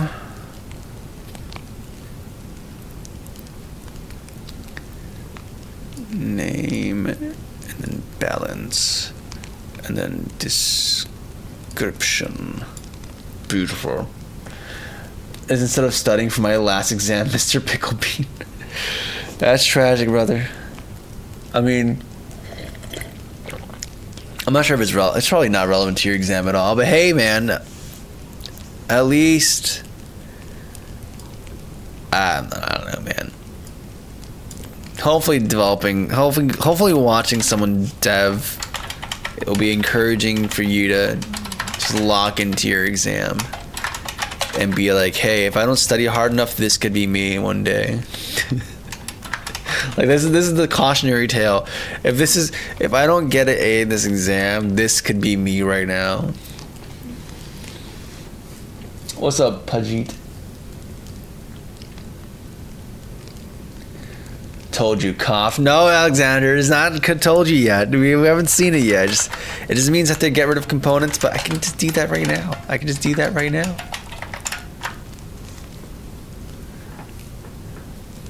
For that boating exam. All right. Let's just see if this works.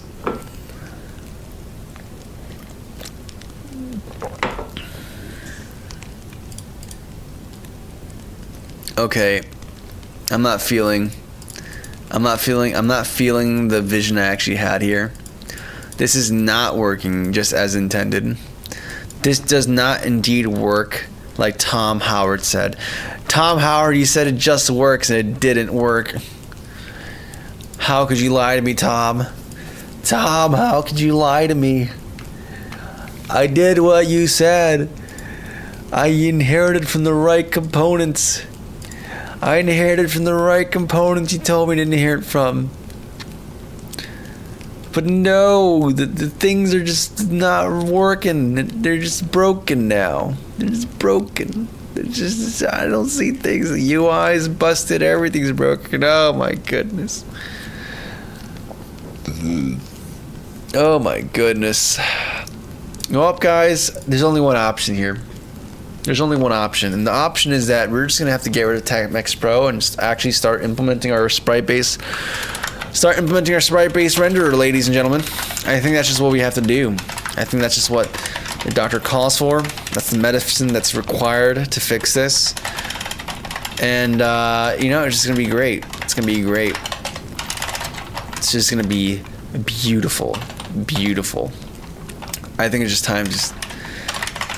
We just need to do it anyways, right? Just get that,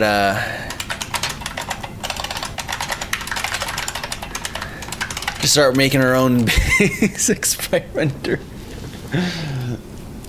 Oh, this up looks sick. Haven't seen someone code on a CRT in a while. Hey, man, well, here you go, dude. If abstractions come up on my calc exam, I'll be relieved and yet confused. Seen you live a couple times in my feed now. Love the CRT. Thank you, Juan. I'm glad you dig it, dude. Shop UI just have different scene layers. Nah, that's lame though. We're not gonna do that. We want to do something. Nah, just release it on early access. Nah, Alfred. No, we can't just do that, guys. You gotta do it. You gotta get the elbow grease going. All right. This was like kind of a meme. But now I'm like legitimately thinking about this. All right, if we do, like, we're gonna do like what, like OJ's book, right? If I did it, I'm not saying I did it, but if I were to implement our own text rendering thing that's like sprite based, what would we want to have? Well, I'd probably want to have a texture 2D for our sprite atlas.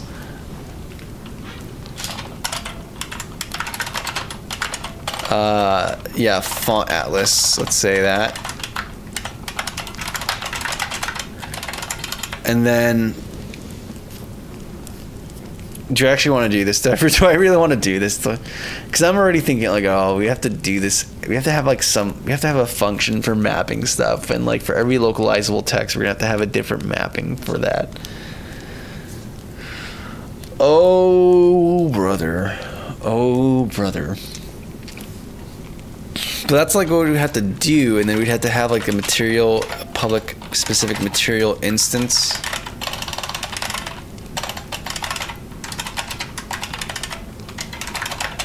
And then we'd have to have like some kind of reference to like a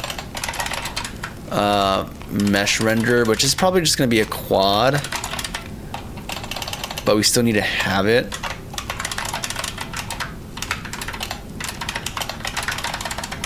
Guys, I'm not implementing it right now. We're just thinking if I were to implement it, right? If I were to implement our own bitmapped based text renderer if I were to do it, how might I do it, right? And maybe if I were to do that, we would have like a renderer and then like do a get component of type mesh renderer.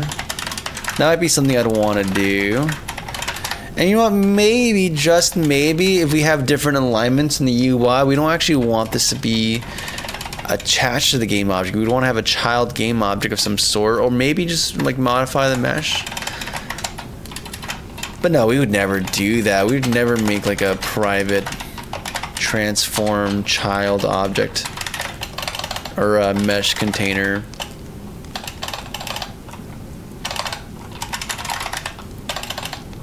We'd never do that. Yeah, we'd never do this.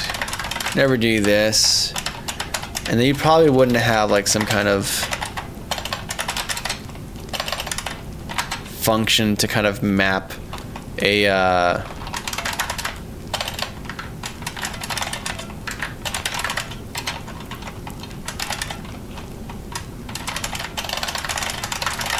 you wouldn't have a function to like take in a character and map that character to a coordinate on your on your sprite atlas. You wouldn't do that, right? You wouldn't do that. I'm currently watching this video. Yeah. Shop UI. Talking to a dev while they were working on it way too fun for my productivity's sake. I'm glad I don't work in a team. Yeah, work on it. Communication's always the biggest boundary. It's the biggest cost center for deving. Throw new not implemented exception. Okay, we're not actually gonna do this. I'm half joshing around, but I'm also half kind of serious about this. But this little thing just helps evaluate to understand, like, okay, what are the things we're gonna have to deal with when we get there? Because I think we're gonna do this for that project. I think for this project, we're for sure gonna have to do this. And I think, do I have the localizable text stuff here? No, I have it in the other project. I have to bring it into here, or maybe just write it from scratch. Because it has to be rewritten anyways. Anyways, shop UI. Yeah, we're gonna have to do this anyways too, because what I have in mind for the shop, for the button interface, is not 2D UIs, but instead actually having it be real 3D objects, which means I kind of have to rewrite my either rewrite or make invisible button objects. Either like write my own advanced buttons, or not advanced, my own button component, or just use invisible buttons and trigger real world behaviors with it, but that feels less fun. But that might be the most practical thing to do, so maybe we just do that and say screw it. Anyways, so in the shop view, we had this Albi CC text. I guess we're gonna have to change it back to being TMP underscore text for now. And then one day I'll get to live the dream that I have in mind of a utopia where I can just have text rendered the way I want it to have it rendered. And have it hooked into all my stuff. Oh, okay, no. Nope. Stop.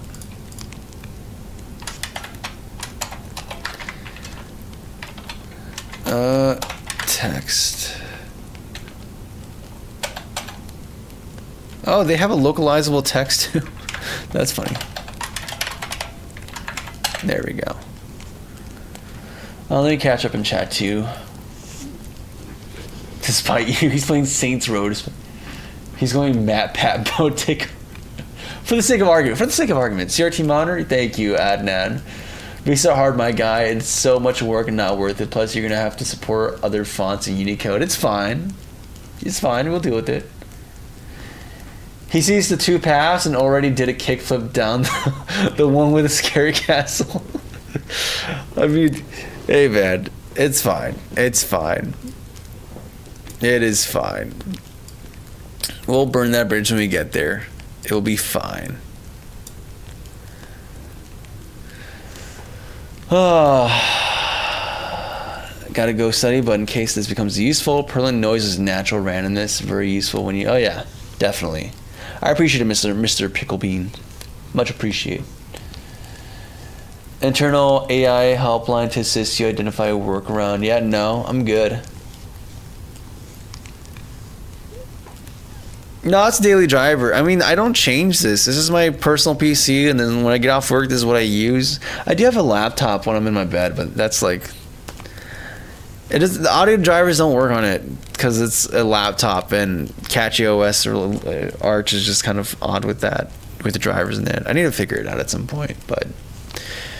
Yeah, I mean, this is not a... I work like this. I live like this. This is just how life is.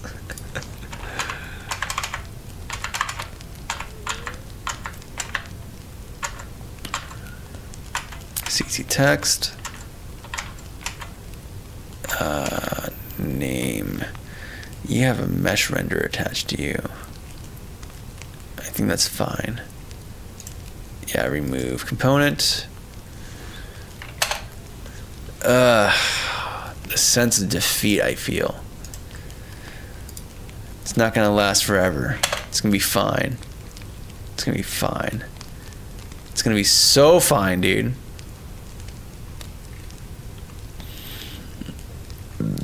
It's gonna be so fine.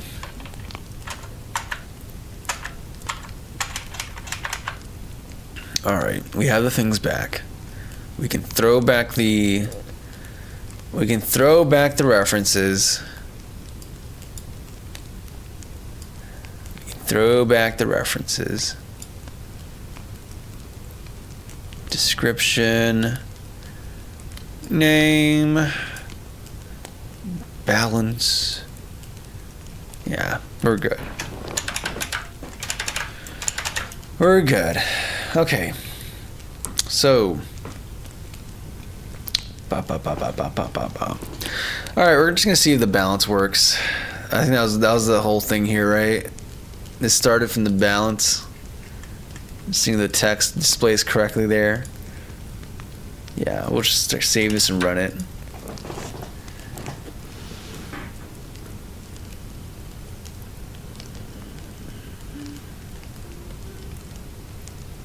What's for dinner? Wait, what's going on? Have a great stream. Thank you, man. I just don't speak that language. It's all good, dude.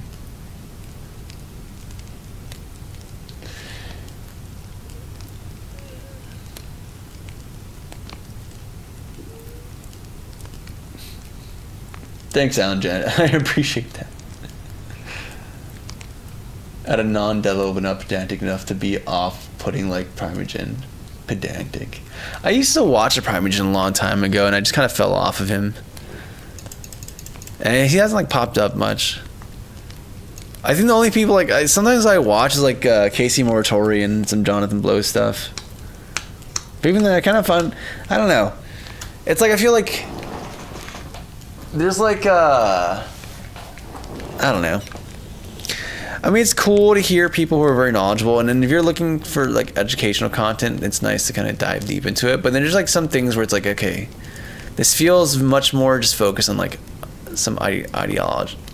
Oh my, look at the text! Look at the text! And sometimes like I agree with it, but it's like I'd rather just be working on I'd rather just be working on something right now. I think that's why I find myself in the position of it. I just want to just get some work done, dude. And then see. Okay, let's see here what we got going on here. So we have. What is going on here? Why is the text so tiny?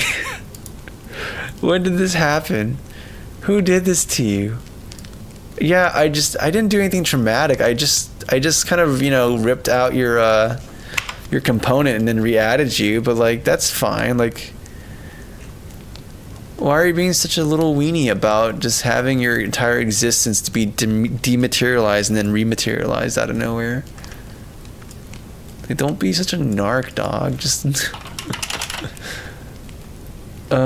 Scale. Width, height. Okay. Wait, is it getting... Okay, I was gonna say. Okay.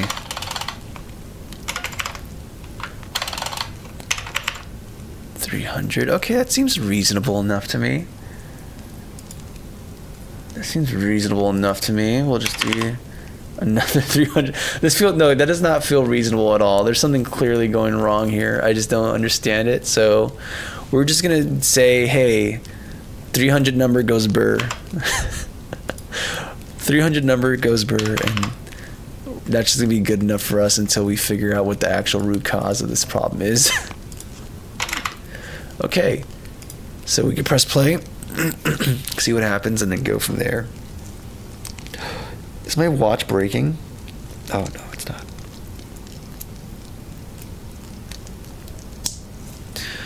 Okay, later we're gonna press play, and then things look correct. And then we never update the value here, do we? No, we don't, because we're a fool. A darn fool. Wait. Do I have 2 instances of Rider open right now? Wait, what? When did this happen? Okay. I guess we're just gonna ignore that. Shop view. I'm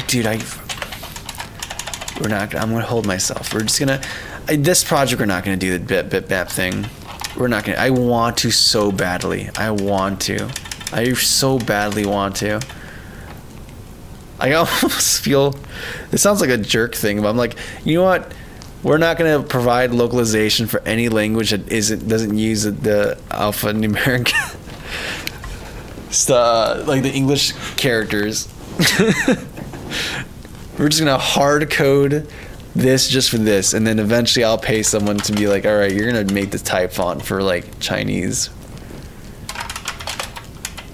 and then, you know, once you do that, you basically have like 1/3 of Japanese, right? And then you just got to have the hiragana and katakana, and life's good. Life's good. Where do we update this? Update it. Let me catch up in chat too. My bad, guys. 1 second. Yeah, it's super small. Then it's fine. So says my therapist. That's not my therapist. Windows XP, Quake 3 Arena, Pentium D. Neil, I don't understand everything you're saying, but I'm seeing some Windows XP. So we're not using Windows, we're using Linux. Quake 3 Arena, I've never played Quake, but I probably should. It seems pretty fun and cool, and I like shooters like that, so maybe I should just do that. What is going on? Update display. Update display. Okay, yeah, this is where we do the stuff. So we have the item icons, we have this, and then we have to have balance dot text equals, and then we want to do, what do we want to do? Cached state, current balance, toString. That's fine enough. Description, state. Okay, this seems fine to me. We're gonna have to use this at some level. I want to do something with this. Like we have to have some indicator, be like, hey, this is already being used. Like maybe have like a off or semi-off or semi-transparent thing. I don't know. Something like that. Okay, so at least we have the balance. We also have to have a thing for showing the price of the items as well. So, okay, we're just throwing stuff onto the UI. We're gonna have to. This is gonna be one of those things where we're just putting functionality on the table, and then we're going to have to figure out how to make this presentable at some point. So we'll deal with that later. That's the problem for the future UX UI department, which is non-existent right now, and is also just me. So, but he's a different person. That's a feature me. That's not a real person. That's not me currently. Okay, so we have cost. And you know what? Maybe we'll do something better than this. Maybe we'll actually format this so we can do like a cost, add this, and then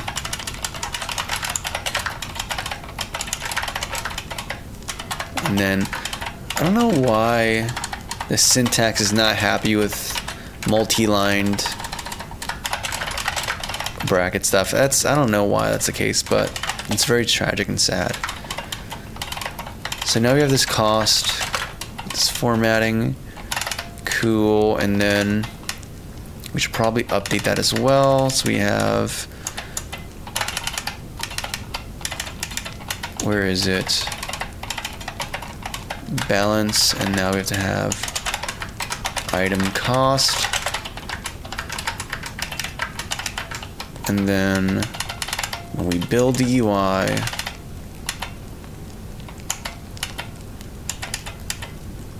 what do? We do something. We do action indicator. Yeah, this is where we do stuff here. We do something here. So we can do description text. Yeah, up here. Item cost dot text equals. Oh, this is the balance. Okay, so it's very similar. It's just that I now have this one, and then instead of cache state, we're going to be doing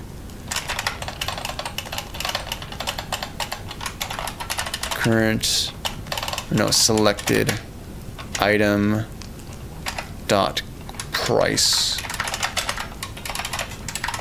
Okay, and then you press play, and let's see if this works. Let's see what's going on here. He's telling you about his monitor. Oh, that's pretty sick. Okay. Wait. You're saying he's telling me about his monitor. I don't know what kind of monitor. He said Pentium D. Oh no, LGA 775. Lots on more corn pieces. What's going on here? I mean, they know it's more of a confession or a conversation piece. Whoa, what's going on? It's when they're placed on the table. On the table. Alright, so we have this re-import. My beloved, we're not forgetting you, CC Text. We'll come back to you. The Cozy Cabin text component will return, and it'll be beautiful and splendid, and oh so lovely. Just secretly add taxes post purchase, but make the end user figure. And don't only tell them what you're. Oh my, that'll be so. Oh, dude, I wish we could have like. Because we have the game where you're traveling, right? But then you always come back home. It'll be kind of cool if you actually stop at your destinations and then you see like the local tax rates, like the changes for that. Like you're not gonna tell them. They're just gonna feel like, why does this item cost more here than there?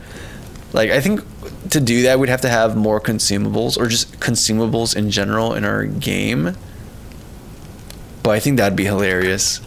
I think that'd actually be so hilarious because then as they go to their consumables, like honestly, like gas, if we add gas as like a thing, or oil or something, or headlight fluid,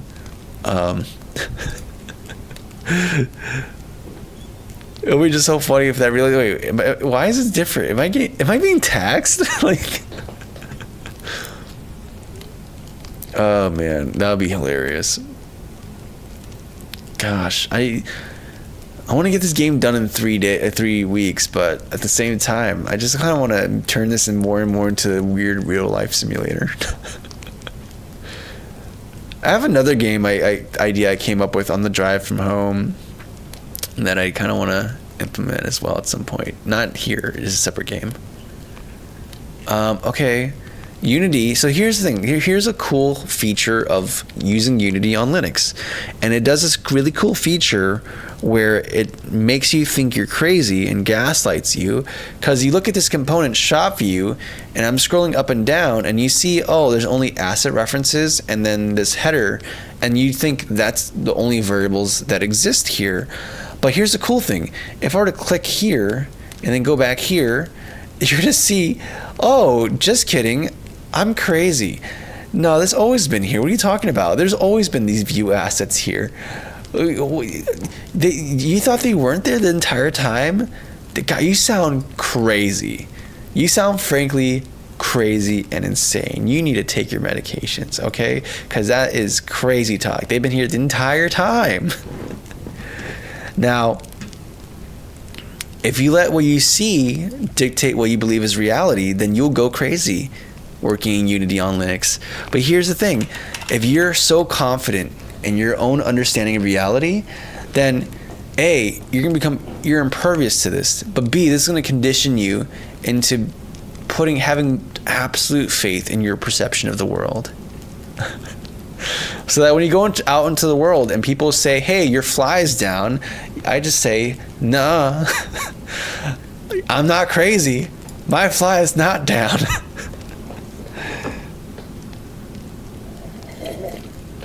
Anyways, so yeah, that's how you get added to the list, the sex offender list in the US. Oh man. Anyways, so we set our references, we save, we press play, and oh man, love how Unity does that. And then we have our cost per item. They're all 10, of course. And then if I were to purchase something like this, hey, now I only have $990. I'm broke. Just making sure it does not blow up my PC. I'll try Alfredo. Yes, headlight fluid. Yep. Consult your regional shaman for that. Hey bro, do you think you have interest in making Nectaris Military Madness game? I have no idea what those words are. Nectaris, military, and madness. I know what military and madness mean in isolation. I don't know what these things mean together. Deny reality, the best strategy. I think you kind of have to though, man. I think there's a lot of that. Like, I'm not gonna lie. People say, when you learn about programming, they're like, hey, the computer is always right, okay? And you just need to figure out what you're wrong. You're not being specific enough. But I know better now. Now I go, no, that's fundamentally wrong. I'm not wrong. Someone here is lying. Either the computer is lying or someone else is lying. But I am not crazy. So it doesn't let me keep purchasing. It doesn't. Very nice. So we can't just go into debt eventually. This stuff, dude. Does stuff. Okay, our UI is like working, dude. Now we can start actually thinking about beautifying some of this stuff. There's some other things I want to do, like having change how we have the camera controller lerp, or not even lerp, but how we do smoothing functions with it. I have some new ideas for how I want to go about it to make it even better, more better, but I haven't made a solid call yet. But we're gonna get there. Anyways, I think we got a lot done. And then Terrell, your assets, we're gonna be looking at it probably next stream. Now that we have like this functioning, I think we're now at the point where we're making content and also making the game fun, because that's kind of important. A game should probably be fun, right? We want to have fun games. That's kind of the deal here. The trade offer. I give you a game that's fun, you give me money, particularly or specifically like $1 or something.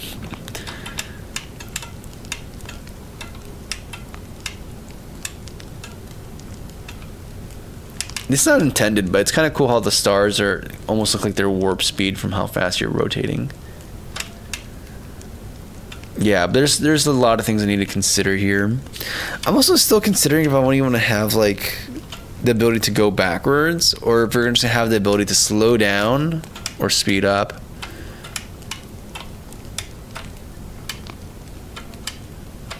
I don't know, I'm thinking.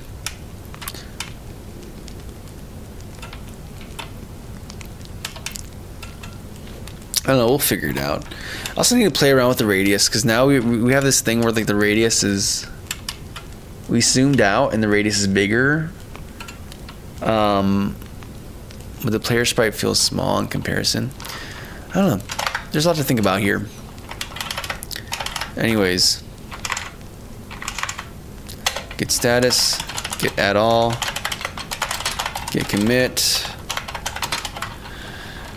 more view shop view changes,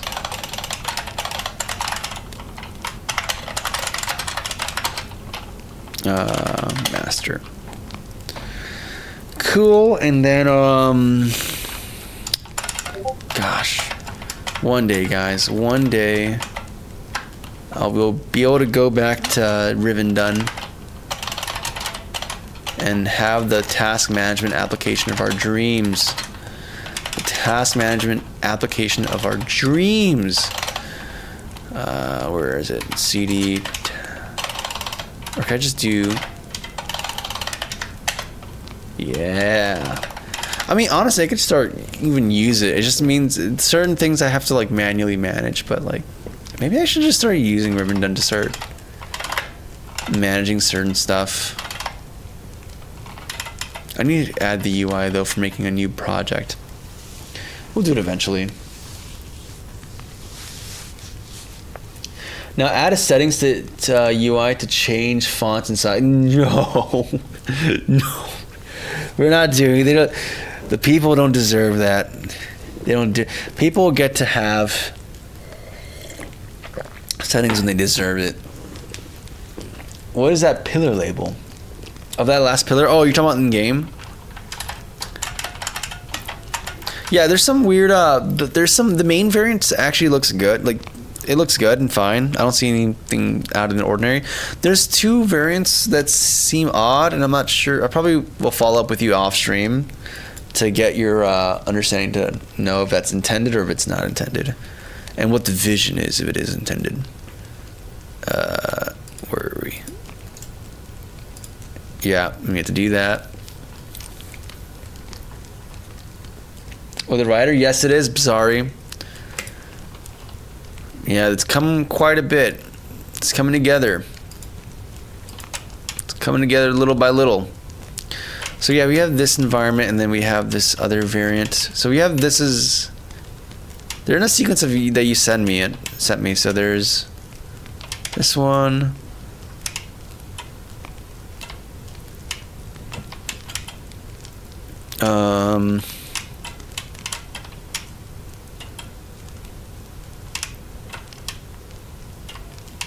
There's this one here.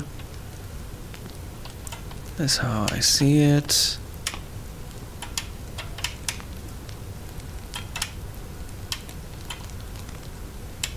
And then this one.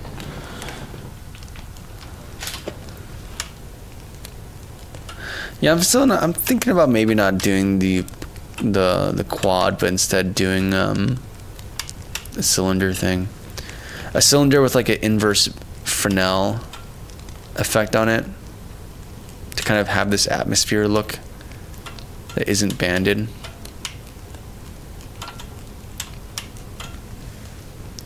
Dude, we have like an application flow. I like this seems so simple, but it's kind of crazy how hard it is to get to a full game loop.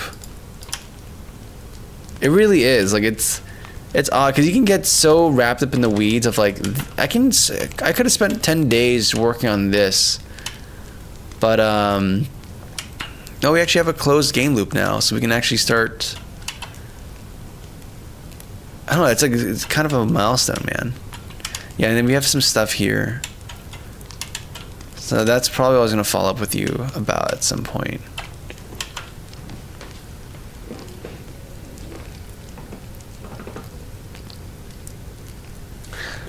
But yeah, we'll get back to that later. What's the game mechanic? You just move. You're trying to get to the end at a certain amount of time, and there's a time bonus. I think there's a time minimum. I think. I know we have to implement that. Right now, there's just a basic movement. We haven't actually done the game mode yet, so there's no end to this beyond just dying. Yeah, I need to play around with this a bit more though. And I think I might move around the player a little bit. Now we're gonna start getting to fine tuning and adjustments, but I need to recheck base pillars. Okay, cool. Should I get do you need to have repo access? Because I'm starting to consider maybe that might be a need for you to see if it works good in Engine, or maybe at least in Unity project. I don't know though. We can talk about this off stream, and we need to start talking about potentially next round stuff. But I need to finish. I need to start putting more attention to now that we have the shop at least functionally working. I'm gonna start working on the gameplay stuff because that's the thing that's needing actual attention now. That critically needs attention. So we'll deal with that.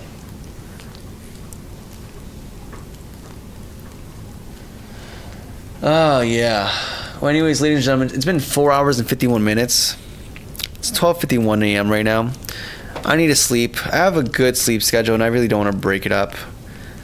I don't know how we're gonna deal with this because I actually like getting up early.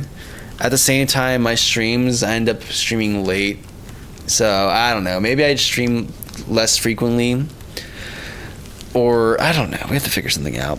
Anyways, ladies and gentlemen, as always, thank you for your company. I appreciate it.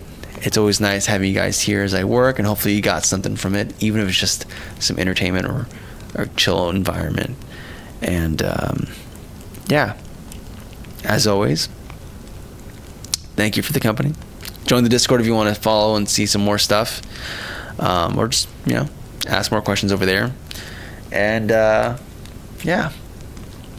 God bless and stay cozy. Till next time. Ta-ta.